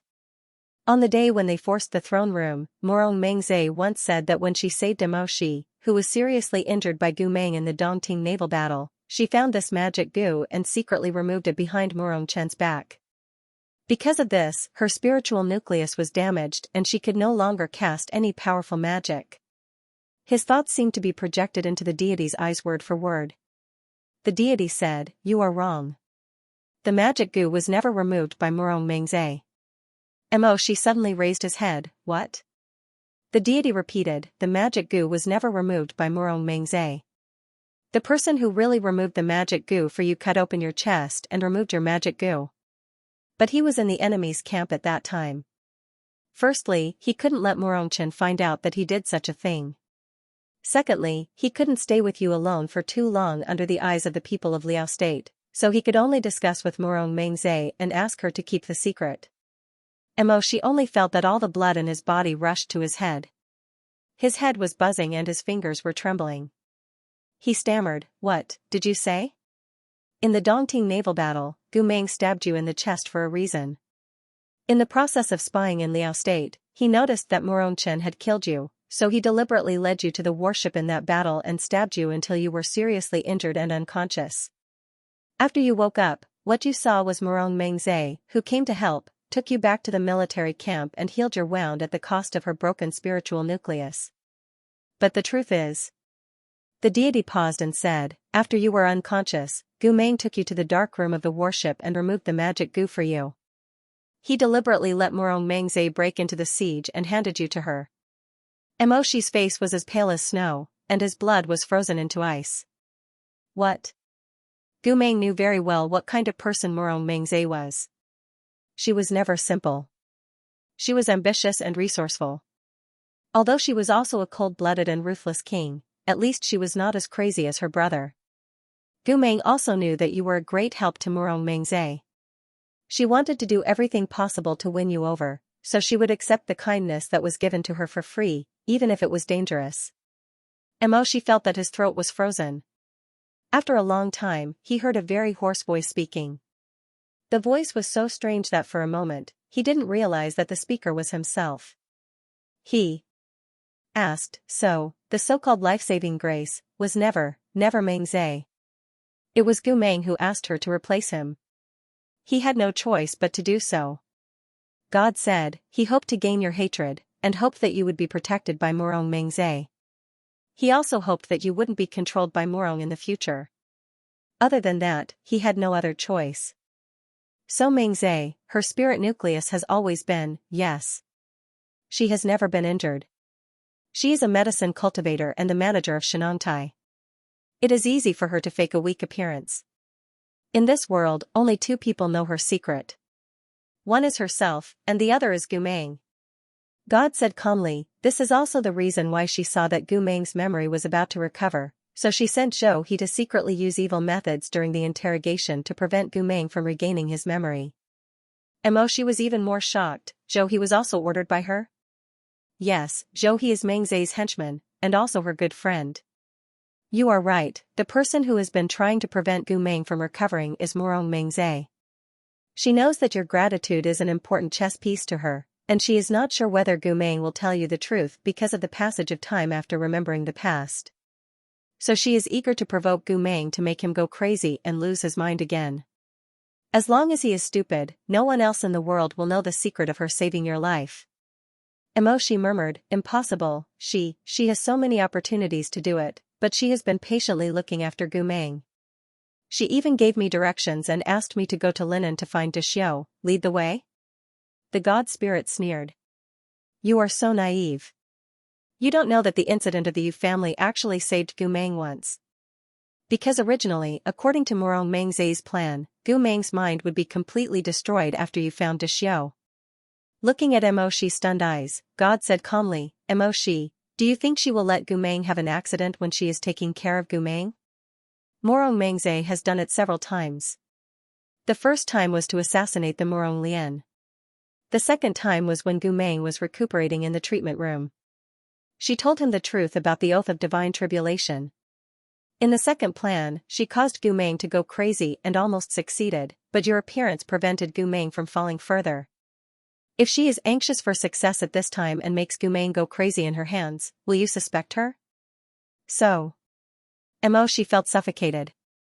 At this time, he was not angry, but endless coldness and exhaustion. He murmured, if we go to the suburbs of Linen, we won't find the real Dexiu, yes. There will only be a Dexiu disguised as a Dexiu, waiting for you to walk into the trap. Hearing this, Emoshi was stunned for a moment. He could not help but look up and smile bitterly. Meng Zhe. Meng Zhe. She actually has her own game of chess. It turned out that the politics of the emperor, the disputes of the nobles, the mutual deception, and everyone had their own plans. Everything was fake. Was a sovereign, with one hand of power, really so important? Was it worth a lifetime's effort, and everyone's sincerity? He suddenly felt that all of this was so ridiculous. All these years, how many of the faces around him had he really seen clearly? Was such a scheming life really worth it? Emoshi, you shouldn't think like this. Things that are not worth it to you are worth it to Murong Chen and Murong Meng Zhe. You are too pure and straightforward, while Gu Meng is too idealistic. It is easy for people like you to become saints, but it is not easy for you to become monarchs. Emoshi closed his eyes and murmured tiredly, Murong Meng Zhe wants to be emperor, no. What she wants is far more than being a Chonghua's ruler. It's just that the heavens don't want to give her life, so she has to seize it herself. Since ancient times, emperors have rarely been pure and clean. Her methods are indeed ruthless, but... He paused. For an emperor, the most important thing is whether or not the country is able to be righteous. Everything else is not so important. These words are cruel to say, and you will also feel that it is unfair. However, people have 1,000 faces, and everyone has their own strengths. Regardless of right or wrong, what I can say is that if this person were to rule a country, she would be more suitable than Murong Chen, Murong Lian, Gu Meng, and you. God paused for a moment again, and then said, all right, now you know everything. His sleeves fluttered, and he looked at him through the cold mist. Emoshi, after you go back, do you want to find her to seek revenge? If it were 3 or 5 years ago, Emoshi's heart was clear, and everything was black and white. Love and hate were clear. It was as if everything in the world could come to a fair conclusion of right or wrong. But now, he knew that in this world, there were actually many things that were unsatisfactory, and it was unclear whether they were good or evil. However, at the same time, his senior brother Gu also guided him, telling him that no matter how others were, no matter if fate was unfair, the most important thing to do was to live up to one's own heart. Even if it was cold, frost, and snow, and everything was silent, there would still be plum blossoms in the snow, and pine trees in the wind. Fame and fortune, suffering, eternal night, and even death would not change one's heart. This was the way to achieve one's own Tao.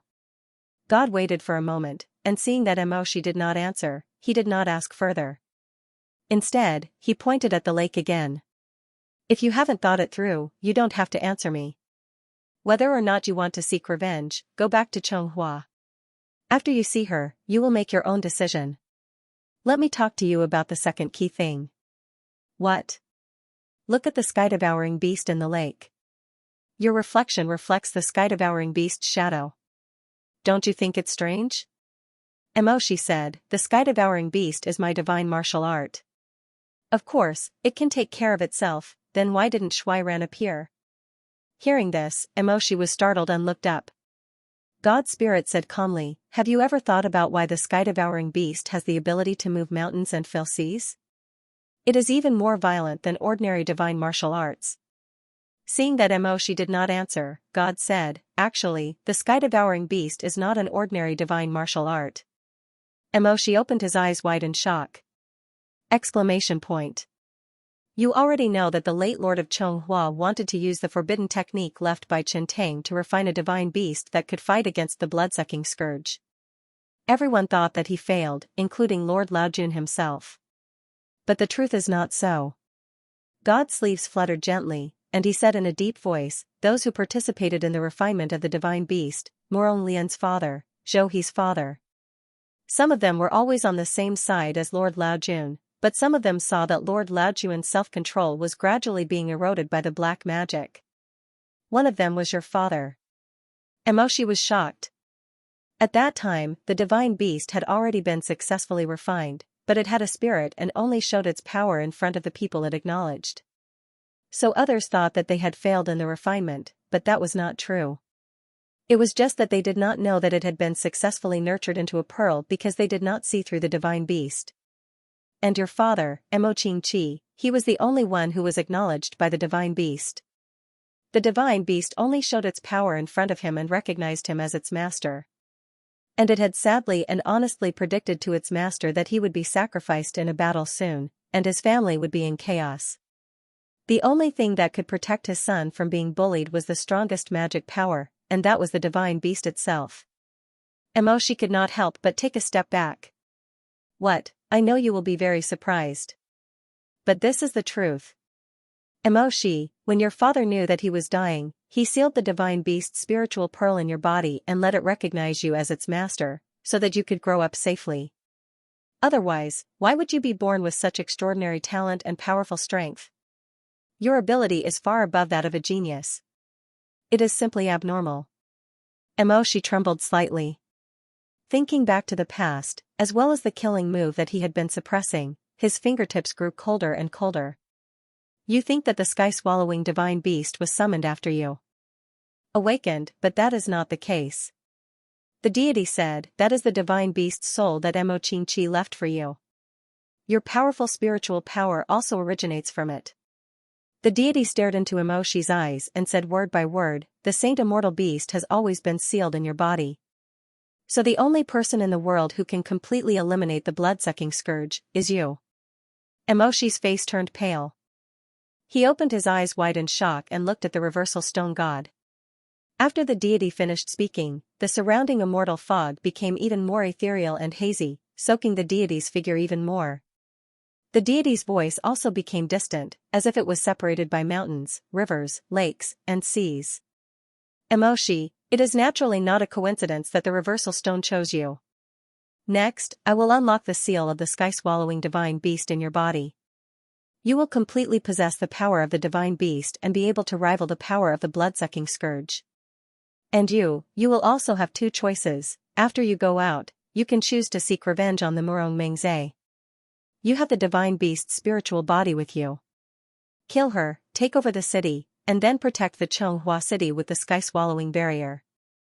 The blood of the blood-sucking scourge will swallow the entire Jiuzhou, but it will not affect the Xianxia city. You can be content with your corner. However, you can also choose to dive into the depths of the blood sea after awakening the sky-swallowing divine beast. There, you will sense the heart of the blood-sucking scourge. As long as your spiritual power is offset, you will be able to destroy it. The blood pool will turn into ordinary lake water, and Huapeng will also lose his source of power and become an ordinary person who can be defeated. Jiuzhou will be protected, but... The deity paused for a moment and said in a loud voice, you will perish together with the blood-sucking scourge. From then on, you will be out of the cycle of reincarnation forever and will not be able to reincarnate. Emoshi listened. It turned out to be such a cruel thing, but he did not feel it was too heavy. He was the person who had just split Gu Meng's soul and had experienced such ups and downs. At this time, for him, there seemed to be nothing more painful than everything in the past.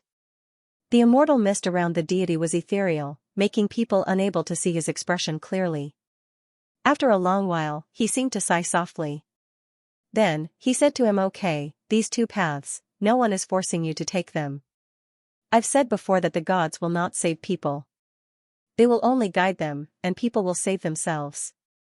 Similarly, the deity will not force you to make a choice. Which path to take, you can choose for yourself." After he finished speaking, he disappeared in the cold mist. Then, a strong repulsive force pushed Emoshi fiercely. The darkness in this space suddenly fell apart into countless sparkling fragments, fluttering and falling in front of Emoshi's eyes. He saw more than 30 years of his past flashing in these fragments.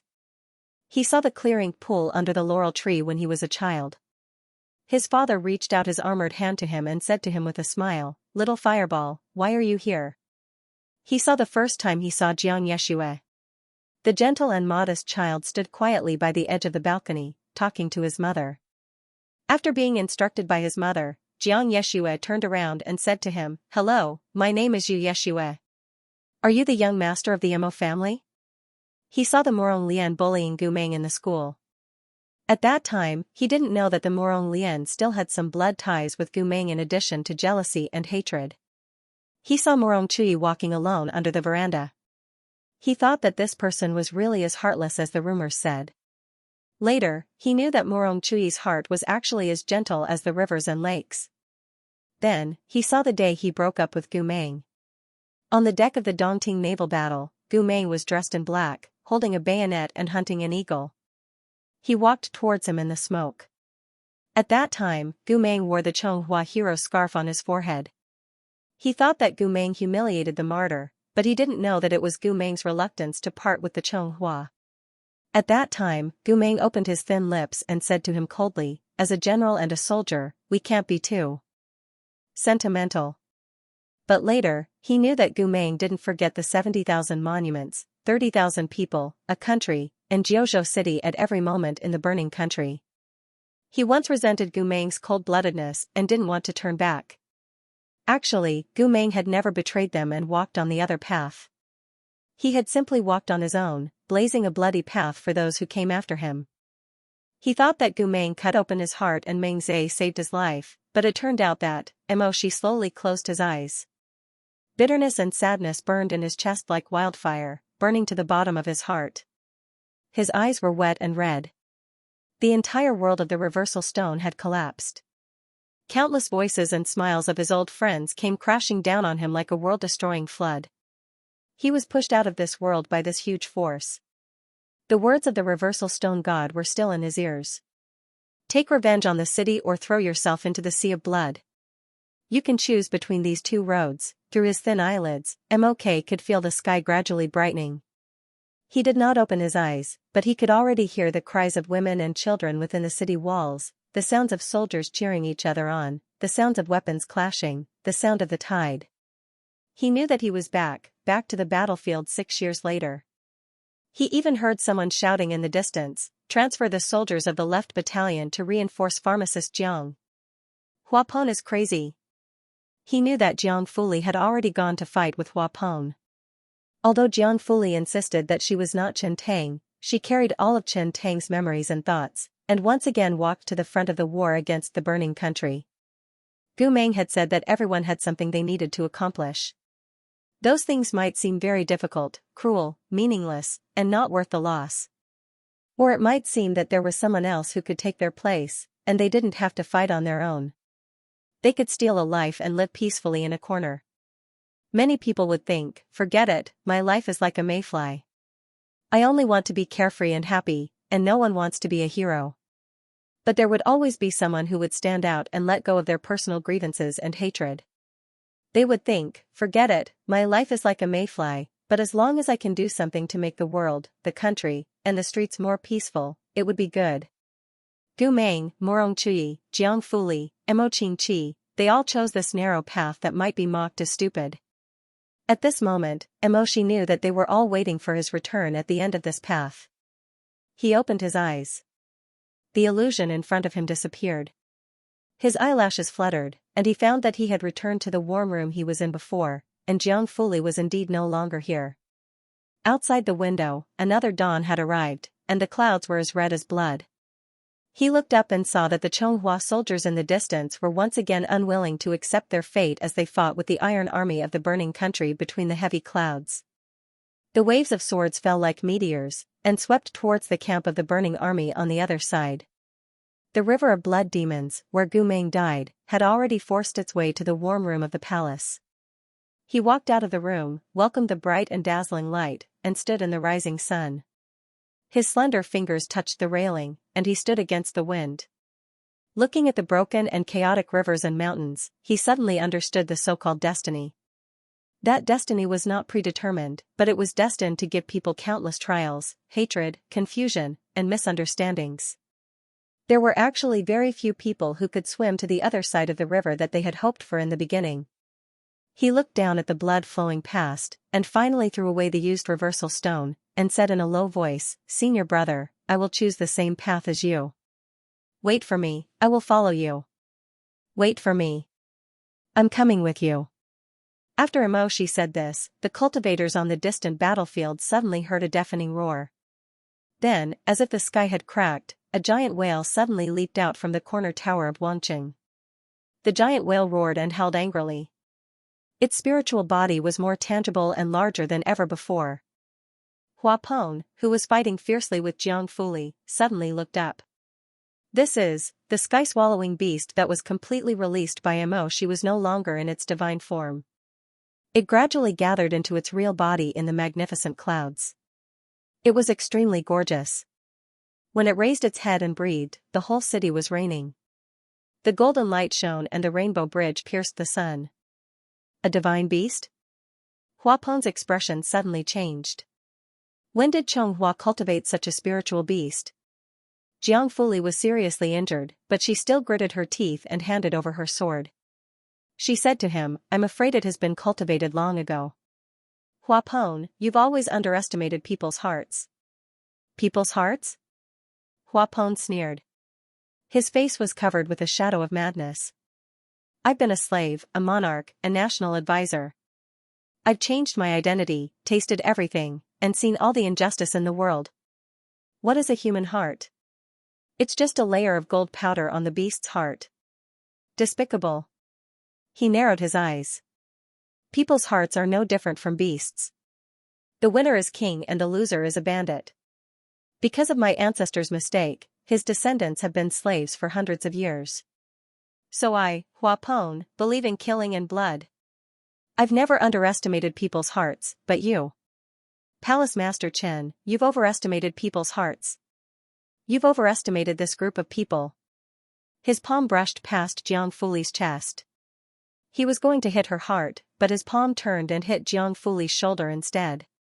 Suyuro saw that Jiang Fuli could not hold on the battlefield. She could not help but cry out sadly, "Fuli." Hua Peng's face was extremely cold. His eyes flashed with a bloody ocean. He looked down at her disdainfully. "Shut up, you bitch. It was you who secretly seduced him to betray me. I have yet to settle this debt with you." Suyuro sorrowfully said, "Monarch, I beg you to let him go. That year, it was I who brought him to escape. It was I who erased his memory. He doesn't remember anything. But he still remembers the broken water sword technique that he had once bestowed upon you. 5 years, a sword that changes the spring and autumn. 10 years, a sword that goes against the vicissitudes of life. This sword can break the water, but it is difficult to break the monarch's heart. It wasn't he who betrayed you, it was me." Hua Peng's expression changed slightly, as if he was hesitating. Suyuro was worried about Jiang Fuli. Seeing Hua Peng hesitate, she continued, He always remembers you. Please don't hurt him." "I beg you," Jiang Fuli snapped, "you don't have to beg him." At this moment, Jiang Fuli could not withstand the internal injuries and suddenly coughed out a mouthful of blood. He retreated a few feet and supported himself with his sword. He raised his head and gasped, "Hua Peng. Listen carefully. I do. I can still remember things intermittently, but that is because I am so sick of you, so disgusted with you. I remember you only because I hate you. I hate you to the bone." Hua Peng narrowed his eyes slightly and stared at him silently. If one looked closely at Hua Peng's eyes, there was actually a trace of fear in the madness and brutality. Jiang Fuli took a breath and continued, "In this life, whether it was Jiang Fuli or Chen Tang Palace Master, they only had one sentence left for you." That fear suddenly flashed. Hua Peng's expression changed and he shouted angrily, "Shut up." He vaguely knew what Jiang Fuli would say. That sentence was what Chen Tang did not say when her soul was scattered 100 years ago. But in these hundreds of years, he often heard it in the depths of his nightmares. The dangerous city in his heart had been drifting in the wind and rain for hundreds of years. Today, it seemed that the thunder would finally destroy the city. Jiang Fuli looked at him in the rustling wind. His eyes contained both Jiang Fuli's indifference and Chen Tang's sorrow. Hua Peng's hair stood on end. He almost shouted, "Shut up. You shut up for me." Jiang Fuli's lips and teeth touched.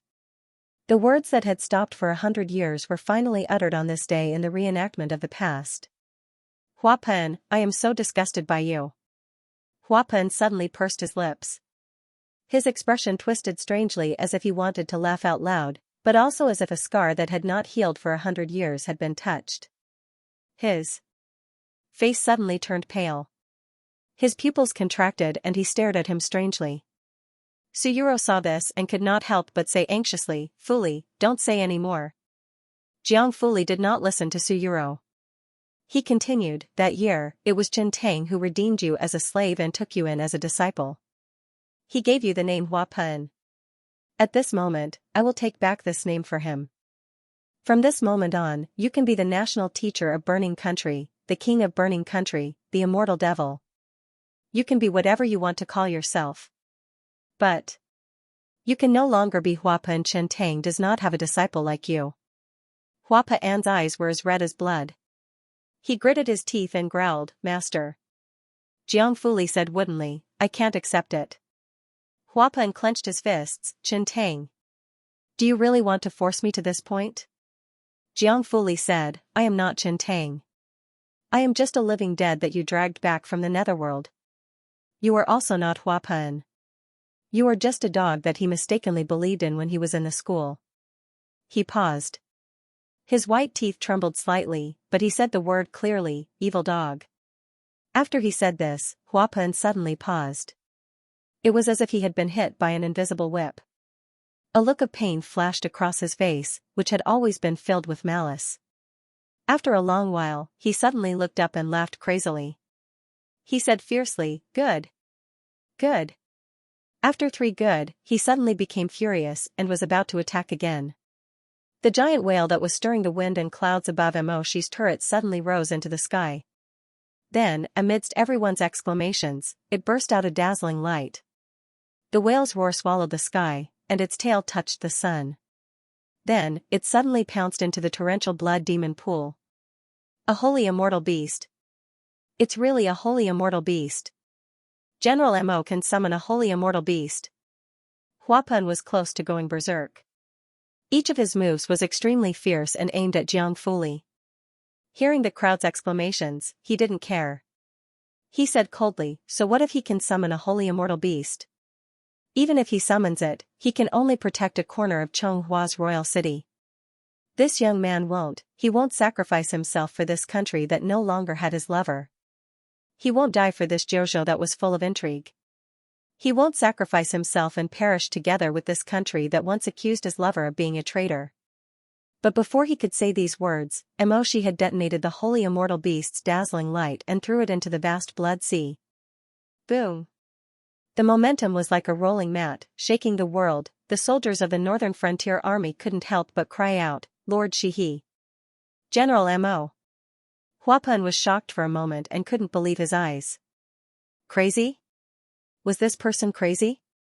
What right did he have to go through so much suffering, lose the love of all his loved ones, and suffer so much from fate? Why would he still walk the path of helping others? What could he get? For what? This person, didn't he have hatred, selfishness, or desire? Why would he make such a choice? While he was stunned, Jiang Fuli saw the opportunity and slashed at him with her sword. Huapen dodged too slowly in his shock, and his shoulder was slashed open, blood splattering everywhere. Huapen snorted and retreated quickly. He looked down and saw a deep and ferocious bloodstain on his shoulder, and the white bone under the flesh and blood could be seen. Jiang Fuli held her sword and looked at Huapen, the demon who had not died for 100 years, in the bloody wind of the final battle. His hoarse, bleeding lips opened and closed, and he whispered. You don't understand, do you? You will never understand. But. He paused, raised his hand, and polished the sword light inch by inch. The wind rose, and he was about to fight with Huapen for the final battle. Jiang Fuli said word by word, 100 years ago, you were defeated outside Chonghua City, and today is the same. In the world, Chen Tang is not the only one who will stop your ambition, and he has never been the only one who is willing to protect the people of the state with his flesh and blood. The sea was boiling, the mountains were collapsing, and the 8 poles were repulsed. He suddenly attacked Huapen. At the same time, blood splashed everywhere on the turret.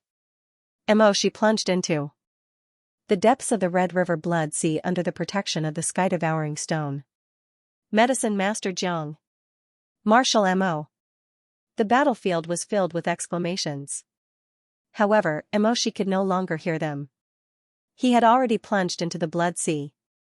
It was strange that even though it was the last moment of his life, he suddenly felt that everything had become so peaceful and peaceful. In the sea of blood, he soon saw the heart of the blood-sucking scourge at the bottom of the sea of blood. He knew that as long as he destroyed the heart, everything would be over. The blood sea would become a clear lake, and Huapen would lose his power and become a mortal who could be killed. But he himself, the words of the reversal stone guardian deity seemed to be right beside his ear. The 9 states will be protected, but you will die together with the blood-sucking scourge. From then on, you will be out of the cycle of reincarnation and will never be reincarnated. She smiled faintly and did not hesitate anymore. He reached out and touched the throbbing heart of the blood-sucking scourge. Gumeng merged with the demon beast, and he was an immortal spirit. But in the end, they still reached the same destination. She slowly landed at the bottom of the blood sea. He whispered to the heart, this is the path I have chosen, Gumeng. Wait for me to accompany you. He covered it with his palms, and radiance surged. The spiritual power of the sky-devouring stone and the spiritual power of the pure dust collided at this moment, but it was not as fierce as expected. Perhaps it was because the 2 hosts who were connected to the spiritual beast had been so entwined that although the depths of the blood sea were turbulent, She did not feel any pain. He only felt that his vision was getting blurrier and his body was getting lighter and lighter, like a belated release. Around him, the blood sea gradually became a clear river. With the destruction of the blood-sucking scourge's heart, the clear river water spread like ink on a piece of paper. Slowly, the blood sea was no longer the blood sea. The scarlet that swallowed the 9 regions became the running water that nourished the fertile soil. He suddenly choked out blood, his spiritual power dissipated, the river water flowed backwards, and gradually he could not breathe. He raised his head, knowing that this was the end of his fate. The reversal stone gave him 2 paths, life and death, and he chose the latter. Gumeng merged with the blood-sucking scourge's soul and could still burn the light of his life. Since he was the one who merged with the sacred immortal beast, how could he lose to his brother Gumeng? He smiled with relief. At this time, the sky shone through the water, as if countless golden raindrops were falling around She. The light became more and more brilliant, as if a golden rain was falling between heaven and earth. The sweet rain fell gently, and the drizzle was misty. Everything became so peaceful at this moment. And in the depths of this gentle rain, She suddenly saw a figure slowly appear. She was stunned. That person walked elegantly, with a blue-gold heroic scarf fluttering in the wind. As he came closer, he could see a handsome young face, a brilliant smile, a pair of black eyes, and no injuries on his body. He walked towards him from the depths of the lake with a bright smile. Gumeng, Shi, who thought that he would not feel any more pain or sadness, suddenly choked at this moment. It was Gumeng, but this Gumain did not seem to have come from the bottom of the lake. Instead, it was like more than 10 years ago when they first met on the battlefield, when senior brother Gu approached him from the bonfire and reached out to him, who was alone. Emoshi's eyes reddened, and he said hoarsely, "Senior brother, is it you? Is it your illusion, your soul, or my illusion when I'm about to die?" No one answered him. This Gumain was just like many years ago, just like he did when they were young. He walked all the way to him, opened his hand, and handed it to him. He said gently to his lover who was sinking under the water, "Emoshi, let's go home. The war was over, it was all over. Let's go home. Let's go home." The Morong Mengze stood with her hands behind her back on the white marble quarry that was carved with a 100-clawed dragon. She looked at the craftsmen in linen clothes and straw shoes who were busy repairing the damaged palace. It had been more than a month since the war. She had been in charge of the repairs during these days. The Morong Mengze ordered the craftsmen and cultivators to help the people in the city rebuild their homes. When most of the people in Chonghua had a place to stay, she ordered the craftsmen to start the repairs for the royal family. The heater that Morongchen once placed in the throne room had been completely broken. However, the little golden beast that hung on the edge of her ear was still murmuring weakly, "The Lord is blessed with great fortune. The Lord is blessed with everlasting blessings." The craftsmen swept the broken pieces of the heater into a shoulder pole. They carried them and planned to dump them on the carriage, abandoning the broken bricks and tiles of the old dynasty in the wilderness. Blessed with everlasting blessings, the little golden beast was moaning and groaning. It was lying between a pile of broken wood and broken bricks, and it kept repeating the slanderous words from yesterday. It was a dead thing after all. It did not know what its fate would be. However, when it was knocked, the golden paint fell off, revealing the black iron material underneath.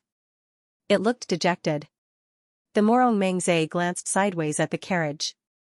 She did not say a word. Only when the craftsman greeted her in fear and trepidation, she smiled gently and generously. "It's been hard on you to come here." The craftsmen were stunned. They were frightened and surprised at the same time. They promised her repeatedly. The Morong Mengze wore black clothes and a golden belt. She looked at the palace under construction alone for a while. Simplicity and a new style. This was her request for them. Of course, she knew that the people in Chonghua were grateful for her actions. After the war, everywhere had to be rebuilt. She did not use the royal power. Naturally, she would be praised and praised. She knew that in the battle with Liao, Jiang Fuli had the most military merits. Because he was the one who defeated Hua Pen in the end. The Morong Mengze did not witness the final battle between the two of them. However, he heard from Xiaoxiu's soldiers that Hua Pen had lost the power of the blood-sucking scourge. Even so, he still had the nine-eyed zither to fight against Jiang Fuli. At that time, Hua Pen had changed 8 of his eyes, but they were all defeated by Jiang Fuli. However, the last one did not open. Some people thought that the eye must be hiding some kind of shocking evil technique, and that it would not be used unless it was absolutely necessary. However, even when Hua Pen was defeated by Jiang Fuli, the last eye of the nine-eyed zither was still closed. No one knew what was hidden in that final eye. Hua Pen did not let it appear in front of anyone. It was like a seed buried deep in his heart that would never sprout. Is Hua Pen dead? These days, she often heard people asking this question on the streets. However, the people's answers were also varied. He should be dead.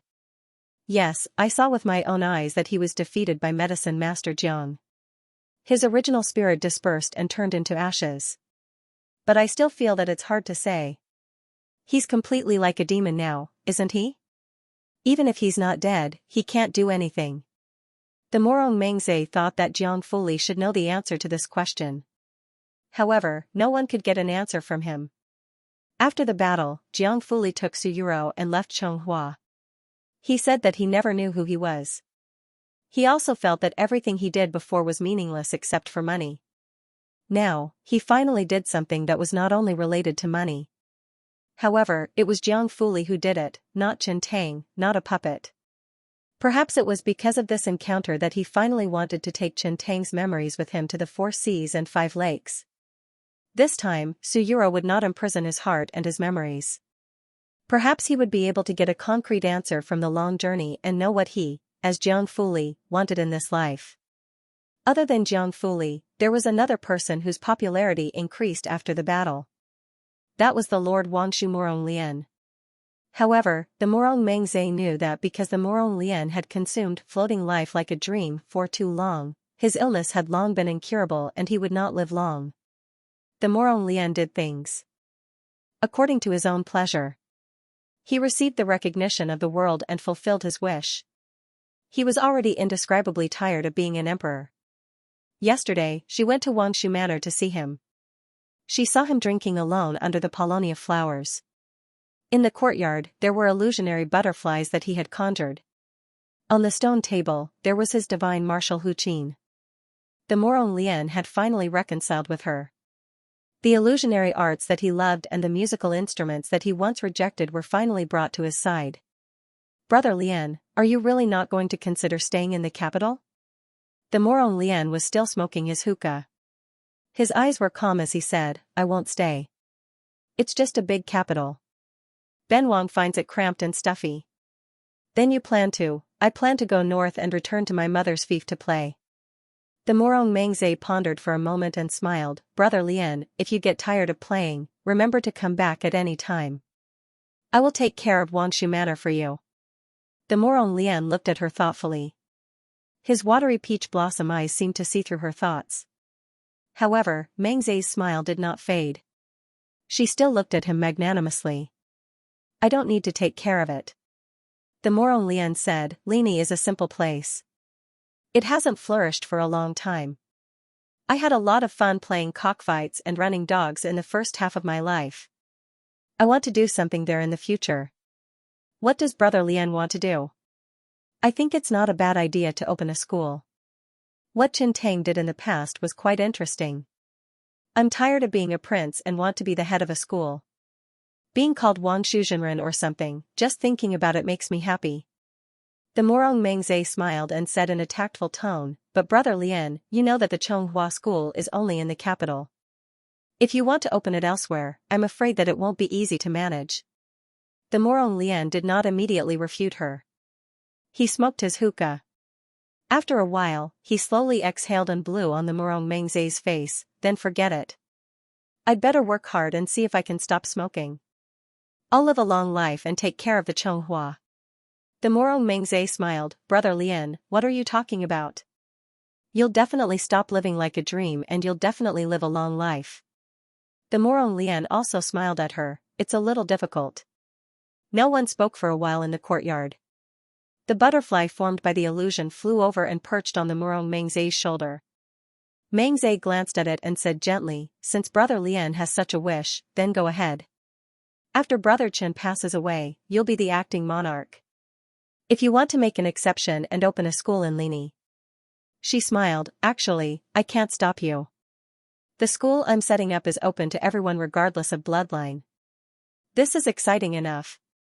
The Morong Lian said faintly, what do you think? Unexpectedly, the Morong Mengze did not have any resistance to this proposal. She said, I'll listen to Brother Lian. When she left, the Morong Lian did not get up to send her off. But when she was about to disappear at the corner of the corridor, he suddenly knocked away the ashes in the pipe and said calmly, Mengze, when it's time to restore your true identity, then restore it. The Morong Mengze suddenly stopped.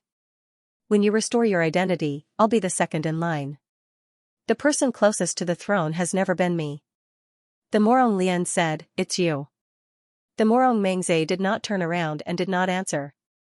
Morong Lian's expression changed countless times. She wanted to ask, when did you know my secret? She also wanted to ask, since you knew, why didn't you say so earlier? But all these thoughts were gathered in her heart, and she couldn't beat Morong Lian's calmness at this moment. Yes, for her, the Morong Lian's withdrawal was the most important thing. She didn't need to ask about anything else. So in the end, she just said softly, thank you. If Lini Academy needs help, you can come to the capital to find me at any time. She turned and left. Excluding Jiang Fuli, the Morong Lian, and the Chonghua, there was no one else who was more prestigious than her. However, almost all the soldiers did not give up. They felt that their General Mo was so amazing. How could he die in battle like this? The cultivators of the Northern Frontier Army, led by the Xianxia, searched the river several times, but did not find the bodies of Mo Shi and Gumeng. Their bodies were missing, and it was very likely that they were turned into ashes. But they did not want to think that way. They were more willing to believe that General Mo and General Gu of the Northern Frontier Army were not sacrificed, and there was always a glimmer of hope in their hearts. 3 days ago, someone finally fished something out of the river. It was a piece of Wangjian made from the Shuiran whip. There were no words on the piece of Wangjian, but it already made the Northern Frontier Army excited. They were even more convinced that Mo Shi must be alive, otherwise how could the Shuiran whip be flowing with splendor? At that time, the Morong Mengze was reviewing documents in the palace. The maid beside her was still Yunyang, but when Yunyang looked at her, there was some hesitation and fear in her eyes. Others did not know, but she knew very well that not long ago, the Morong Mengze invited his good friend Zhou He to a wine shop for a drink. Although Zhou He used to be the emperor's man, he had secretly admired Mengze for a long time. Now that Mo Shi was dead, he felt that he finally had a chance. He invited the princess to drink at night. Rather than a date, it was more like a test. At that time, Yunyang did not expect the Morong Mengze to agree. But she also did not expect that she would accidentally see Mengze put a dark red pill into Zhou He's cup without any hesitation during the banquet. It was a fatal poison. After 2 months of dormancy, the person who took it would definitely die. Ever since Yunyang saw Mengze's action, her mind was in a mess. She did not expect that Zhou He and Mengze were so close, and did so many things for Mengze. Even if Mengze did not like him, why would he secretly poison him? Was this still the princess she knew? Yunyang. In the midst of her nervousness, she suddenly heard Mengze calling her. Yunyang seemed to wake up from a dream. She said in a panic, "Master." Mengze looked at her thoughtfully until her legs slightly swayed. Mengze smiled and said, "Why are you always absent-minded recently? Is there something on your mind?" No, that's good. If you feel uncomfortable, you must tell me as soon as possible. Don't make me worry. Yes, also, I have something to trouble you to do. Mengze took off the token and handed it to her. Take this token and go to Yu Qinqing. Tell him that I want to borrow the Wangjian left by Lord Shihi. Yunyang agreed. She smiled and watched her leave. But when Yunyang's figure disappeared in the sky, her eyes slowly darkened. She sighed and murmured, I didn't expect that in the end. I can't even keep you alive." She was the only one left in the palace. Mengze raised his hand and took out a bundle of very delicate historical Wangjian from his Qianquan bag. This jade slip was made by Jiang Yeshue for Morongchen when she was still alive. He was a top-notch master craftsman, and his craftsmanship was brilliant. Even the most amazing warlocks wouldn't be able to tell at a glance that this jade slip was a fake. Mengze stretched out her unadorned, neatly manicured fingernails and rubbed the golden buckle on the side of the Wangjian. She knew what kind of dark plot was hidden in this bundle of fake scrolls. Morongchen had fabricated many scandals related to Mo Shi. They were all pieced together from real scrolls. It was hard to tell whether they were real or fake. She was ready. She knew that Mo Shi had used the reversal stone to go back to the past. It was very likely that he knew all the dirty things she had done in the past. No, it was not possible. He must have known. That was why he had to use the divine martial skill to leave behind a Wangjian. That scroll was probably exposing to the world that Morong Mengze was not a pure person. He must have hated her for using his gratitude. He must have hated her for scheming against him. That was why he had to tell everyone, even in death, even. Morong Mengze suddenly had an even more terrifying guess. She could not help but feel cold. Her body trembled slightly. What if Mo Shi was not dead? This thought made her back drenched in cold sweat. She even felt that the man's figure was lingering in the shadows of the palace. He would walk out of the darkness into the light at any time. He would look down at her and say to her, "Mengze, I have another debt to settle with you." She suddenly shivered. She suddenly stood up and knocked over the table in front of her. No, she quickly walked out of the hall and through the cold room to the back of her mind. It was really strange. When she schemed against Morong Chen, the Morong Lian, and Zhou He, she did not have such a feeling of fear. But only with Emoshi and Gumang. In her cold heart, there was self-loathing. And that self-loathing gave birth to her fear.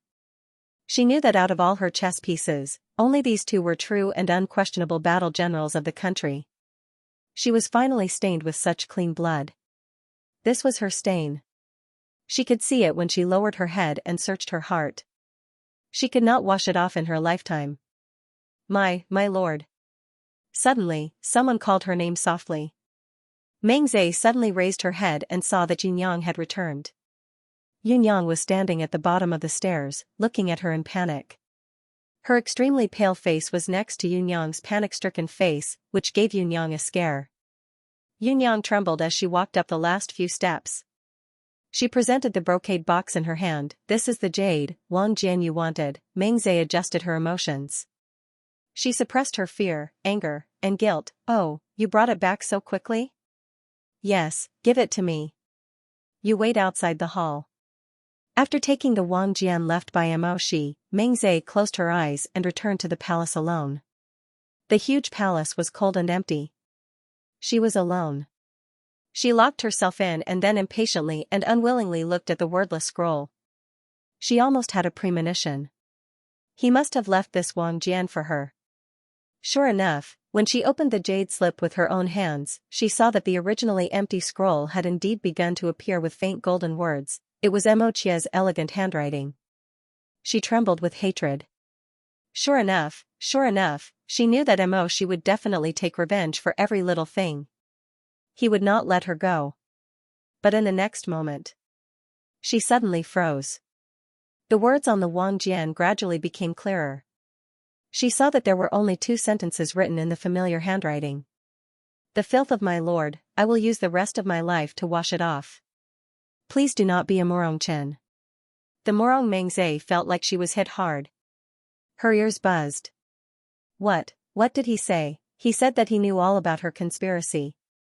But after experiencing so many things, he had long understood that few people who sat on the throne were free of filth. This road was stained with blood.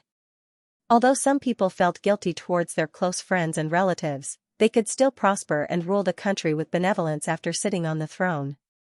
Was that so? She used to be one of the 3 gentlemen of discipline, restraint, and wisdom. She did not live up to her name, but Emosia did not hate her. Her way of being a gentleman was fake to the people around her, but to Chonghua, it was not necessarily fake. Please do not be a Morong Chen. Meng Zhe looked at the last few words. She was worried sick for a long time. Finally, she slowly lowered her eyes. Please do not be a Morong Chen. After a while, she raised her hand and picked up the fake scroll on the table. She looked at it carefully several times. Finally, she gathered her strength on her fingertips and silently shook it into powder and ashes. Meng Zhe leaned against the throne as if she had lost all her strength. She looked up and the sweat on her back slowly cooled down. The battle she thought would be a life-and-death battle had ended before it even began. Her eyes were wide open, and the engraved totems of dragons and tigers were reflected in her pupils. Her fingers pinched the armrest of the throne, and she carefully stroked it. Please do not be a Morong Chen. She slowly closed her eyes as a wry smile appeared at the corner of her mouth, as if she was mocking herself. Emoshi, you are really, she did not think about it anymore. She sat alone in this new hall that she was overseeing. At this moment, there were still many things waiting to be done. It was cold and empty. But she knew that a new court situation was about to be lifted. Her heart pounded. The war drum that had been hidden in her heart for many years sounded. Infinite waves rose in her chest. She knew that the crepe myrtle starlight that she had been waiting for finally shone on her life after she had been stained with blood. 2 months later. The Morong Hua was strolling by the riverside of Lini. He broke a willow branch and slowly walked by. The school was under construction. It would be completed by the end of next year. These days, he was very free and leisurely. There was nothing to do. But there were many secrets in his heart that needed to be digested. Other things aside, there was the Morong Meng Zhe. Now, she was the substitute ruler of the Chonghua. But because of her status as a woman, there were always conservative and pedantic old nobles who mocked her for being unfit to be ruler. But the Moronghua knew that very soon, when Meng Zhe's popularity rose a little, she would reveal a secret that had been hidden for 30 years. When that time came, the Chonghua would certainly be in a great uproar. But he bet that the final winner would still be the Murong Meng Zhe. This woman, no, this person's methods were really too hard. Who could be her opponent? Just look at the 2 months that she was the substitute ruler. She was only the substitute ruler, but she was already extremely diligent. She took advantage of the fact that the power of the various clans in the court was scattered and weak. She posthumously conferred Gumeng and Mo Shi the title of supreme martyrs. She also planned to fulfill Gumeng's wish. She was prepared to abolish slavery. The school would widely accept talents and accept disciples based on examination and spiritual root talent, regardless of birth. In addition, she aimed to eliminate harsh government, abandon nepotism, reduce taxes, and accept remonstrances from the people. Compared to these achievements, what was her blemish to ordinary people? Murong Meng Zhe. Murong Meng Zhe. The Moronghua repeated her name several times in his heart and couldn't help but sneer. Murong Meng Zhe, the 9th son of the royal family. His mother was afraid that the empress would kill him, so she colluded with the elder of the Shen known Tai at that time and used a concealment medicine to disguise his true identity.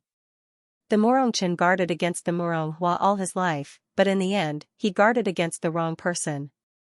The so-called brothers' fight against each other was not referring to the Moronghua, but to Princess Meng Zhe, whom he had always thought was his own sister.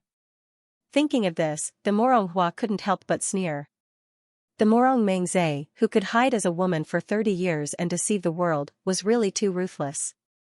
Who could take away what he wanted from such a ruthless person? Fortunately, he didn't know this secret for too long.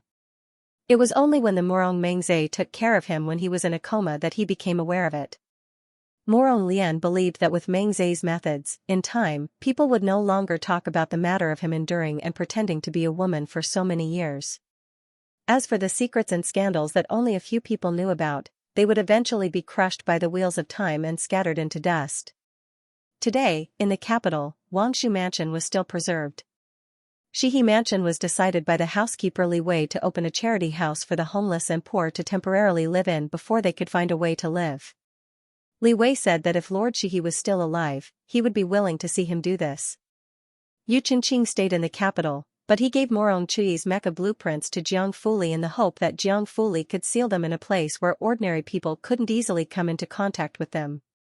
In the hands of a good person, a weapon is a protective weapon. In the hands of an evil person, it's a killing weapon. I believe that fourth uncle wouldn't want his blueprints to fall into the hands of evil people, so I'll have to trouble Dr. Jiang to seal them in a place.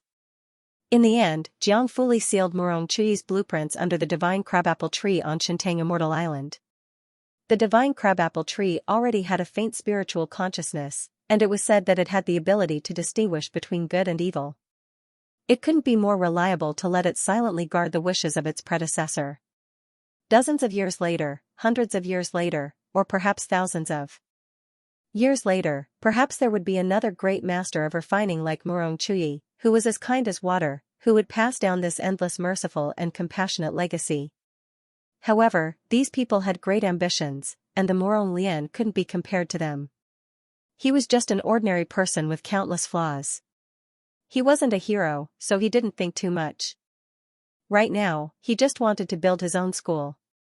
He wanted to select his disciples to teach them the 6 virtues and 6 arts, and teach them the 6 elements. He didn't know whether he would be able to teach them the deep tang or the flower-breaking darkness in the future. There were many things he couldn't be sure of, but he was sure that he had already drafted the first doctrine of the school. Whoever he accepted, he would teach them with his own talents. As the head of the school, he would never allow the situation where he was forced to practice the zither even though he liked illusions to happen again. It was good to be able to make his own decisions. The Murong Lian sighed in satisfaction, flicked the ash from his cigarette, coughed twice, and wobbled back home. As he passed by the bustling street, he saw an old man selling steamed cakes. The cakes were brown and crispy, like the famous baked goods in the northern region. The Murong Lian looked at him and stopped. "Hey, old man, give me a steamed cake." "Okay." The Morong Lian paused, but then he thought of something. He hesitated for a while and said, "I'll give you 2. The old man was naturally happy. He scooped out 2 golden and crispy cakes and handed them to the Morong Lian. The Morong Lian didn't leave. He stood there and thought for a while. In the end, he reluctantly said, "Forget it, 3. The old man, carrying the 3 steaming cakes, the Morong Lian continued to walk back home in a seemingly careless manner. He said in his heart that he bought these cakes just because he was convenient. He didn't mean to think about anyone. He didn't think of anyone as his family. But even so, although the Morong Lian was very disgusted, there were indeed 2 people secretly living in his residence. Those 2 people came to visit him on the 3rd day after he came to Lini. At that time, he was scared out of his wits. If his old friends in the capital knew that those 2 people were still alive, then... Humph, the Morong Lian sneered in his heart. He didn't know what kind of scene it would be. They swayed along the way and soon, they were home. He pushed open the door and entered the residence. In the courtyard, there was a person carrying a small stool and hanging colorful lanterns under the veranda. That person was dressed in blue and white. His long hair was tied up and he was smiling. His skin was a healthy wheat color. His facial features were handsome and sweet. When he heard the noise, he lowered his long eyelashes and looked at the Morong Lian through the swaying lanterns. His black eyes were bright and resplendent, like the most glorious night. The Morong Lian looked at him for a moment. Finally, he couldn't bear it anymore and gritted his teeth. "Gu Meng, can you have some self-awareness of living under someone else's roof? You're hiding in my residence right now. Who allowed you to touch the decorations in my residence?" The person who was busy hanging the lanterns in the courtyard was none other than Gu Meng, who everyone thought was dead. Before Gu Meng could answer, another person came from the Ming Hall. He was handsome, tall, and had skin as white as ice. He was also dressed like an ordinary person. Who else could it be but Mo Shi, whose life and death were unknown? Mo Shi held a newly made lantern in his hand and handed it to Gu Meng. Gu Meng leaned over with a smile and stood on the chair to take it. "Thank you, Junior Mo, you're welcome." The Morong Lian was even angrier. "Do you really think this is your own home?" "Yes, Junior Lian." "Gu Meng, you're courting death. You're going to be the palace lord soon. We came here to work for you and be teaching elders for your disciples. Although we'll be hiding our identities, we'll still have our strength. We didn't even ask you to raise the price. We're family." Gu Meng finished hanging the lanterns and quickly jumped down from the chair to avoid the Morong Lian's attack. "Family, family, let's talk nicely, let's talk nicely." "Who's family with you? Who's talking nicely with you?" Gu Meng laughed heartily as he ran around the corridor at lightning speed. Mo Shi stood in the same place and looked at the 2 of them, speechless and smiling bitterly. This was what it meant to survive a disaster. He chose to perish together with the demonic blood beast at the bottom of the blood pool and was already prepared to be consigned to eternal damnation. The god in the reversal stone told him that as long as he chose to sacrifice himself, his soul was destined to scatter and never enter the cycle of reincarnation. Therefore, he never expected that when he opened his eyes, he would return to the reversal stone. And that deceiving god was talking to Gu Meng about something. Gu Meng also looked confused, but when he saw him open his eyes, surprise and joy suddenly appeared in his confusion. "Ah, Mo Shi, you're awake too." At that time, Mo Shi's chest was still filled with deep sorrow and pain. When he suddenly saw him, he thought that it was a dream in the golden rain after he died, that he saw Gu Meng's illusion. For a moment, he couldn't say anything. It wasn't until he heard the god's words for a long time that he understood that the god of the reversal stone wasn't as immovable as others thought. A god was a god. Even if it was just an illusion of a god, it wasn't difficult for it to save the lives of a few mortals. Moreover, the 2 of them had the powerful spiritual currents of immortal beasts and demonic beasts flowing in their bodies.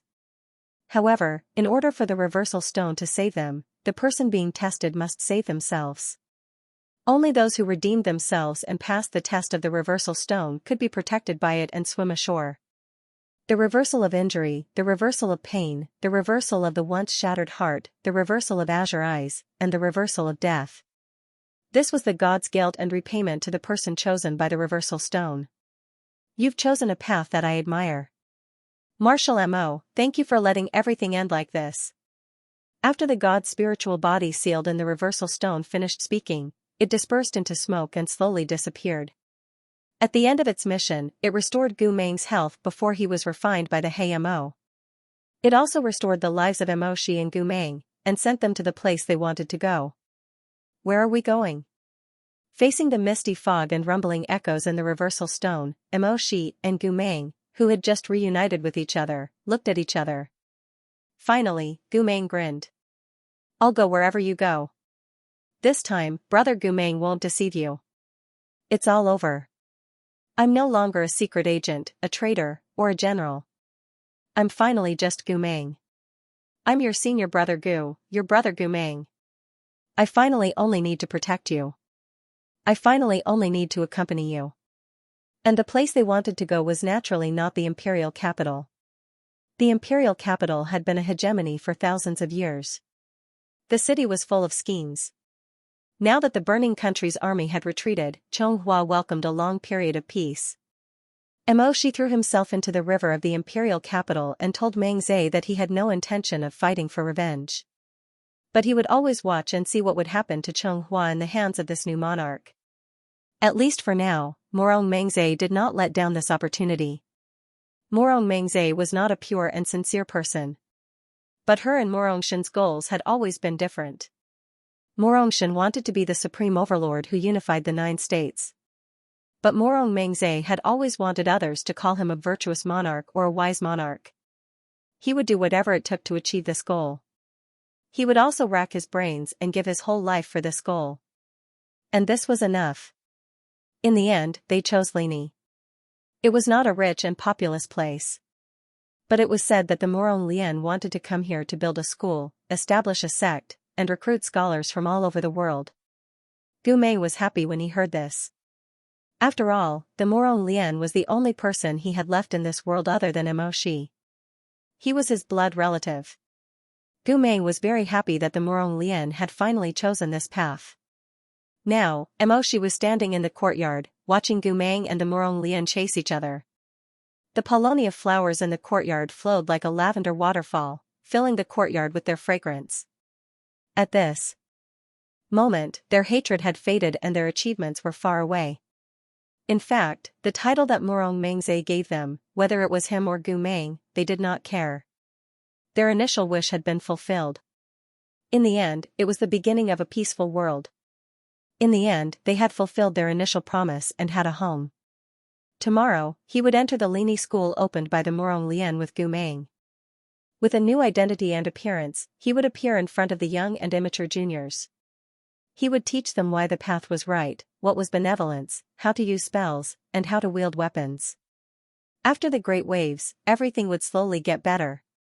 Perhaps after many years, the dynasty would fall apart, and Shenzhou would once again fall into turmoil and crisis. But just like 100 years ago, Hua Pon had sacrificed himself to the devil. Now, he and Gu Meng had joined the Qizhen Dao. Mo Shi knew that as long as there was darkness, there would be light. People's kindness and strength were seeds that would never die. Even in the most cramped world, they would always sprout and awaken. In many troubled times and prosperous times, heroes had started from the end of the green duckweed, and in the end, they all stopped in the grass. When the torrent of time rolled by and the winds and clouds changed, the love and hatred of the past, passion and bones of the past, would all turn into a few words, a piece of paper. Humans were too insignificant. Not much effort and sacrifice could be remembered continuously. But at least, the sun would shine on the world again, dispelling the long darkness. The secular world was peaceful. This was perhaps the best reward for the nameless heroes of the future. In the small courtyard, Gu Meng was being chased by the Morong Lien. He laughed and shouted, Mo Shi. Come and help, come and help. Brother Lien, you're too much. The Morong Lien said angrily, who's your brother? I was born earlier than you. But I was born earlier than you. Gu Meng, stop right there. Get the hell out of my house today. Mo Shi, come. Help me beat him up. Mo Shi lowered his head and smiled. His thick black eyelashes were like 2 soft little fans. He walked over. Okay. I'm coming. Look, this year, the flowers of the human world were blooming beautifully again. The burning country had been defeated, and the remnants had surrendered. The territory that had been taken from Chonghua had been reclaimed and turned into a foreign country. Then, the black demon seal was made. Those evil and blood-stained magic weapons could not be easily refined, and the black demon arts could not be easily taught. Emoshi knew that this would not be forever, but at least it would usher in a period of peace that did not disappoint the sacrifices of the heroes of this era. In the small courtyard, the black dog that the Morong Lien had brought from the capital heard the commotion. It barked excitedly and rushed out, jumping around the three people and wagging its tail. In Lini, a city that had yet to welcome its prosperity, smoke rose from the chimneys of every household. Under the setting sun, the surroundings were peaceful. The Morong Lien said angrily, "Fireball, go away. We're fighting, you're not a man if you interfere." Gu Meng jumped up and strangled the Morong Lien's neck, laughing, "That's easy. I'll ask Emoshi to help me, and you'll ask the meal to help you?" The meal was even more excited when it heard this. It put its paws on the Morong Lien's knee and looked at him with its tongue sticking out. A burst of laughter floated out of the courtyard. They finally had a home, a family, and a place to return to. They could wait for this hard-won peace in the human world, and watch the flowers bloom in spring and the snow fall in winter. The next few years would be like today. There was no war in the north of Jiangnan, and the fishing boat returned with the moon. The author has something to say. I'm done, thank you all. This article was really too difficult. Some of you should remember that the day before, because of the original setting, the outline was changed at the last minute, as well as deleted and changed the draft that was in my hands at that time. Originally, this was a transmigration police and gangster story. It could not be called gangster, because Gu Meng was undercover. However, after the review, it was said that Gu Meng, as the protagonist of the police, was forced to do things that crossed the line in the original setting, such as shooting Emoshi, although he avoided the heart, and participating in and handling HSH activities, etc. Even though he was doing it for the sake of his mission and was a good cop, his actions had crossed the line. If he changed his actions as a police undercover, Mo Mia would not hate him. Thus, the modern version could not stand on its own. It could not be manipulated or changed. In the end, the modern version could only be removed at the last minute, changing from a transmigration to a purely ancient version. However, please don't be angry, I have a grateful and respectful attitude towards the police and military. When I wrote this article, the original setting was to express the difficulties and hardships of undercover police officers on the front line, but perhaps the plot was too much, and he was killed. I will learn from this lesson in the future, and before I start to update, I will ask about everything clearly. This is my fault. I have already posted the first chapter of Yu Zheng's original draft in Xinjiang. Then I will rest tomorrow, and the day after tomorrow, I will start to post the original 100,000 words of transmigration text as an Easter egg. Because this is the original version of Yu Zheng's original setting, I did not put it in the VIP section, and opened a free section to make everyone happy, and compare it to the current version for fun. Boo-hoo. Click on the author's column, and you will find this Easter egg article. Actually, the original setting of transmigration has a lot of funny jokes. I'm crying. Anyways, thank you all. Thank you for your encouragement, Zhuiwen's friends. Without you, I wouldn't have the motivation. Also, thank you to my friends who gave me pertinent criticism. Every article I write is a new attempt, and some of my attempts may leave some of my friends dissatisfied. I can't be restrained just because I'm afraid of failure. Just like exams, I can't ask for perfection every time, but I will learn from my mistakes every time. And in the process of trying, my friends who gave me pertinent and serious comments are just like having a teacher who is willing to give me pointers. Chapter 79 is the same as Husky's 141,150, it's a bunch of illegal content in Xinjiang, and they don't allow me to delete the chapters.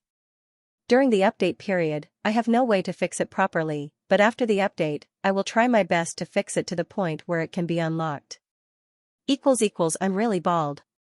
These chapters are too hard to decipher. This time, after writing, I will be resting for a long time. Save up the chapters, fix the chapters, take it slow. I wish you all happy every day again, boo-hoo. End of chapter 196. Don't forget to subscribe, like, and share the video to support the channel.